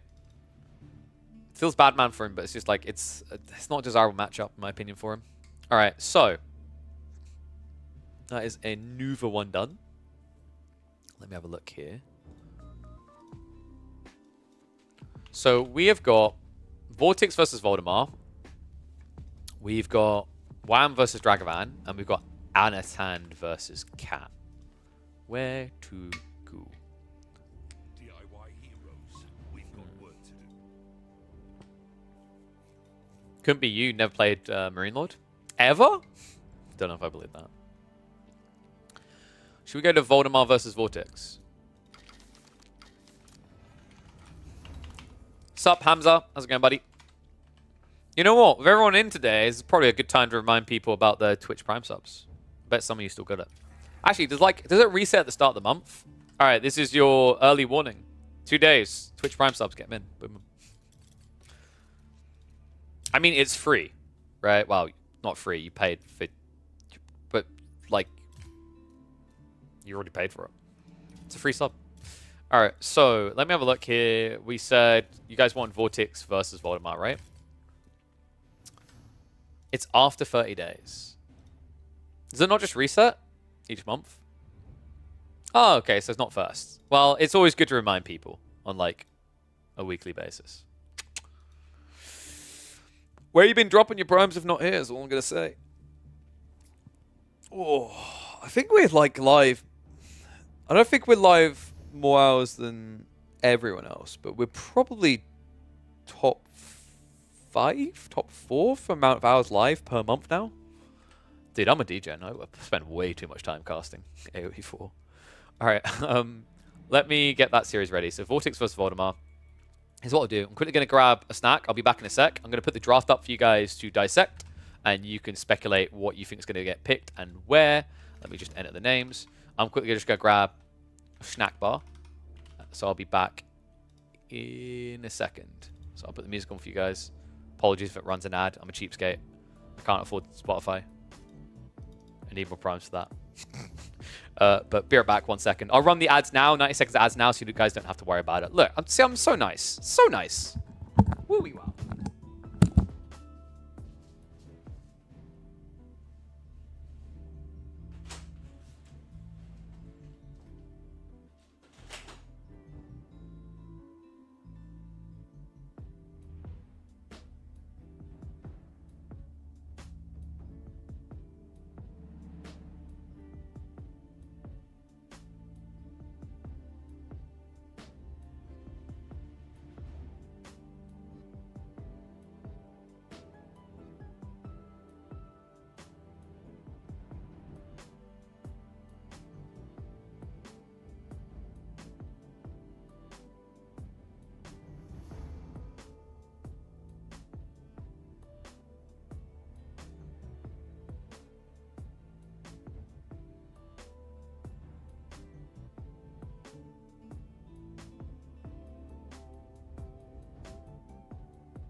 Is ad rev dependent on the region of the viewers?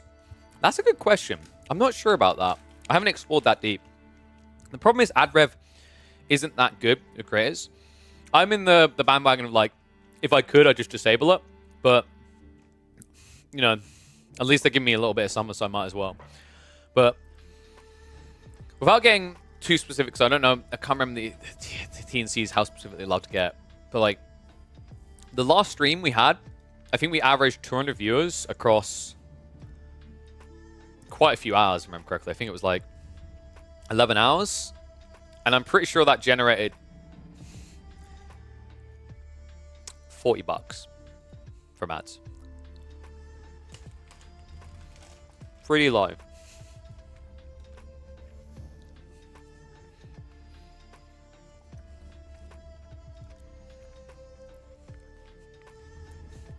YouTube generates a lot more from ads. So YouTube CPMs will sit anywhere between $3 and $9 per 1,000 views.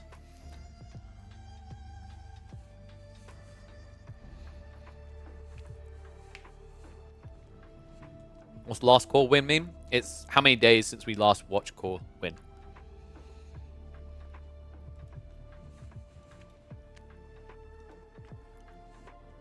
What proportion of different regions for EGC? It's not just EGC, actually. This statistic I'm going to give you holds quite true for most. NA viewership makes up about 25% of the viewership for AoE 4. 50% is made up of Europe. Rest of the world split between the final 25. And yes, calls a person. Sorry, guys. Just finishing this cookie, and then we'll get ready.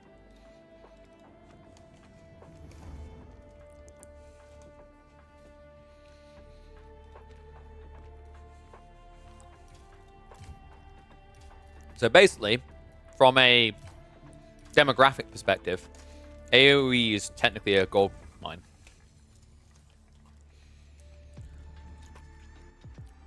Basically, advertisers want Europe and they want NA. NA is by far the most valuable, Europe secondary. Sorry, Asians, but like from a marketing perspective, especially when you consider that I'm an English channel, EGC is an English channel, makes sense, right? But I can tell you, NA is by far the most valuable. Like, NA, the value in NA is insane. I remember someone describing this to me with like Red Bull, where like Red Bull's marketing efforts, they have 10 times the budget for NA compared to any other region.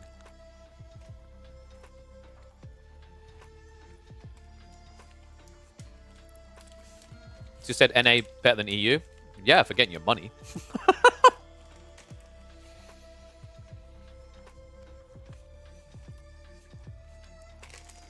When is Red Bull? Don't know. Did they put dates? I can't remember if they put dates. Yeah. I think they did. But I can't remember. But we're still waiting to see if AoE 4 is part of it, right? Give me a sec. I just need to send a quick message. And then we should be good to go.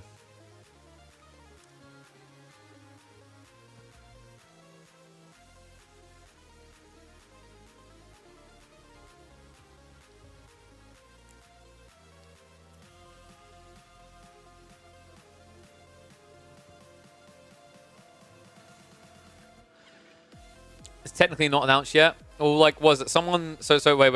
Okay, let's quickly address this because this is quite funny. Like, wasn't there that Reddit thread about this?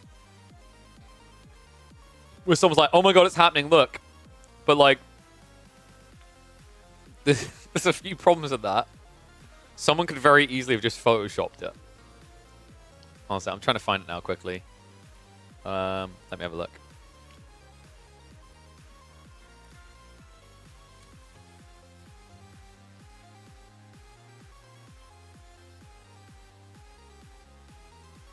Can I find it?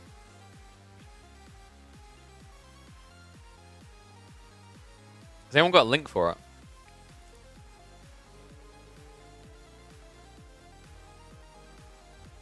Oh, you have the custom thing, you can see it? Okay, interesting. But like, what my point around it is like, it probably would have been more believable if the person just recorded a short video and scrolled through than done this. You know what I mean? Yeah, because apparently, so this is interesting. I heard there's a Discord plugin that actually reveals hidden channels. So, like, this is how someone got this info. So, AoE 1, 2, 4 mythology.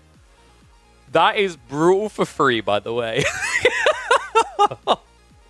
I feel really bad for free. 1 is really, really surprising to me. I thought 1 was going to be a one-off. Because we had it in 2022, right? But I guess maybe the reception was good enough.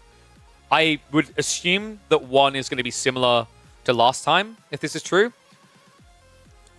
I've said it before, because people ask me, so I'll just give my take on this. If 4 is less than 2, less presence, less prize pool, all these kind of things, then it's a very bad message being sent to 4. Because 4 is I love 2. Dude, I've watched a bunch of 2. The amount of T90 videos I watched, I loved watching it there when I was at Red Bull. But 2 is the past, right? It's very difficult to get new players into that game. Apparently XQC was playing the other day, and Buddha told him to start with 4 because 2 is so hard, right? Which is true because the noobs in that game know so much more because 4 is younger, so it's easier to hop into. That's why 4 should be more approachable to a wide marketing POV. So I think, if they decide that 4 is going to be a smaller part of WoLOL than 2, it sends a very bad marketing message. That has been my take. So I keep going over this because I find literally I know someone's going to ask me about this in 5 minutes if I don't mention it now. 4 should be... I'd be surprised if the prize pool is bigger than 2, but I think it should be the same size. Because the other problem you now have is if 4 doesn't have as big of a prize pool, you're sending a message to all these players that things aren't going to improve from a value POV in this industry, right? Which is worrisome because AoE 4 can only support so many players already, and it's about to be in a situation where it can support less, right? What you need to be doing is convincing more pros to come to the scene, more players to look at the game, more players to pick up the game. If it ends up being a small part of the event and 2 being the biggest, you're doing the opposite. And it's I would be especially jaw drop shocked considering AoE 4. When the expansion came out, they announced it was the best-selling expansion in the history of Age of Empires franchise. Full stop! Exclamation mark! Right? That's a big statement to make. And if you don't back it up now, with this being a big part, I'm worried. This I would expect to be a show match because I don't. Okay. So here you go. I'm going to do the marketing for you. I'm going to do the marketing for you quickly. This is how you would bring Age of Mythology in. If Age of Mythology is going to be part of Red Bull WoLOL, 1-day event, make it more than just a show match. Invite some of the best players historically in Mythology. Invite Magic, invite Mister, invite a few others, right? Have either top 4 or top 8. Run it across the day. Play the entire tournament out. At the end of the day, announce that Age of Mythology is now available, right? Because Red Bull WoLOL is Age of Empires' single biggest marketing endeavor. They bring more faces, more eyes to the game than anything else that Microsoft bothers to invest in right now. So use that as your launch, right? Because I actually think one of the big mistakes they made with 4 in 2022 is they released the expansion for 4 and then they had the tournament. That was a blunder, right?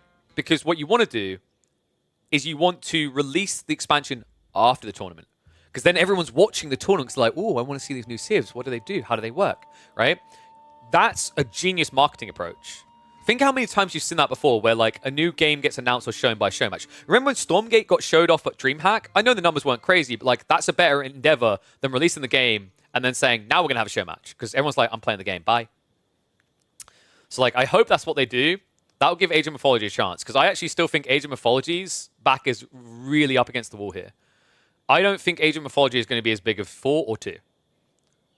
Not with Red Bull, obviously not with Red Bull, but as a wider thing. Because Mythology is already a niche game historically. And this is a remake. It's a remaster. So you're pulling on the nostalgia string, similar to how 2 really started to claw back in. The problem with that is Age of Mythology sold worse. I still can't find it this day, but there used to be an infographic that showed where Dawn of War had 4 million sales, and Age of Mythology had 1.8 or something like that, and then AoE 2 had 12 or whatever it is, right? Age of Empires 3 even had more sales than Age of Mythology, which is sad actually, because I actually think Age of Mythology, out of all the games, has the best campaign, full stop, and its multiplayer wasn't bad. But the reality is this is a niche game that most people don't know about, right? that happens all the time. There's so many games out there that are incredible, but a lot of people never saw them, touched them, whatever, right? Like, I've used Total Annihilation as an example. A lot of you may have actually just recently played Total Annihilation in new form, which is beyond all reason. Bar is Total Annihilation. But a lot of people didn't know about Total Annihilation. But it's still a top RTS of all time.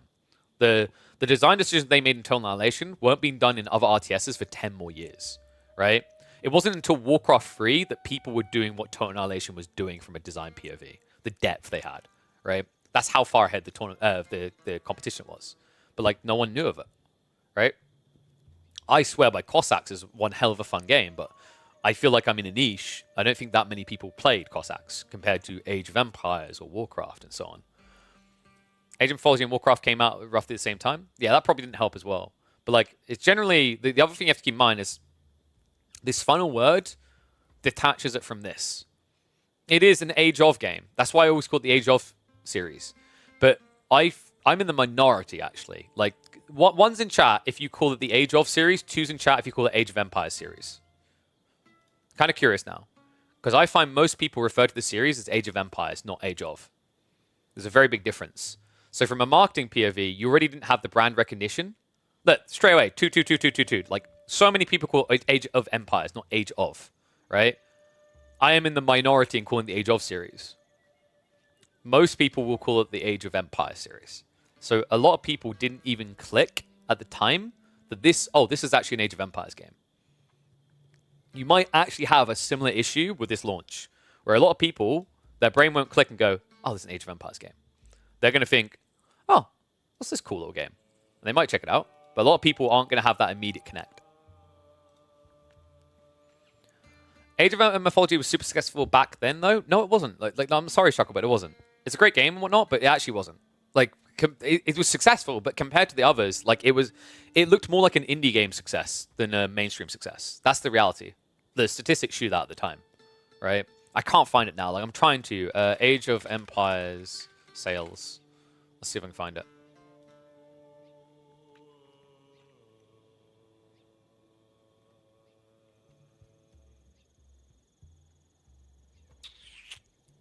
I'm just not showing you the screen yet because it's all white, and I don't want you guys to get flashbang because of Wikipedia. Sales numbers.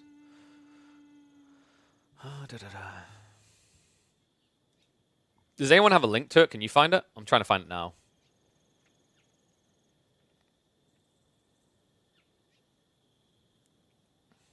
Because I can't find it.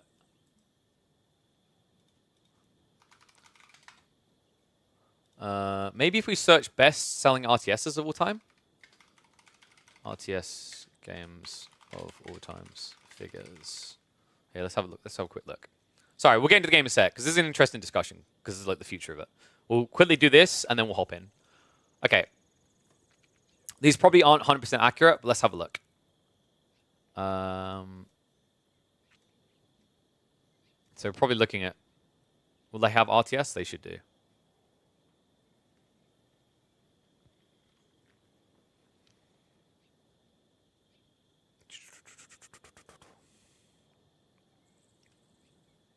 Actually, no. Dude, what am I doing? Just do... Like, actually, it's so much easier. Just, like, why am I complicating it? Just do this. Because they're all Age of games, right? So Age of Empires 1 was 3 million. Age of Empires 2, Age of Kings 2 million. 3 was 2 million. Age of Mythology was 1 million. Wikipedia is wildly inaccurate. I mean, yeah, but like I'm struggling to find the full list I'm looking for.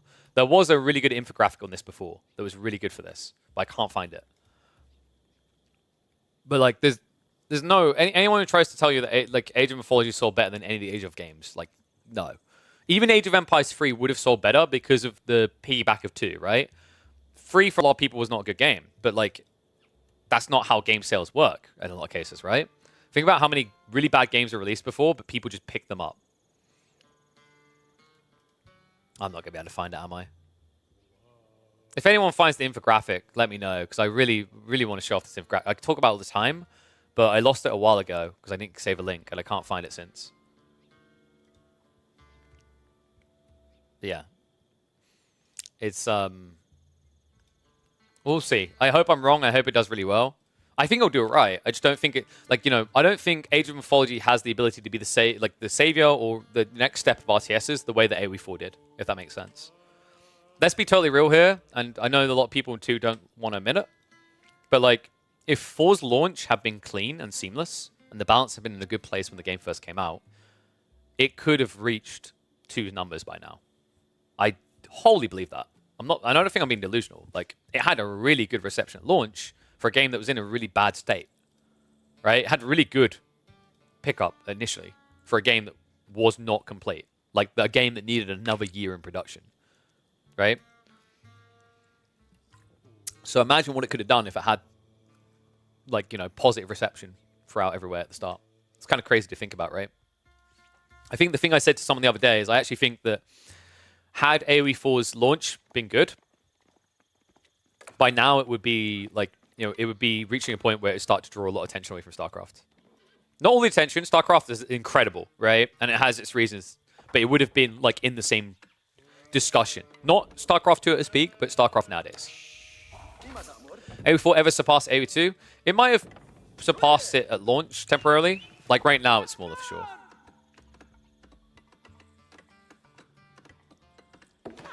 All right, let's go. Time for another series, V&V. We've got Voldemar versus Vortex. What a fun one. I love watching these two. Very kind of different approaches, right? I think Voldemar would probably be seen as more of a defensive player, sometimes a little bit too reluctant. Vortex, sometimes a little bit too aggressive. So it's a nice kind of combo to see together. And we'll see who's going to overextend this one because we open this series with Ibids versus Delhi. This is an interesting matchup. Now, I watch copious amounts of AoE 4. Too much, someone might say. And I have to say, I feel like this is a matchup where Delhi can do right. Ibids have a very clean tech up that can be quite a nuisance. So I feel like if you don't intercept them at all, it can be problematic.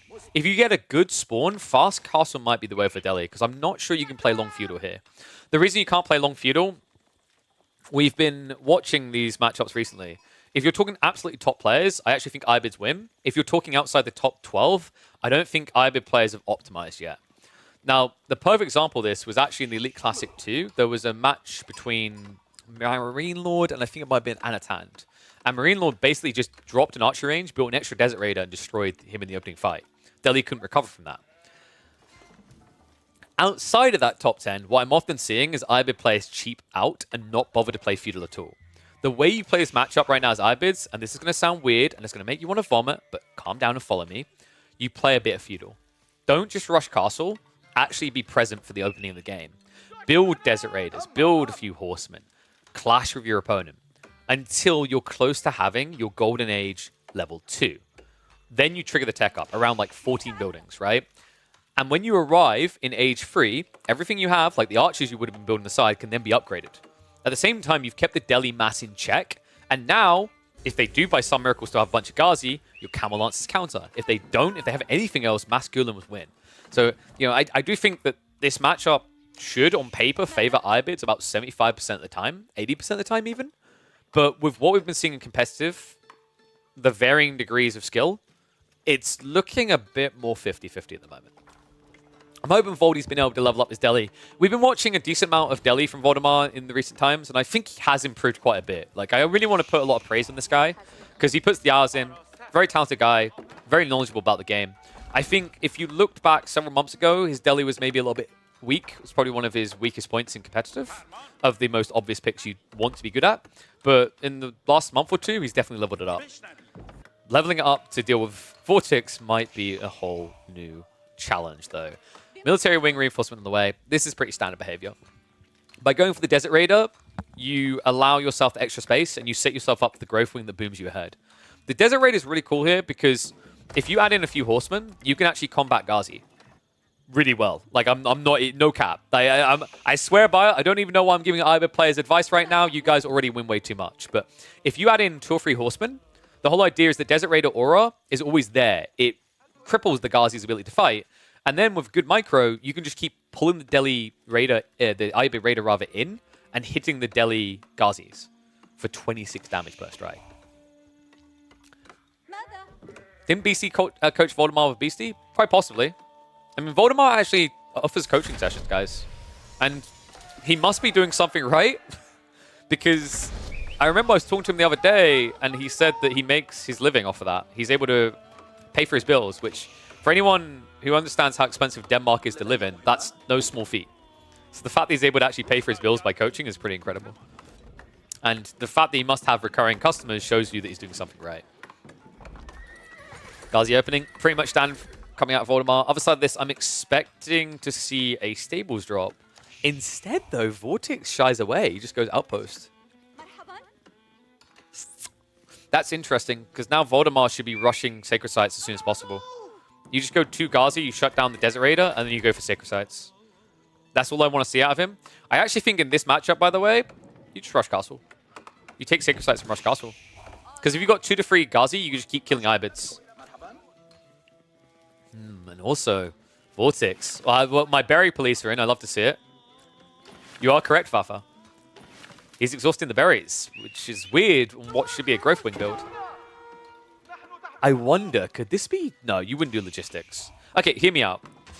If Voldemar builds only 2 to 3 Ghazi and rushes Castle, you go logistics. But if he's investing in Feudal, you 100% go Growth Wing here.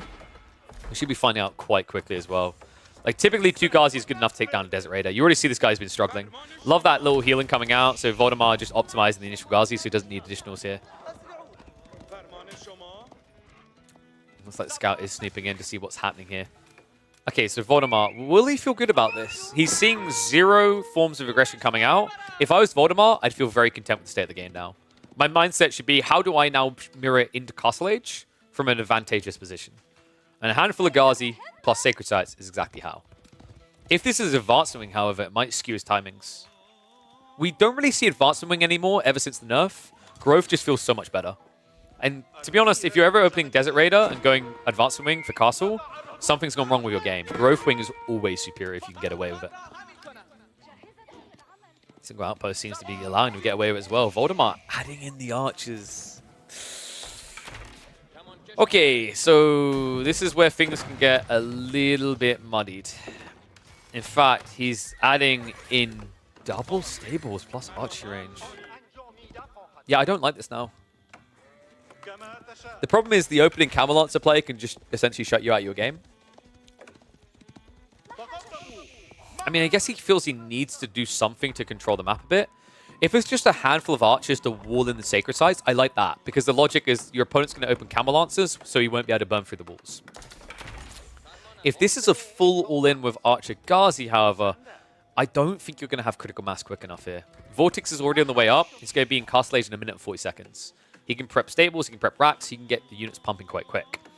If this had been a forward spawning gold vein, I actually think Voldemar's approach could potentially work, because you could starve gold. But it's a back spawn with an outpost on it already. So you're not going to stop Vortex before he hoards 600 gold, right? And that's going to be several Camelances, which counters everything here.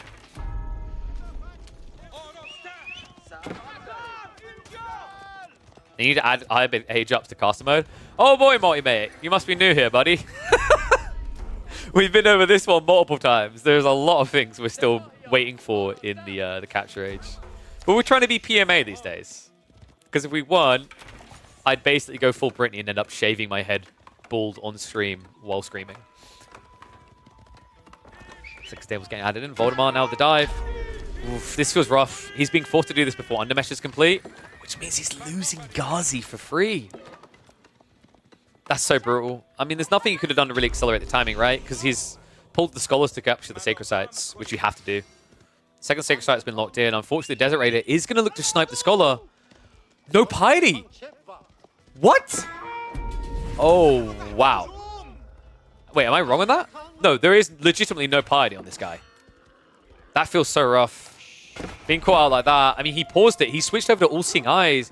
I'm a little bit surprised by that choice. It means the Desert Raider gets insane value here. I mean, you can't ask for more of your Vortex. That's perfect. So you block the central Sacred Site, and that means now Voldemar has to pull the other Scholar out, which slows down his tech timings again. In a game where he's scaling archers, that means he's even further away from Steeled Arrow when he needs it most. It means Vortex doesn't really need to rush Undermesh as much as he did before. Wow. So this is a tough one, because right now a lot of people have probably seen these type of games before where Delhi has a military lead this big, And you're immediately thinking, wow, that's a hard game to beat the Delian. Not really. Look at what's happening. Vortex already queues up 4 Lancers. I mean, choose your fights right, and you can easily overwhelm this army size.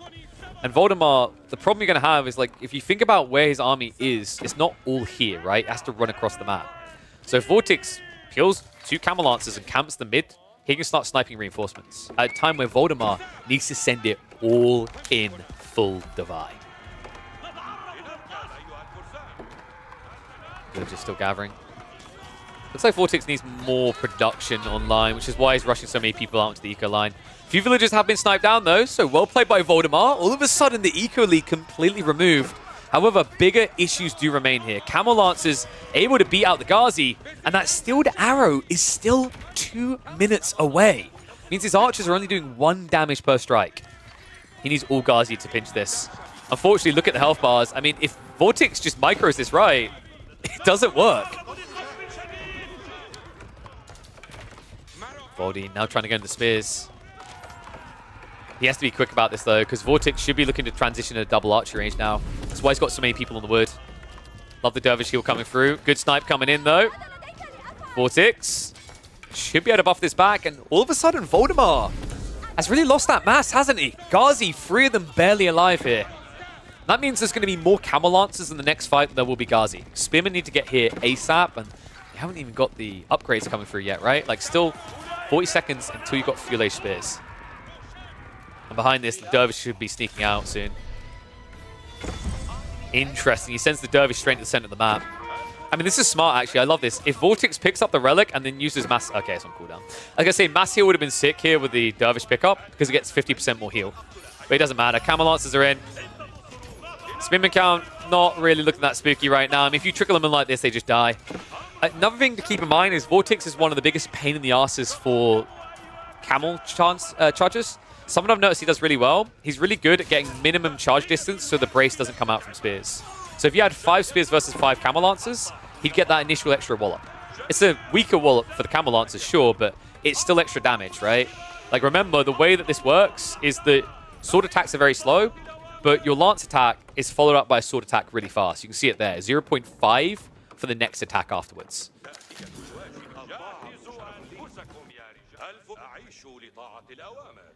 Voldy has at least got Steeled Arrow now, so Vortex needs to prep Undermesh.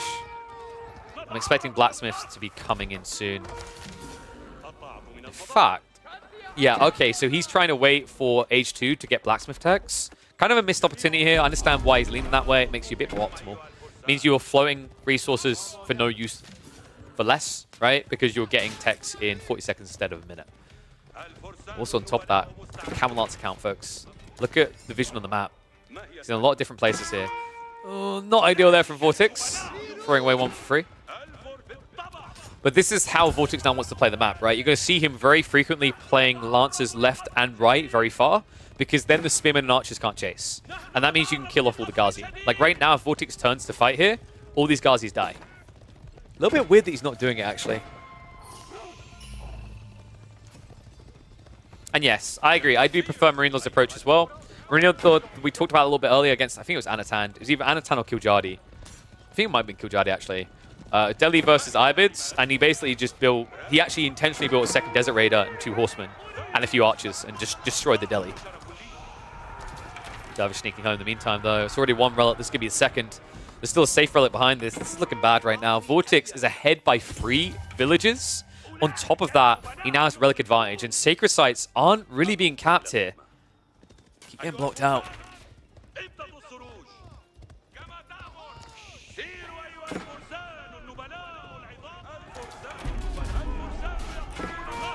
Once the numbers getting big, Archer's now falling behind. The veterancy is coming in. So, Voldemort now has quite the tricky predicament. He does have the military mass right now, but what he needs to do is force a fight. The longer this waits, the worse it gets. Especially with cycle charges like that. Just freebies given over. Doesn't at least snipe 1 in return, but that was the Desert Raider. So that's always expected to go down. It's all about Camel Lancers to win this. As we approach Vortex's base, keep in mind Defender's Advantage is a very big thing here, especially when your army isn't substantially larger. It's so easy to lose these Spearmen. I mean, Mamluk's Bravery might be coming through quick. Wall on the backside is ambitious to say the least from Vortex. But this is still about to be a free relic game. The Ghazi count is getting smaller.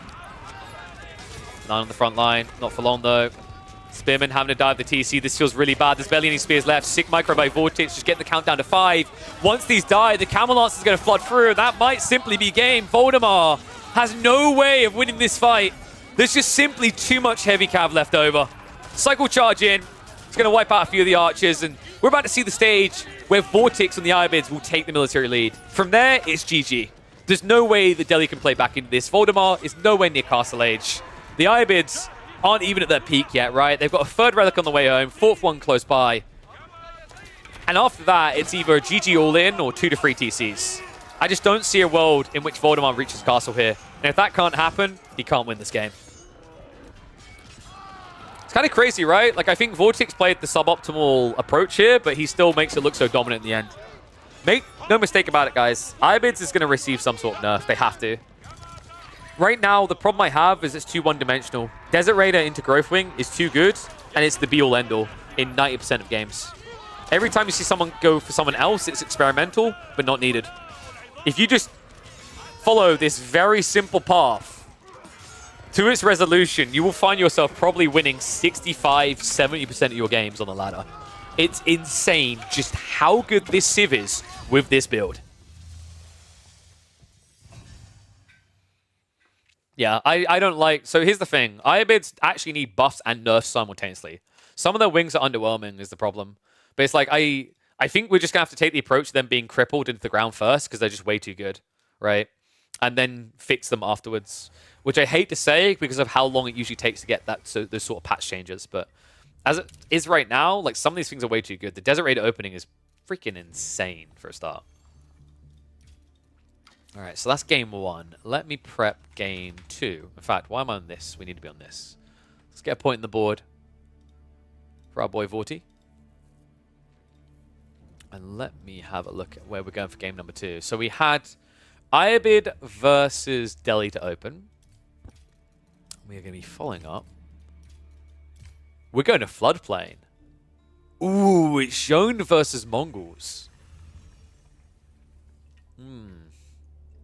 Made the first Desert Rain not come out instantly? Yeah, that's what I said before.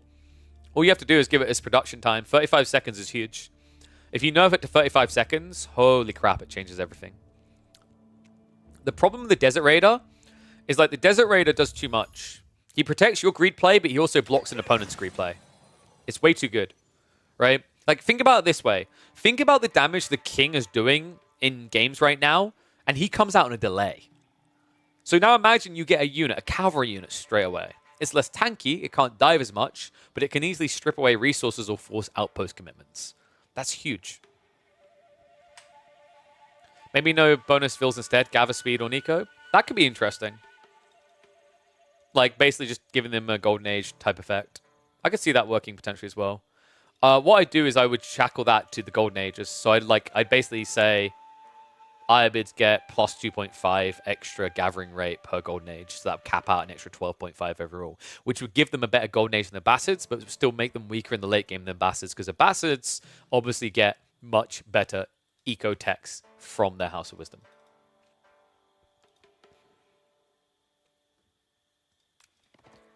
Game number 2, and we are on to the new map, folks. It's the Return of Floodplain. The map that is majority water, but no fish in sight. But someone's going to be fishing for a win here. Vortex already on match point. Goes to his signature Mongols. Voldemar on the other side with the Zhone Dark pick. And I got to say, Zhone, like, this is one of the civs she can struggle against, actually. Mongols, this is a civ that has access to a Feudal Age Knight. Now, Zhone does have her own knights, but if trade gets online, things get out of control quick. And folks, although it's a weird trade post, this is a trade map. And I could easily see Vortex trying to set up a Silver Tree, possibly here, which could prove quite brutal. Now, it is difficult to trade up against Zhone, right? Like, massing knights can work against you, but if you're able to skirt that initial issue, if you're able to keep the knight count low, Mongols can inflate. And even without Silver Tree, like, there's still the issue that Zhone's a clear snipe target. So I'm wondering, I've seen a lot of these melee form Zhones against Mongols. I'm actually legitimately starting to wonder if Archer form is better. Just because if your opponent does go Keshiks, which most of the time they will, you can snipe the injured ones as they get pulled away. You can't really do that with the Women at Arms form. I think the reason why a lot of zone pickers still go melee, though, is because a lot of the time Mongols are going to have a lofty amount of melee, right? They'll usually open with Spearman Rush, which is what we are getting into, and they'll follow up with more melee with the Keshiks. Oh. What? Okay, no. This is actually a really good Spearman Rush game. Holy crap.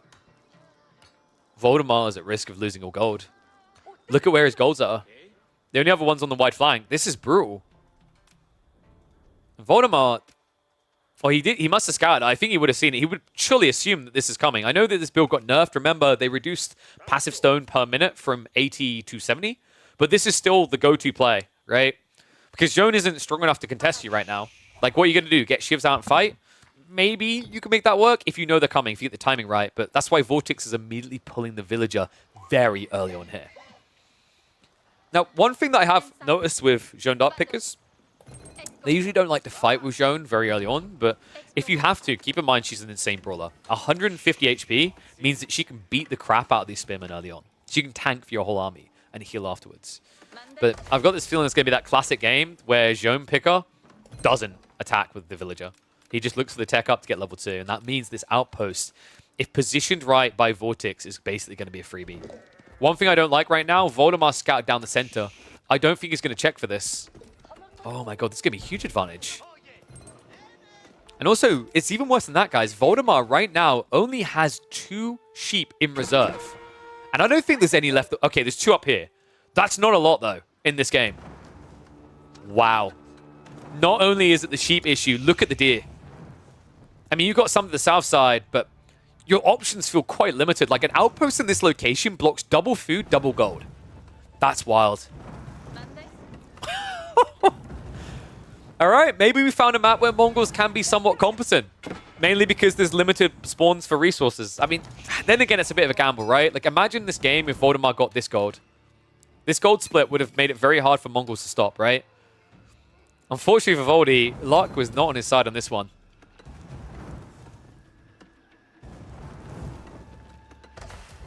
Tech up. Being sped up now by Voldemar. Remember, when you use Joan plus extra villagers, she has a quicker build speed anyway, so this is more like you're building with 4.5 villagers instead of 3. Nice burn as well, so Vortex getting payday. Yeah, Voldy could have probably cancelled that, but the scout was rotating left, right? So he never saw it until it was too late. The problem is, like, even if you saw the spearman straight away, you'd have to move your camera here, click, and hold delete. And by the time you hit delete, there's probably going to be a single torch thrown. Outpost now up, though. And Voldemar officially playing without gold. Now, it's not the end of the world.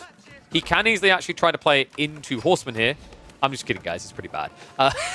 The problem with playing into Horseman, he's got 50 food left on the sheep. So this is not much to work with, especially when you have to break this. You need Archers plus Horseman. Your scale point's going to be slowed. And behind this, look at what's happening. Vortex is indeed going for the Silver Tree, and a bloody good map for it. He's got maximum trade distance over here. In fact, here's the thought for you guys.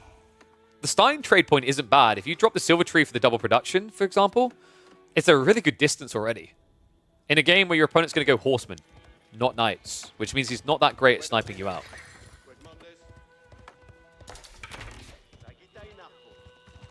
Berry Gathering now going on for Voldemar. This is the brutal thing, right? Like, this is exactly what you don't want to have to resort to. You know, on like a normal map, I'd actually favor Joan as the weird thing. I think Joan looks really good on like Dry Arabia, Rocky River, because you can just snipe out the trade freely. And that's what I was kind of anticipating, is this game would get very difficult for trade, because unless you had Keshik count, Knights would shut you down, right? Like, Keshik's counter Joan, but if you keep scaling Knights, Knights count Keshiks. This really isn't that type of game, though. The map formation, the spawn of resources has changed everything about this. Instead, you now have a game where Vortex could easily be the one spamming Keshiks. Keshiks would just win this game. I think that's why Voldemar heads over here with the Horseman. Shut out the gold. Good timing for it as well, considering that Vortex chose to go Wheelbarrow, it means he doesn't actually have any heavy cav coming. Silver Tree has packed up and get ready to move the corner.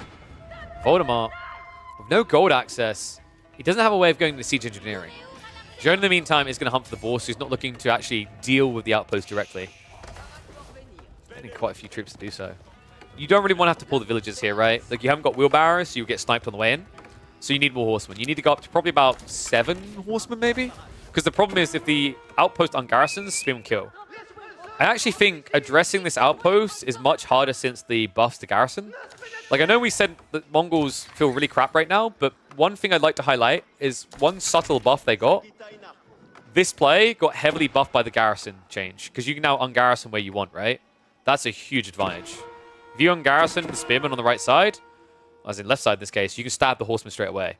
And you can just keep doing it, right? It's very difficult.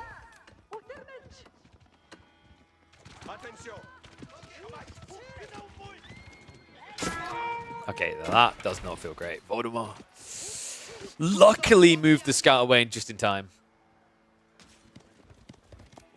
Khan is being a pain in the ass in the meantime. He should be shut down for that. The horseman's quick enough to shut this, so it looks like Khan is going to die. Why is the minimap all blue? Because the map is all blue. Welcome to the fun zone. Do you like paddling pools? We have a very big paddling pool here. So you can drown in that ball. You can drown the ball. Actually, I like the idea of Voldemort pulling to the ball, but the problem is about wheelbarrow, he's not going to do it, right? He's going to have to reclaim this soon. Like, he's trying to ignore the problem, but the reality is you're in a game where you're running out of safe food. You have to play wide. You need either survival techniques or you need wheelbarrow.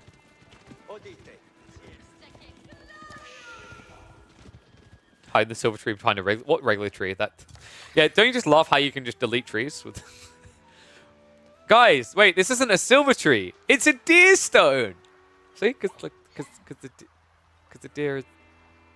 2 landmarks in one. It does look very weird like that, actually. I love how it just makes the entire area lush green as well.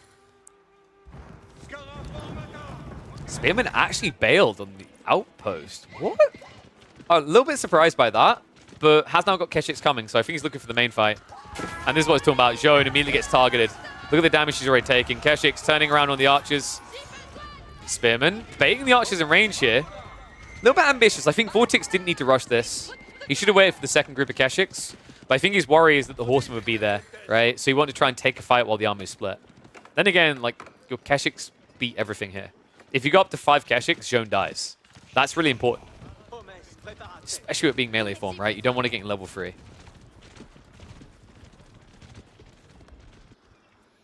Looks like we have got traders on the way. On their way to Trader Joe's. And a weird pathing here, actually.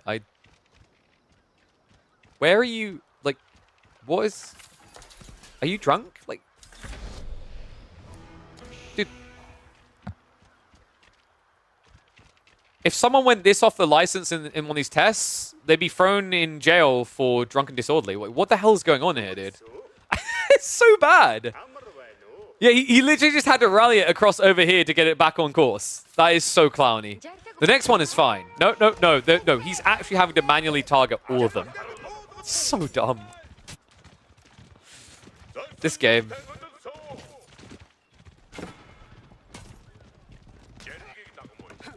On the one hand, they really should fix the pathing. On the other hand, do we really want to buff Mongol trade? Keshix. I'm starting to roam. Good outpost from Voldemar. Really important he has this. So scary to go out with Zhone in these situations as well. Like, once the Keshix counts like 7 or 8, you can easily just get erased. Another problem is, although he's now got gold, look at the difference in the count, right? You need to kill the trade. If you don't kill the trade, you're always going to be eclipsed by the Keshix count. And that's an impossible situation to fight into. Right? Because what that means is your opponent can start out-microing, you can drag back injured Keshix, and then heal them on a return. It means over time your knights die and the Keshix count just snowballs. So good attempts to snipe the traders at least. Spearman, oh, getting a little bit too late to intercept there. The interesting thing, though, is Vortex does have outposts coming up. It means Keshix will be able to hunt you down. Remember, Keshix move as quick as horsemen in that situation, but quicker when they charge. Vortex. Looking for a target. Okay, that's perfect. He's going to go past under the villagers. And the funny thing is he could actually have just killed the knight and went through, but obviously the knight's never going to garrison, right? And this is the thing. Now, if that knight gets pinched, he's just feeding these HP bars up to full. Villagers in the meantime are going to be found. So trades on both sides. Another thing that feels really bad when you build traders up against Zhone is even though you get discount from the silver tree, Zhone still gets the full XP, right? So the full cost. She gets 12 XP. So it's really good if you can find this Knight. That's why I say that this matchup can work for Zhone, but it really comes down to the Keshet count. If the Keshet count gets out of control, the game's already over, because you'll never get XP. Divine Restoration popped very early here. Second wave of Keshet's coming in. Zhone's going to die. Spearmen have at least been sniped out, so decent XP there, but there's no getting out of this now. It's going to be a surround. Vortex comes in with a full heavy cav, and that's going to be a wipe of the army, no doubt about it. Zhone just trying to move in for the full cleave, but the sustain's just too strong here. That's brutal. Undermesh already in means these archers do a tickling and a trickling of death coming in, as Voldemar is going to lose his hero unit. No extra XP there. And now, a heavy loss. Full archer removal. Knights are also going to get hunted down. This is terrible trades for Voldy. I mean, this is the brutality, right? Like, when you play into the trade zone, the outposts are already up. It's the worst case scenario. If Voldemar was able to find this early timing with easy gold access, this game could have looked more even. But Vortex, with that outpost rush, that was perfect. It just stripped Voldemar of control of this game. And that's the worst thing that can happen in a game where your opponent's trading. Because when you lose control, you have to try and find control. Like, you can't outboom trade. Why the zoom camera? I thought people like that more, especially with the encoding on Twitch. I'm kind of curious. Do people prefer a bit more zoomed in? Like, out here feels obnoxious, right? I usually go like here. Does that not feel good? Because I'm thinking like on the YouTube and on the Twitch side, the thing is, if you zoom out, everything is more pixelated. A lot more pixelated. So I haven't asked this before, but I'm kind of curious what people prefer.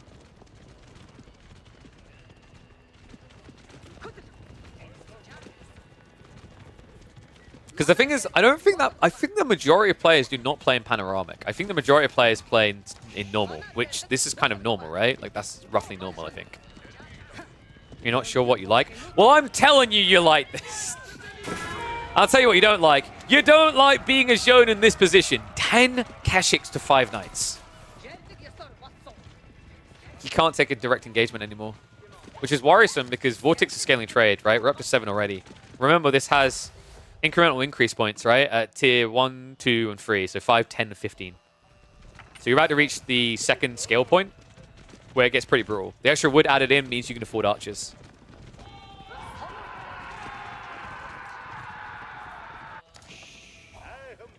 Voldemar, what's the recovery art behind this? I mean, you could play it into second TC maybe? It just doesn't feel very feasible. The stone, like, it's going to be obvious, it's going to be seen. And also at this stage, when you're behind so hard like this on military value, going for a second TC kind of kills your game. Especially in a game where you don't have much food, right? Like, you're playing on the deer right now, but say you went for a second TC, there's no way you'd be able to hold this area. So Voldemar just has to get good trades. He's at least trying to hunt in the meantime. Knights heading into the main. Spearmen are arriving. Quick reactions coming out of Vortex. Meanwhile, his dive, achieving similar idle time on the wood line. This is so sad when you get dives like this, right? Like, you'll get some kills, but you're not getting the extra XP, which is really a real win condition here.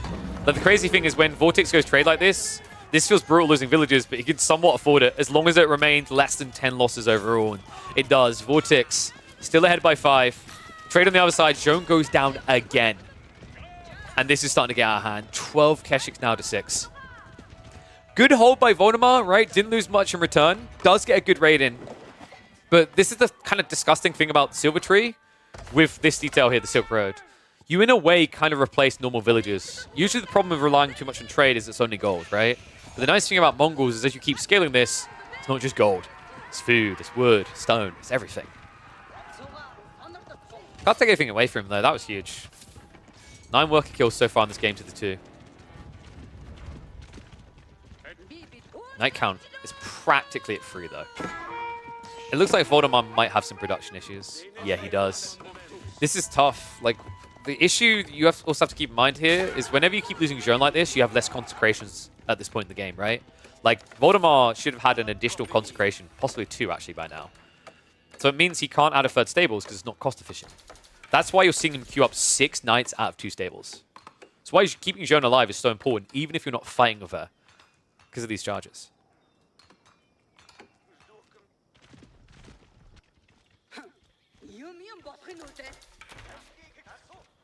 And the minimap showing water because this is all shallow water.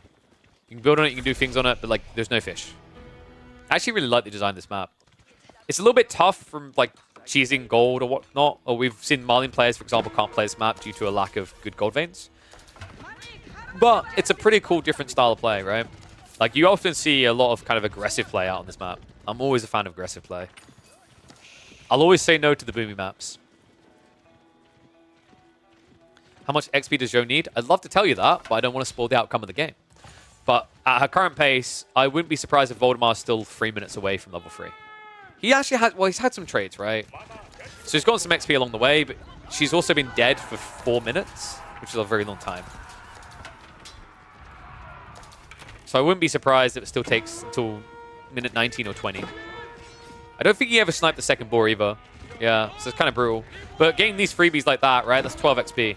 So if he keeps finding these little traders with her as well, which he's going to keep doing because this is the most cursed trade route I think I've seen in a long time. Like, I don't even know where to begin with this.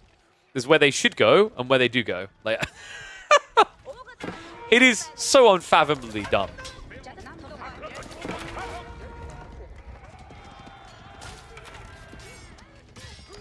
Why are they pathing like that? Because, you know, like, when you trade, you don't just keep going... Like, have you ever been a trader? Has anyone here played Patrician, that cool game where you're a trader?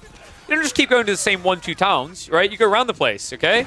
You start off in, like, the Hanseatic League's towns, right? You go to Lubeck, then you go up to, like, Oslo, then you go across to London, and then you circle around the Germanic places, then you come back around. You don't literally go from point 1 to 2. That's terrible trade. Where are we getting all the bags from? You know, we got to trade in all these different docks, different marketplaces. There you go, guys. Immersion is the reason these traders are being idiots. Oh my god. I can't believe he's got to level 3 so quick. It is really because of all these traders. So level 3 Zhou's in. Not bad. However, there was an incy-wincy tiny army size issue here. I don't mean to size shame Body, but yeah, you look small, boy. You look small. Oh my god. That is far too many Keshiks. It's 20 Keshiks versus 9 Knights and no Zhou. And yes, Champion already got spawned, already died. He just bought back for 500 gold. This is brutal, dude. I can't believe this. It's not often you have a game in a Feudal on Feudal where level 3 Zhou melee looks like it's trash, like it can't win the game. This is that game. She can't do anything. Because here's the thing, right? Like, Keshiks are so good against Zhou in mass because even if you go in and cleave twice, wallop, wallop, wallop. Okay, we're just healing it off.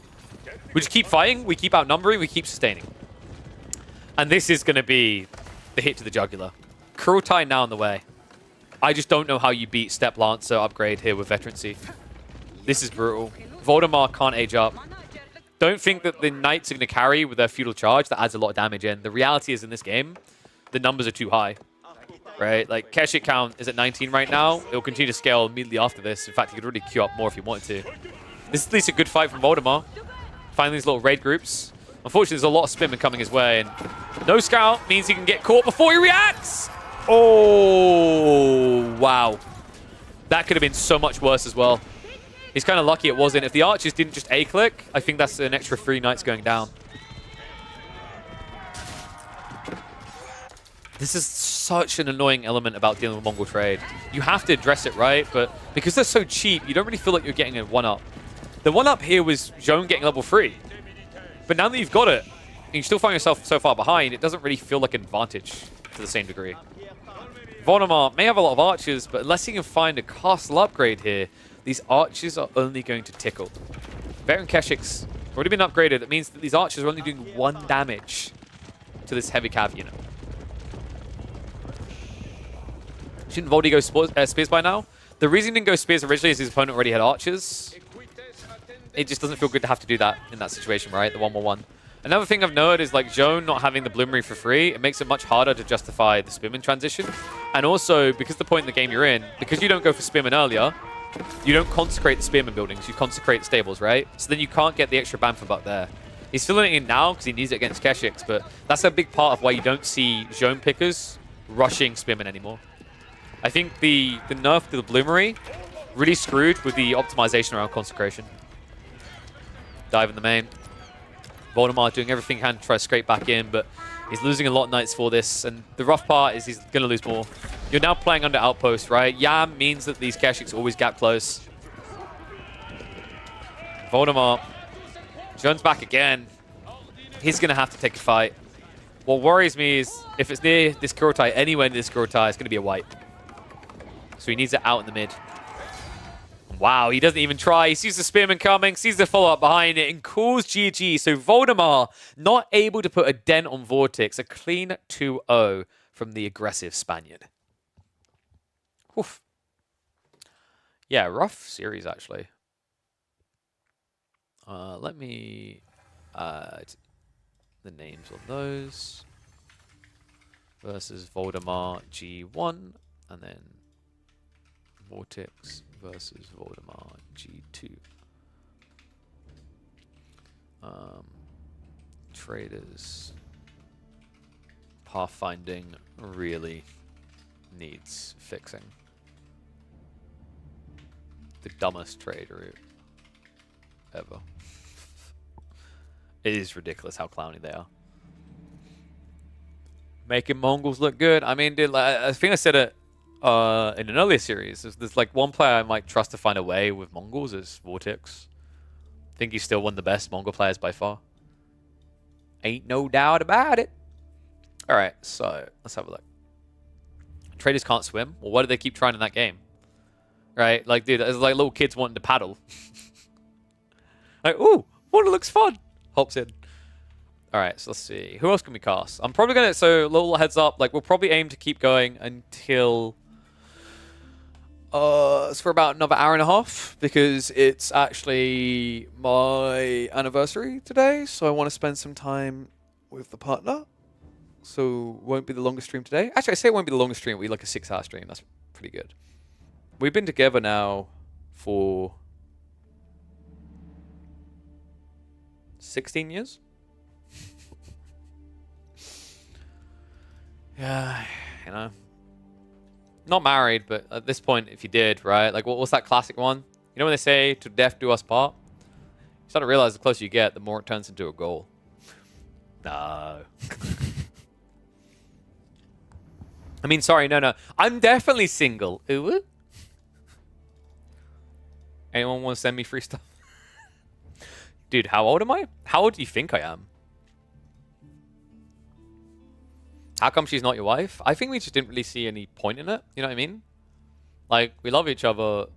Weddings are expensive things. And I just don't have... I'm not worth crap tons of money, you know? So there you go, guys. There's the other value point. If we start becoming like, okay, I'm going to set a really big goal here because weddings aren't cheap. If we become a consistent 1,000 CCV streamer, I'll live stream my wedding. Boom. There you go. I actually remember Seraction Slacks in Dota 2 doing that. It was quite unique. So some interesting guesses come around. I'm actually 30. 31 mid-May. Have a backyard wedding. I guess you could. Tax break. I don't think it made sense from a tax break perspective. Partner in the USA usually indicates that it's same-sex couple. I mean, that's like a... I think that's just a weird reading anyway. Like, you can just call me a partner anyway. I mean, so what if they were?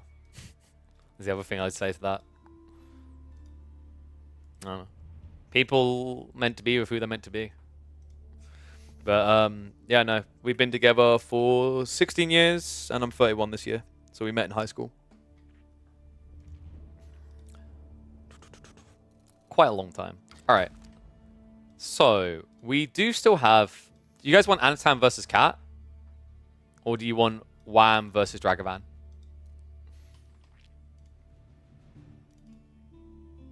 Yeah, don't tell her about that 1,000 CCV wedding deal. We'll make it a full backyard wedding. We'll try and go like full you know, old school, old country hick on it as well, even though I'm British. But yeah, like, I mean, we've been engaged since we were... how old were we? Like 17? Something like that?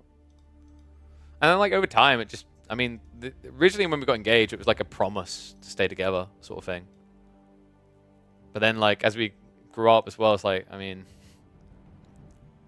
it's just one of those things where, like, you know, you think about, especially when you got to keep in mind I'm a freelancer. The reality is I've had 1 year in esports that felt really good. I'm like, wow, this is the money I could be happy with instead of like struggling by.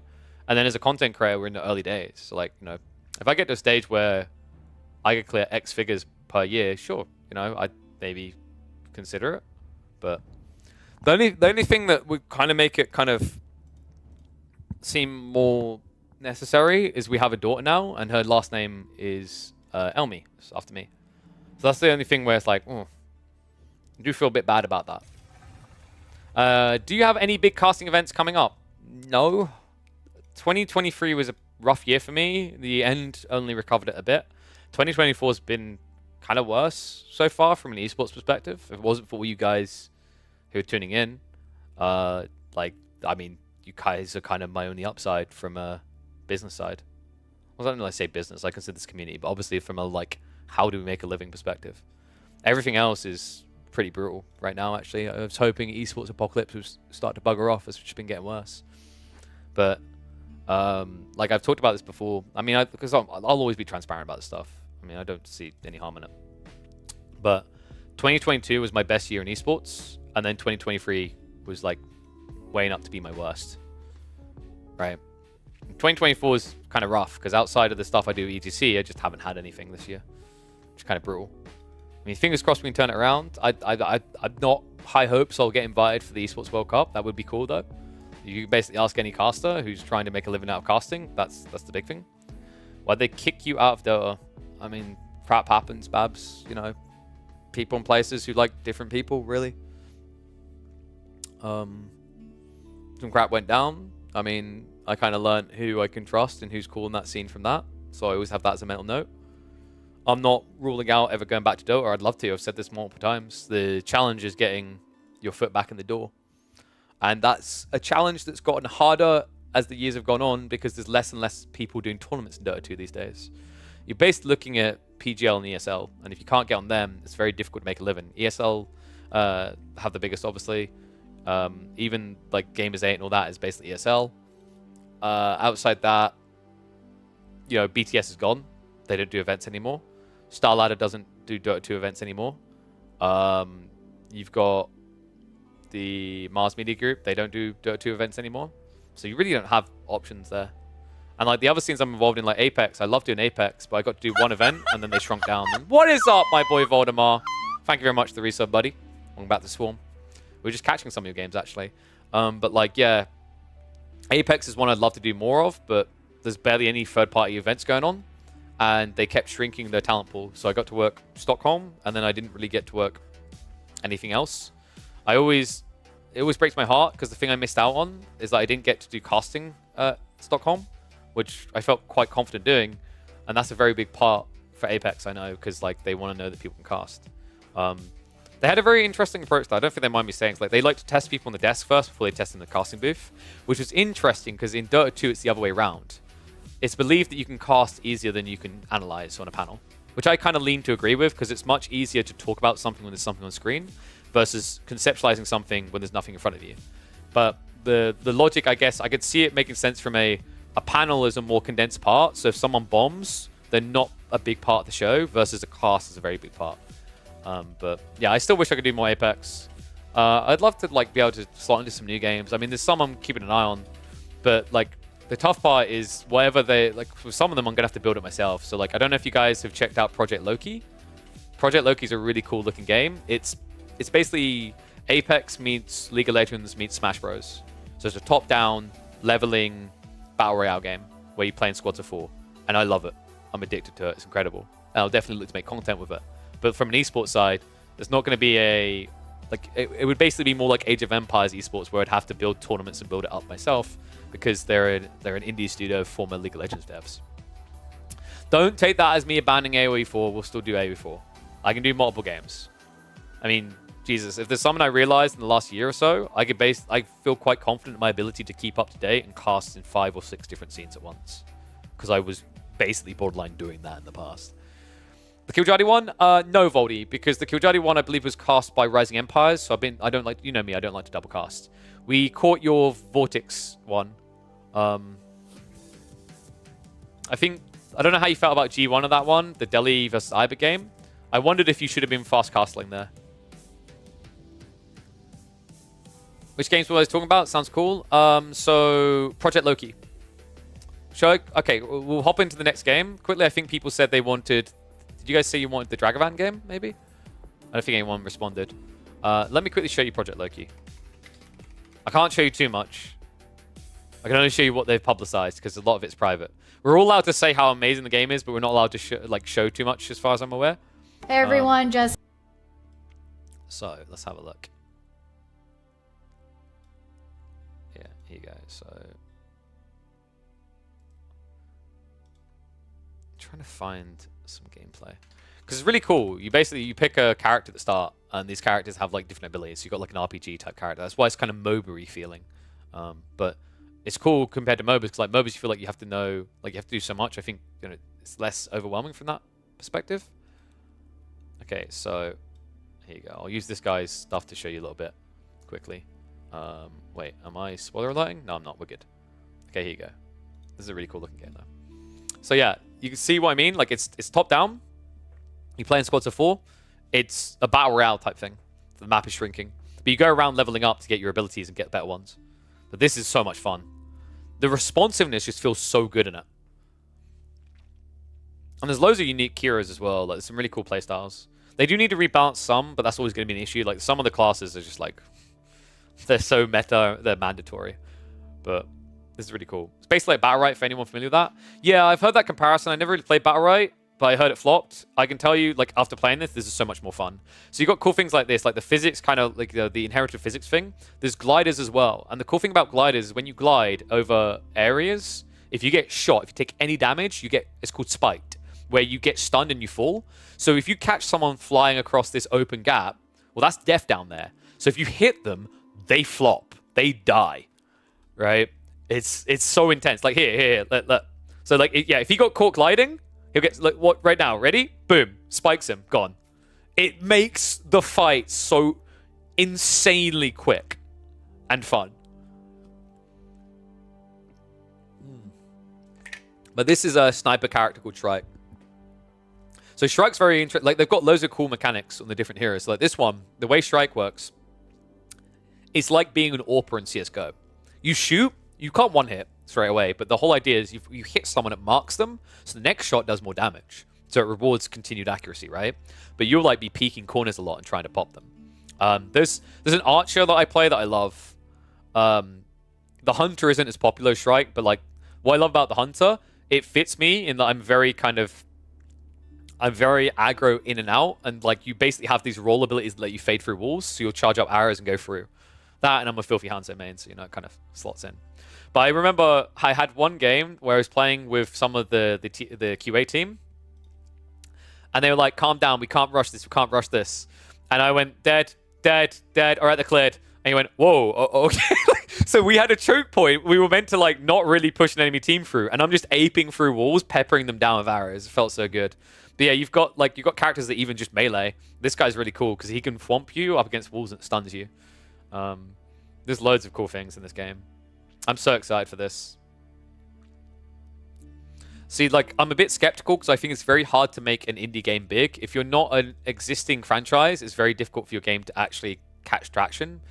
This is why I've highlighted that if you look at the trends in game development, especially from AAA studios, they don't invent new IPs very often. They usually recycle. Right, so next Call of Duty, the next Dark Souls, next Souls game, it has to be Souls related, except Elden Ring, I guess. But most of the time, it's Souls related, and so on and so forth. Right, they just keep recycling the IP because they know it's gonna bring people back initially. But like, that's the challenge here. Is like this is a brand new one. But when I asked them about the esports plan, they actually had the correct response. And like, we're not gonna force anything. We'll let it be what's gonna be. And I bluntly just said to them, I'll build your esports scene. Because I think it's that good. It's that competitive. Like it's easy to pick up, very hard to master. There's so many cool combos. Yeah. Hopefully they'll let people start streaming this soon. They did just announce a partnership with Nexon and Perfect World to bring server support to Korea and China. So I'm hoping they're getting close to an open beta form. And then who knows? Maybe we'll have some Age of Empires 4 days, some Project Loki days. I think that's nice as well because like I love AoE 4, but we do cast a lot of AoE 4, and I'm wondering if people get to a stage where they feel like they've seen all the games. We once in a while get a cool one like we had yesterday or the other day. Rather, we had Mirad versus Louis, and that game was insane. But a lot of the times you are going to get similar strategies playing out, right? So it's nice, it's refreshing because it means that you can take breaks, come back, and be amazed by what you see. But yeah, this is like I'm excited for this game. This game's gonna be cool. Outside that, like, are there any other upcoming games you guys can think about? Sorry, I'm just gonna like quickly glaze this strategy, this conversation, then we'll hop into the Voldemar versus Dragovan. No, sorry, not Voldemar versus Dragovan. Wham versus Dragovan game. But I'm wondering, like, what is there upcoming that could be? Because I want to, like, I love the idea of showing off some more strategy content. I'm still waiting on a response from the Mana Lords devs. Is the game like expensive to buy? I thought it was like a 40 quid game.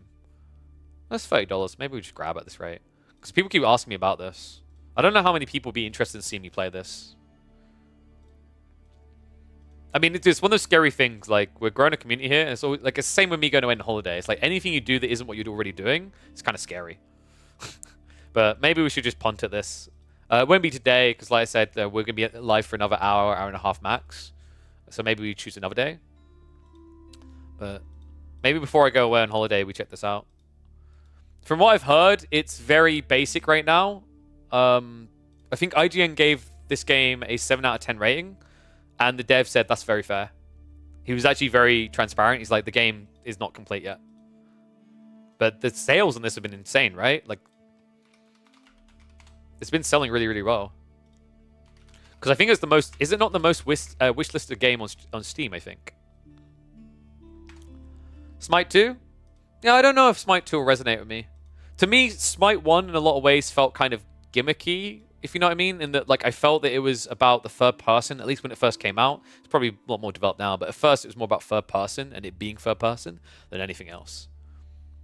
Dude, set for life? I don't know about that. You'd be surprised how like quickly money can disappear. Not enough battles for you? I think that's going to come with time, though. I think you already said that. Like, there's also meant to be walls that you'll be able to build, so you better build a castle. Because one of the big debates is, like, a lot of people compared Mana Lords to Stronghold. And I looked at it, I was like, this is not Stronghold at all. There's nothing like Stronghold. Stronghold's a very different game. So it's kind of weird that people made that comparison. But I think it's because people want it to be everything at once. Yes, it reminds me of Anno. But Anno's not a bad game to be replicating. I'm really excited for this. I will try to square... Like, I don't know. How many people would be interested in me doing playthroughs of Frostpunk 2? Maybe, like, special challenges. Because I think Frostpunk 1 is still one of the most immersive experiences I've ever had in a strategy game. Frostpunk 1 was incredible. I'm excited for Frostpunk 2. I didn't play the demo they recently had. I'm like, whatever, I'll just wait. But I don't know if people would care, like, if they want to tune in for that type of content.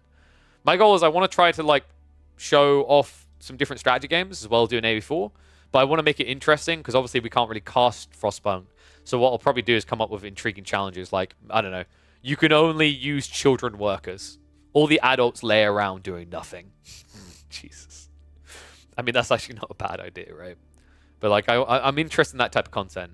It reminds me of, you know, Spiffing Brit and how he'll try to break the games. Or there's the, I've got his name, not Spiffing Brit. There's another one who will do stuff like, I build an island in SimCity and I can only like start with one square. Don't use the word flagged, Voldemar. I listened to your trailer the other day on your channel and I got a demonetization request on my freaking live stream for 2 minutes of you. RBW info? What are you on about? Is there info? Do we have info? Poogers? Link me? Link. Give. Oh my god! Channels are appearing! Channels are appearing in the Discord! Oh!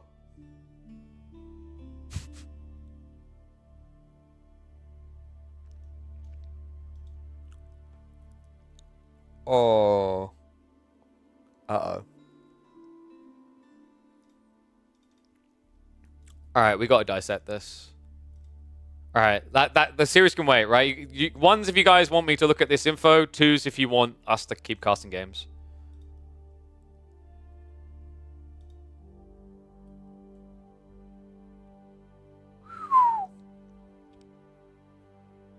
I mean, we can cast games afterwards, but like this is pretty important, I think. All right, gotta be careful not to show you secret stuff. Kappa. Nah, there's no secret stuff here. Oh, okay. Yikes. So this is exactly what I was worried about. All right, let's go through this. Let's start with Age of Empires 1 because I'm actually curious. That's the weird one where like let's find some positives. That's like, huh? So Age of Empires 1, there's a $30,000 prize pool. That's quite a bit for the size of AoE1, right? Like this is a game that's mythology. But this is pretty big. That's big pog for Vietnam. I still do not like this, by the way. I think you shouldn't just have a qualifier exclusive to Vietnam. I know it's big there, but like, dude, at least have an ROW 2 slots, right? Like, let them play on ping and just see how it goes. But it's only Vietnam again. So actually, like, 30 grand in Vietnam's pretty big, right? Like, I don't know if we got anyone from Vietnam here, but like, cost of living there, that's a pretty good deal. Oh, so let me update the title quickly as well. Red Bull Wololo news. All right, so let's go through this quickly because this is going to be... All right, so I'm going to record it as well. So, guys, we have got news about Red Bull Wololo. Look at this. Dude, we're literally here as the channels are being added. You could not get here earlier. Should I move chat window slightly? Because I think you guys are in the way. I can't believe you guys are making it all about you, Jesus. No, we've got info. We've got announcements coming through. Info has been released. So we have got 1, 2, 4, and it looks like something might be coming from Age of Mythology. We'll get to that. But we need to start off with 1, because 1's an interesting one. Wasn't expecting this, but there's a $30,000 prize pool. Looks like it's going to be the final 2 on LAN, as they've done last time. A little bit surprised it's 30k. That's actually a big deal for Vietnam. I am a bit gutted there's no ROW seats. I thought Vietnam would be the focus, but if we'd done this again, there'd at least be an opportunity for 2 people to qualify from the rest of the world, right? So like you don't even need to exclude Vietnam from that. I know ping can be an issue, but it would have been an interesting approach. 2, I mean, of course, it's going to be the big golden goose here. $150,000 coming in. Very big pog for the AoE community. I'm sure they're over the moon. Remind me if I'm wrong, chap. I'm pretty sure Legacy had 150k as well, right? And then, if I'm not mistaken, was AoE 4 250k? Are those numbers correct? Let me quickly check, because I'm pretty sure those numbers were correct. So, Red Bull Wololo Legacy. 200k. Okay, so the number's actually down for 2. And 4 was 300k. So 200k, 300k. Okay. So the number's gone down. So, like, realistically, that means AoE 4 is going to be what? 225k? We have a problem.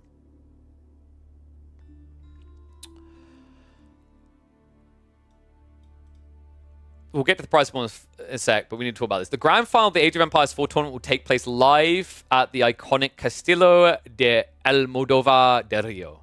Beautiful.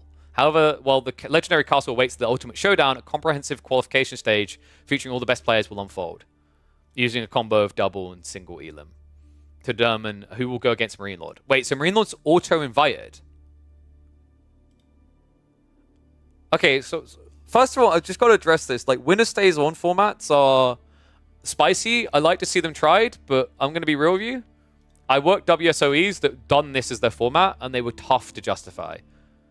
Although this isn't going to be a problem with Marine Lord because he is a Chad Lord, I still distinctly recall doing a Dota 2 event with WSOE using this format, and Team Serenity had disbanded. So they basically reassembled to play the tournament, and I remember it being one of the biggest stomps I've ever seen in the history of a grand final in Dota 2. That shouldn't be a problem here unless Marine Lord decides to just get fat, eat popcorn, and not play AoE4 for the rest of the year. But still, that's kind of wild. So 1 player's going to go.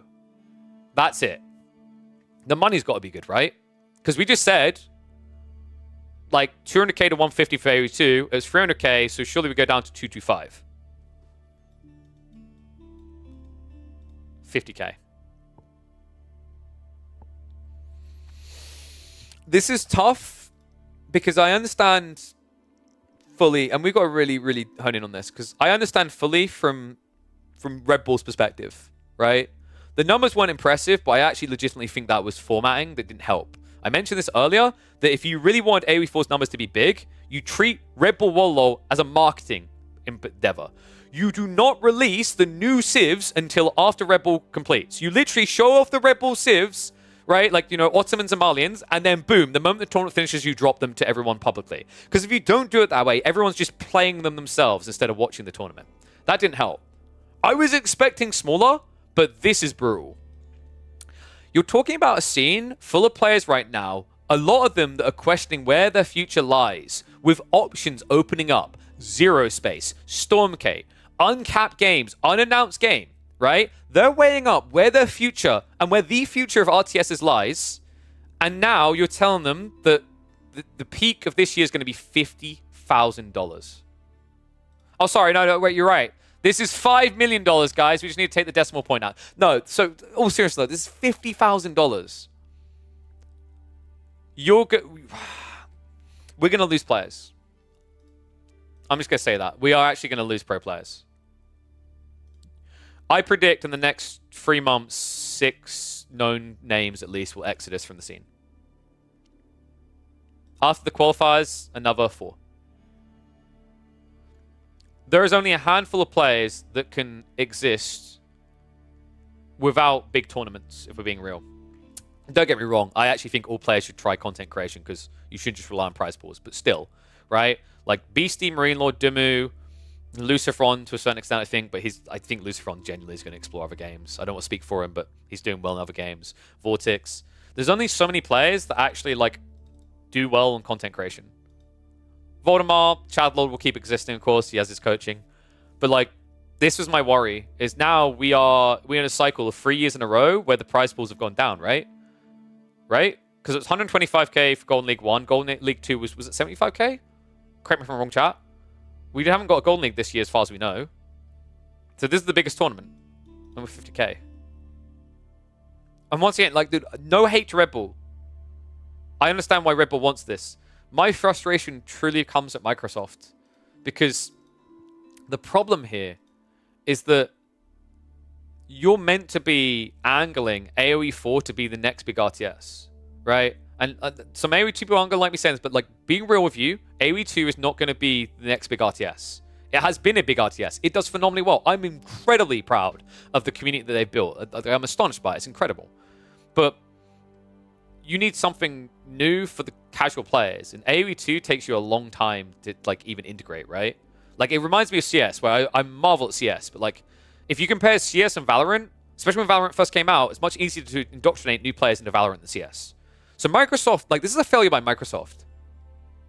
After the terrible announcement campaign with like the live stream, and now this is not an endorsement of AoE 4. This is a fart in the wind and a middle finger and a salute, right? Like, the problem of what this is saying we don't have faith in AoE 4. Because if we did have AoE 4 faith, we'd be doubling down on it, right? Which is wild to me because the game is in its best state it's ever been. The thing that keeps laying it down is marketing. Time and time again.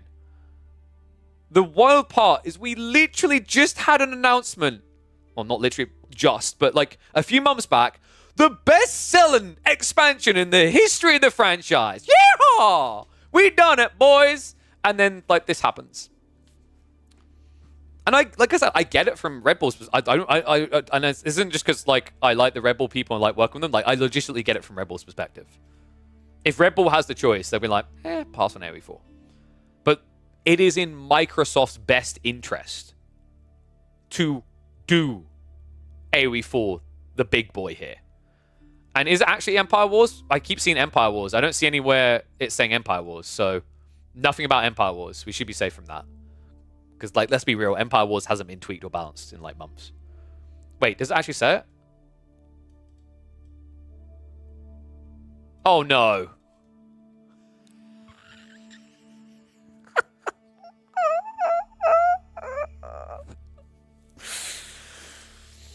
Oh, no.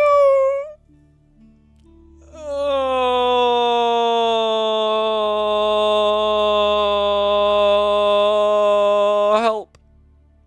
Wait, okay, so all I'm gonna say, for realsies, I hope this is a BO15.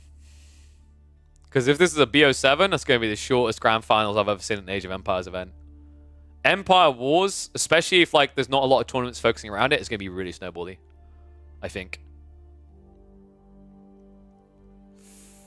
I know why it's needed in 2. I'm not sure it's needed in 4. I know I've said before that I think Dark Age in 95% plus of situations is kind of redundant in AoE 4, but correct me if I'm wrong, chat. For someone who like has been watching AoE 2 recently, can't watch it recently. Their Dark Age is a lot longer than AoE 4's, right?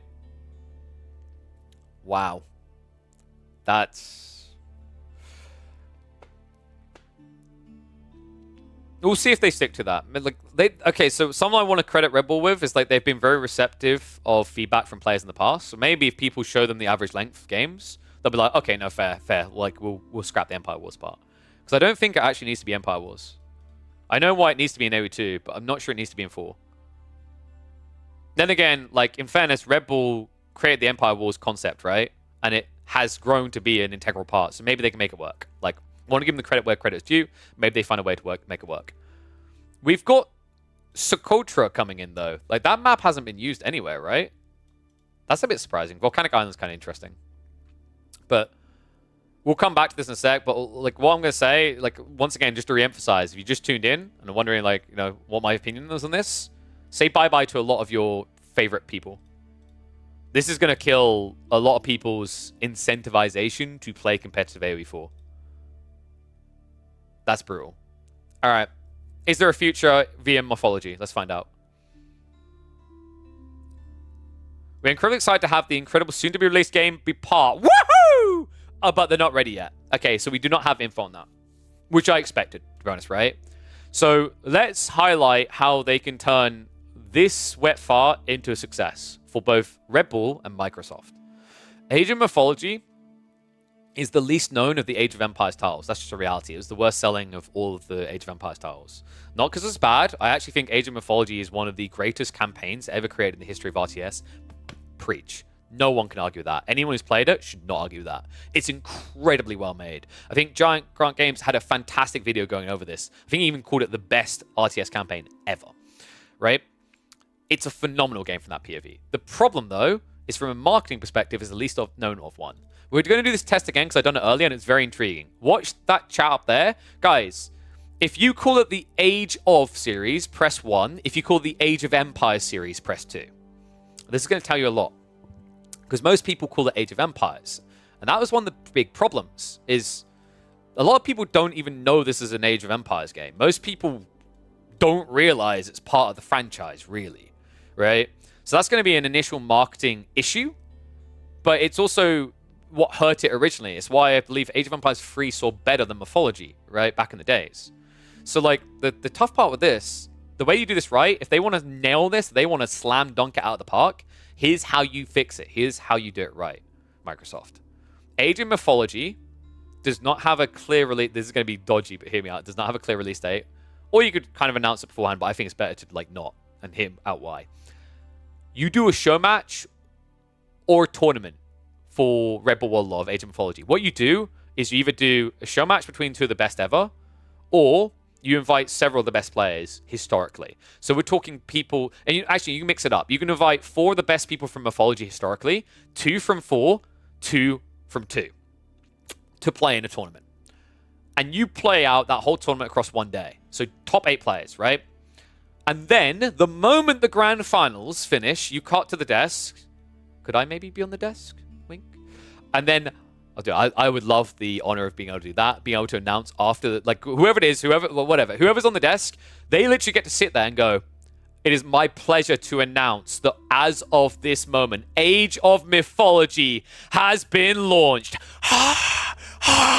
Right? You do it the moment that it finishes. And then that is the single biggest marketing element you can have to your release.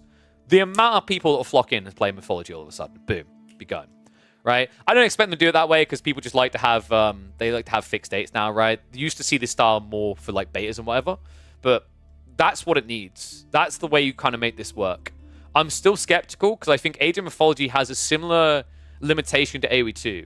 And people hate the word limitation. They think I'm going to flame AoE 2. I'm not. Well, the limitation is it's a nostalgia play. It is a good game, as is 2. But the reality is it's much harder to reel in new players with what is technically an older game that's been spruced up. Compared to a fresh release where people were like, oh, Age of Empires 5. Pick it up. So that's going to be their challenge. Is I still think compared to 4, like the market potential is limited, and that's why I have to go back to this and say that this breaks my heart. To go from 300,000 to 50,000 in 2 years, there's a haircut, and then there's having about as much hair left on my head as Dumu after a fresh trip to the barbers. You know, like this is brutal. There's nothing left. We've gone, and we're just taking everything out of it. And the problem now is like, okay, so let's quickly, what we're going to do is we're going to kind of estimate based on how the year's been going, prospectively, how much money is going to be in existence in the Age of Empires 4 scene per year. Let's do this quickly, because this is very important. You have to really understand the thought process for players, because there's a difference between prize pools being low and a game growing, and a game not conceivably growing in people's like it's shrinking instead, right? You could argue Age of Empires 4 started off too big. Fair enough. But let's be totally real. Regardless of whether that's the case or not, let's have a look at prize pools, and you may notice a distinct difference here. This year, right here, sits at 250, 450, over $500,000 in prize pools for 2022. 2023, we always knew it was going to be a down crawl because the second year, people calmed their tits a bit. That's saying 125k off of S tier events. Let's assume 8 tiers, add in another 25, so 150. We are now 4 months into the year. We're a quarter way through the year. We've had a 25k prize pool and some small tricklings that maybe add up to 5 to 10. And now we're going to add another 50k on the tail end. Let's assume we get 35k per stun. I think you're on course, honestly. Like, let's say the 50k in the final quarter is kind of that is it. So you're looking at maybe 35, 120k. It's lower again. These numbers are trekking down. And the problem with that is now, on top of that, with all these other games we mentioned, like Stormgate, like Zero Space, like uncapped games, unannounced game, and God knows what else is coming down the windpipe, right, in that kind of industry. These players are now looking and going, maybe I just try my luck with this game. Because maybe I could be a content creator in this game because they aren't established content creators in Zero Space or Stormgate yet. And also, like, maybe the prize pools are going to be lower at first, but if the game is growing, those numbers can go up, right? And here's another thought for you. Stormgate, like, featured a dream hack, right? Now, it doesn't mean guaranteed ESL is going to support it, but as a player thinking about, ooh, who's going to be involved in this scene, I see the potential for a big player to be involved in the scene. And I know that EGC are probably going to be involved in this scene for Stormgate because they literally done the first major tournament for Stormgate, so it's probable. So, like, now you have an issue because the thing that a lot of players have been waiting for, that they've been coveting, praying for, that is going to save their bacon, save the game, and give a player who's grinding God knows how much per year someone to look forward to. That's now the peak in their eyes. That's tough. That's a tough pill to swallow. And I'm not saying this to be negative, dude. I always try to say that I'm looking for a positive outcome, an upside, you know, a way to move forward that is good for the scene, that is good for everyone, right? But I have to call a spade here. We're going to lose a bunch of people. I may have already like had messages from 1 or 2 people that just bluntly said they're exploring other things now. They're not outright going to stop AoE4, but they're assessing their future. And I know they're not the only ones. I've been hearing rumors of others. That breaks my heart. As someone who has put countless hours into this game for 3 years, one of the people who's put like, I don't want to say, I don't want to turn it into a measuring contest. It's not one of the most, but I've definitely put a lot of hours in, regardless of what numbers are for everyone else. We're not creating a leaderboard of who's burnt more time, right? But like, this breaks my heart. I came from Dota 2, right? Like, and don't get me wrong, I was having a hard time in Dota 2. I was having a hard time getting back on to big events. It was a rough time after missing out on DPC League. But I made a conscious choice. I looked at AoE4. I played AoE4, and I went, you know what? It's rough, but this could be the next big RTS thing. And that's why I committed time. That's why I built up this incredible community. But like, reading this gives me a sinking feeling. And once again, dude, I don't want anyone to send any hate towards Red Bull. It's in their interest, right? The numbers they saw on 2022, we always knew it was going to be smaller. It had to be. But I think, especially with the fact that we were told to chill and wait, and maybe, you know, like, we were trying to speculate on what's going to happen, this was a bit of a heartbreaker.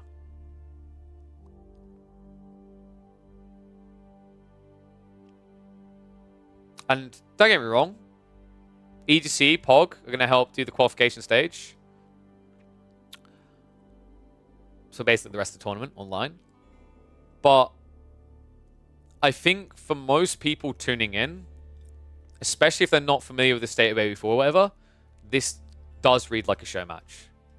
A fairly lucrative show match at 50k, right? Like 30k of it up for grabs between the two of them. But it does read like a show match. It's going to be a tough one. I think a lot of people are going to need some time to digest this one, but I hope this isn't the end of AoE4. I really do hope this isn't the end of AoE4. But the message that Microsoft has sent with this, because here's the thing, like I said, you know, people can say that Red Bull like made this. No, like Microsoft has the final say on tournaments, guys. Publishers have the final say. They can literally tell you can't run a tournament they really want. But like, I would rather they just bluntly set up, like, it's cool that we got the announcement name, right? But like, compared to where the original announcement was, I think a lot of people felt like someone big was coming, and that's why it was delayed, right?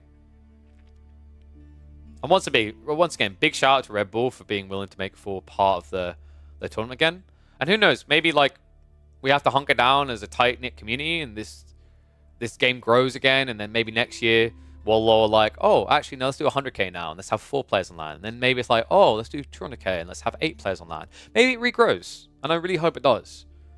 But the thing that is really bumming me out is that 4 really could be in such a better position right now if the marketing being done around the game done what the game is justice. 4 is by far in the best possible location, best possible position it's ever been design and balance wise right now, off the back of the best selling expansion in the history of the Age of Empires franchise. They said that, right? And between what happened on that huge Age of Empires announcement stream between 2, 4, whatever, like, let's be real, for a start, that was just a showcase of 2. We never expected a new expansion announcement, but we were hoping that there would be someone to praise. And then to lead through to this, it breaks my heart because I know we're going to lose players. We're going to lose some of the top pro players, I think. And 4, despite the incredible work that's been put in by the developers, may now struggle to continue to grow, which breaks my heart. Because I think it deserves to. Once again, really just want to round this out by saying big shout out to Red Bull. Like, this isn't on them. They didn't even really have to do this.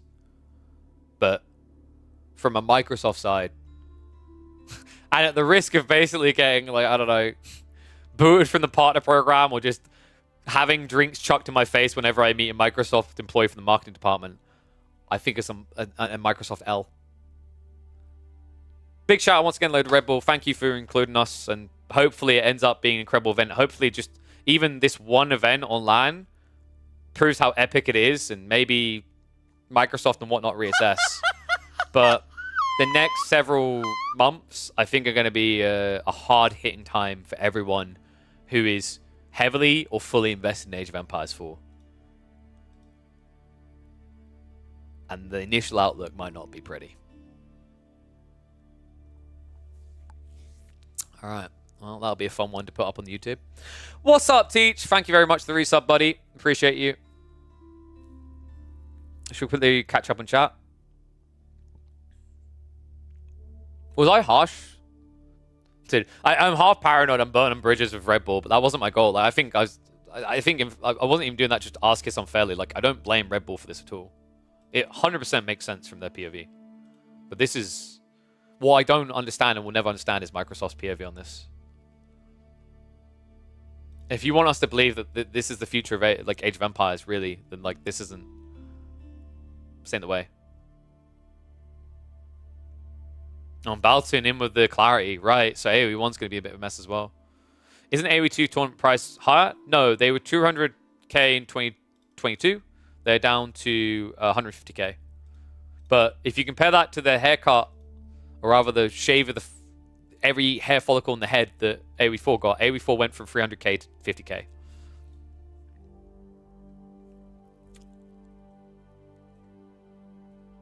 Yeah, I think Empire Wars is going to be puzzling.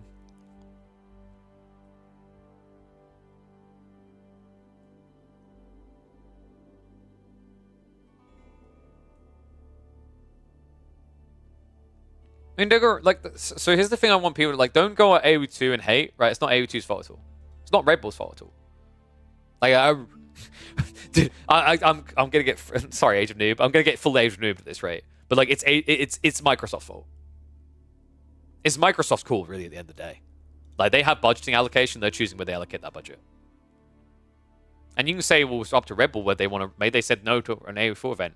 Like I said, like, legitimately, if Microsoft wanted, I'm not saying they should, because like maybe it would have cost them 2, but they could bluntly make a stand and say, look, 4 needs to be as big as 2. It's really important to us that 4 is as big as 2. Same size, right? If it's not, then we have a problem. And that's a very clear line to make. Like, you're not hating on 2, you're making 2 just big. I know some 2 people are going like, that's unfair, but like, if that's where no, that's not unfair. If Microsoft says that's where they want to allocate the marketing budget, that's a marketing budget. Doesn't mean it was going to go to 2 instead. It means that their priority is 4.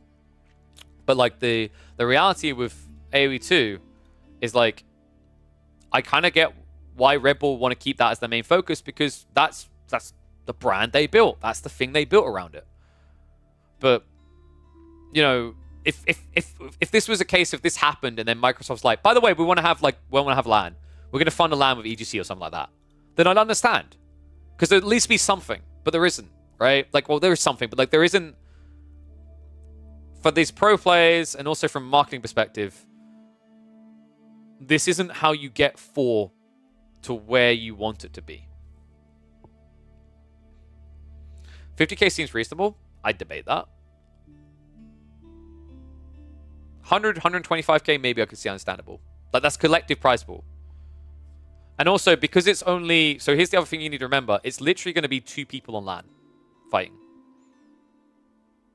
Versus 4 or 8, right? Like, I could have understood 4 or 8 at least, but that means that, like, it sounds like it's going to be part of one day of Red Bull, right?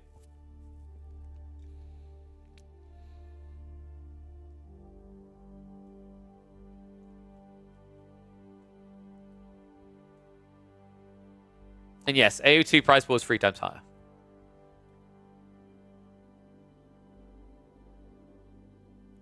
Last Red Bull, 2nd place, I'm 100% certain, made me probably 10 others could beat from Western Scene. Oh, for the AoE 1-1. Okay, got you. Yo, Sop, Pope Diaz, thank you very much for the Prime. Remember, guys, got Primes. I appreciate you dropping them here.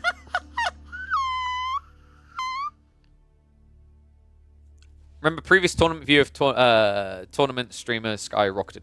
I mean, the thing is, like, you can tell it's a big part of why the game's not where it should be now is legit not on the devs. It's not on Red Bull. It's not on EGC. I'm going to keep doing this. I'm going to keep saying it's Microsoft. I'm probably never going to get invited for any partner stuff from Microsoft for doing this, but it's true. Like, how can you... Like, there's simple things as well. I think Beastie hit on this a while back, where he's like, the amount of times where people like, I never knew you... Like, who are you? I never knew about you.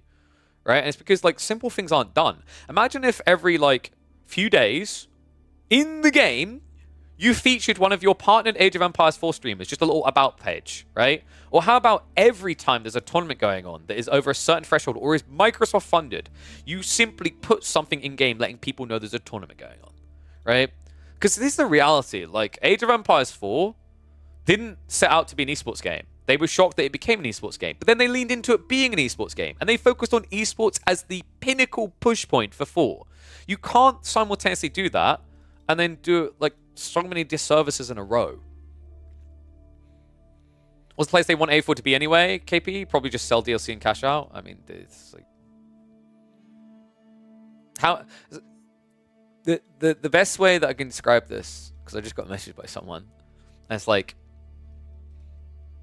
if this is how it gets... If this is how the outlook is for AoE4 with it selling the best expansion in the history of Age of Empires, what would happen if Sultan's Ascend didn't sell that good? That blew my mind reading that.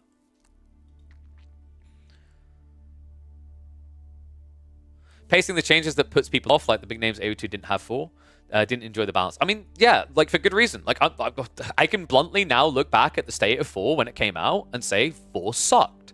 4 100% sucked at release. It's a much better game now, though. It's an insanely better game now. Yeah, devs did a great job with their limitations. Like, I think it's just heartbreaking that, like I said, I'm going to get punched in the nuts. Not just a drink to the face, I'm going to get punched in the nuts when I meet a marketing person from the Microsoft team. I think Microsoft's marketing was beyond bad for has been for years. All right, do we cast another game? Sorry, I said I was going to get you guys another cast, and we haven't even got to it. Wow.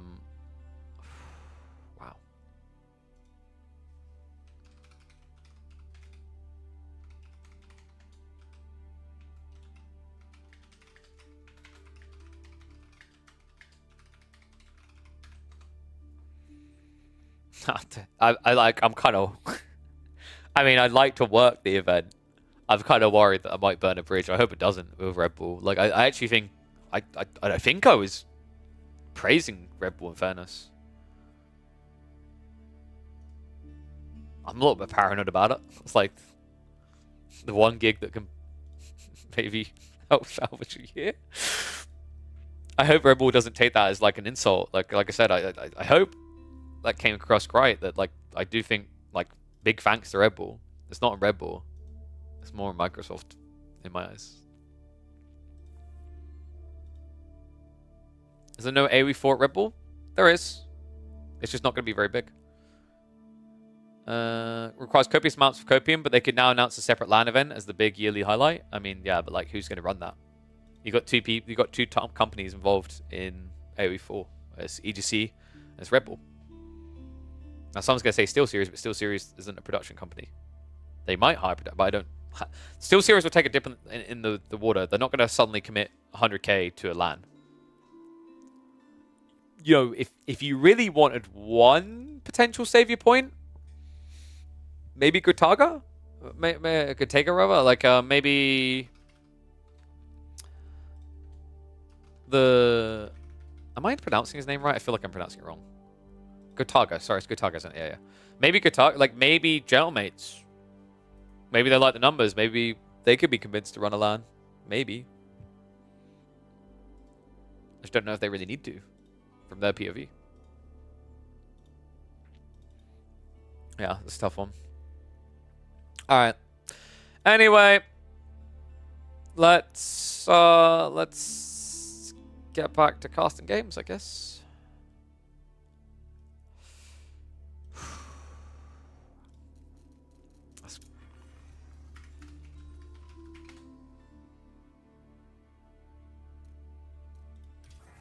No, Jiggly, like, you know, I phoned ahead, mate.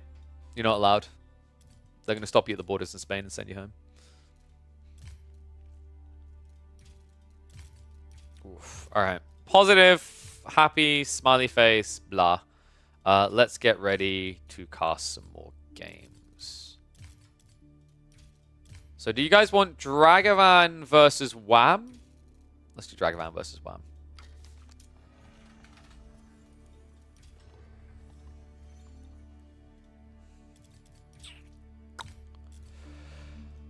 Woo! Smiley face, positive outlook, blah, blah, blah. What's other options? I down half of this bottle of whiskey.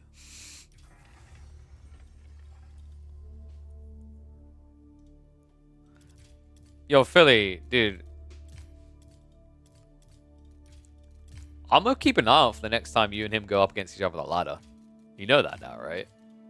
You've been smack talking way too much today. Body better be able to write the checks. That's all I'm saying. Alright. So HRE versus Abbasids. You got a... Oh, fuck. I can't even cast this game. I warned them. I did bloody warn them that Cauldron crashes replays. Nothing got changed. That's so annoying.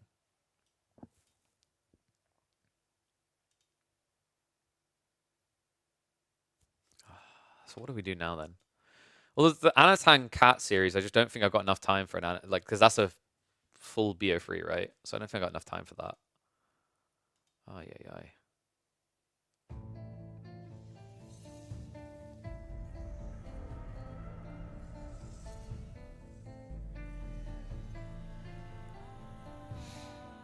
Alright guys, you know what? I think because I've got to get off soon anyway. Because I've still got to figure out food and whatnot.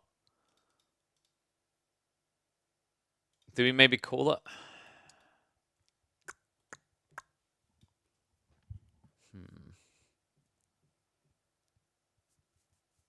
Yeah, AoE4 is going to be one match. I mean, it's going to feel like a show match. There's going to be like more stuff happening for sure. Like, you know, as in there's going to be a full tournament played remotely by the sounds of it. But it seems like on LAN there's going to be one match.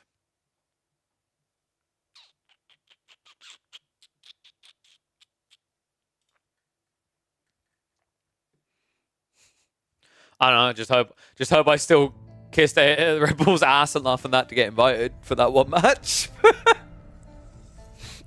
But you know, like, I mean, like I said, I don't blame them. I really don't blame them. I blame the marketing team for Microsoft for letting it get to this point. Really. Don't end on that. What would we do instead?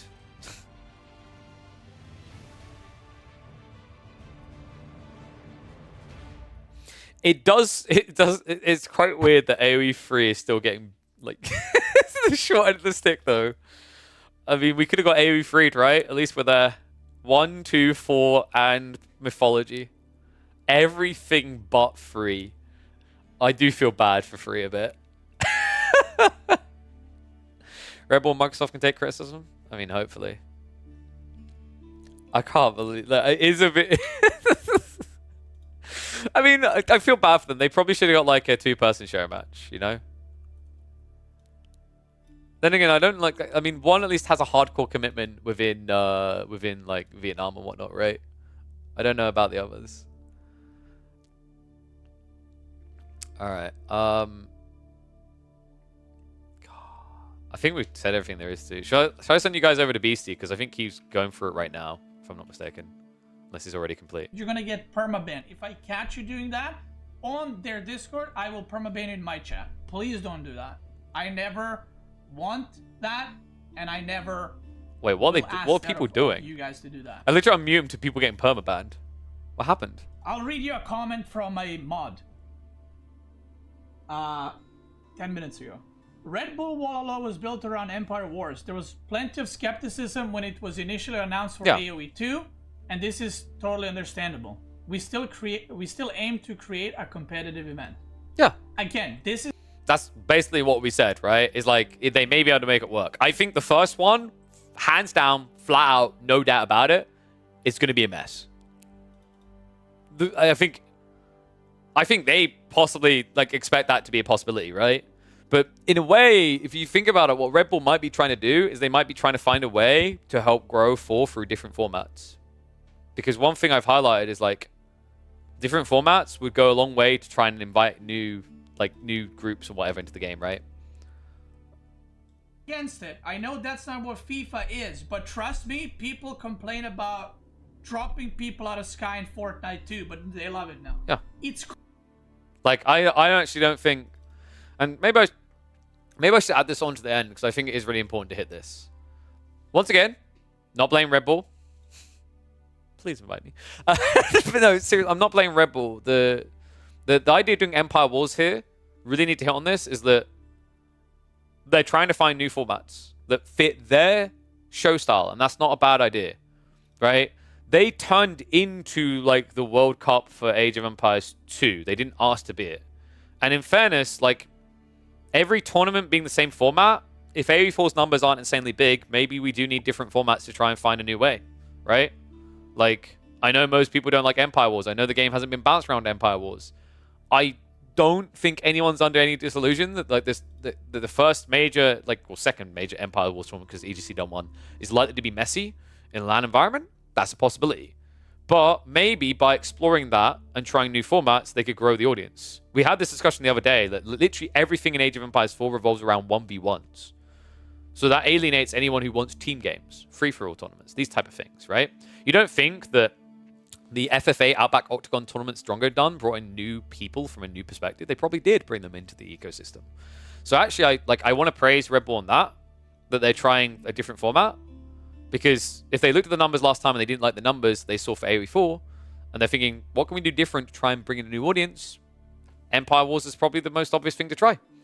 And Empire Wars probably could be good with a bit more balance. I think it just needs time and needs tweaks. And to be honest, outside of that one tournament EGC ran, there's been zero focal point from a competitive standpoint or from a development standpoint on that mode. So it's not the worst idea.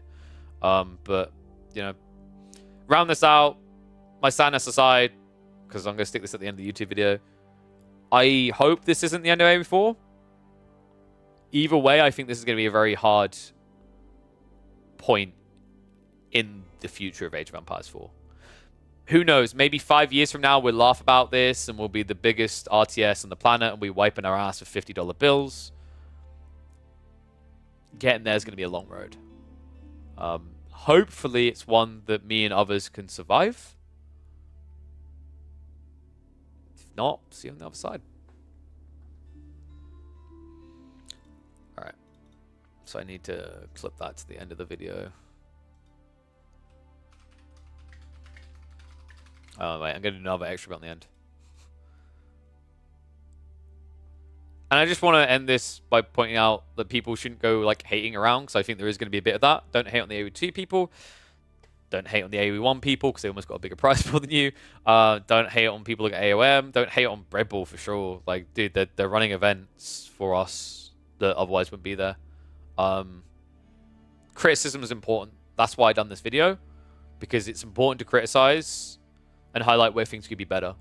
And even in the criticism of Microsoft, I'm not flaming. I'm not burning them down and screaming about them. I'm saying what could be done better, and I've always said and tried to show ways that it could be done better. Age of Empires 4 is in its best state. If now is not a good enough reason for Microsoft to put funding behind it, proper funding, significant funding to reboom it, it's hard to see when will be. Who knows? Maybe that 5-10 year plan is one we'll have to come up with. Maybe it's something we'll have to build ourselves. Time will tell. Alright, there we go. I'm going to have to clip those three things together. Oh my god, I'm going to have to edit things together. Extra bit on the end. Alright guys, I don't think there's going to be another game. I mean, we were going to cast another series, right? But like that went on for, I think that was half an hour, 40 minutes or whatever. I think what I'll do is anyone else talking about it? If not, we'll raid through to Beastie. The discussion can continue on. I think we've said everything that needs to be said about this, right?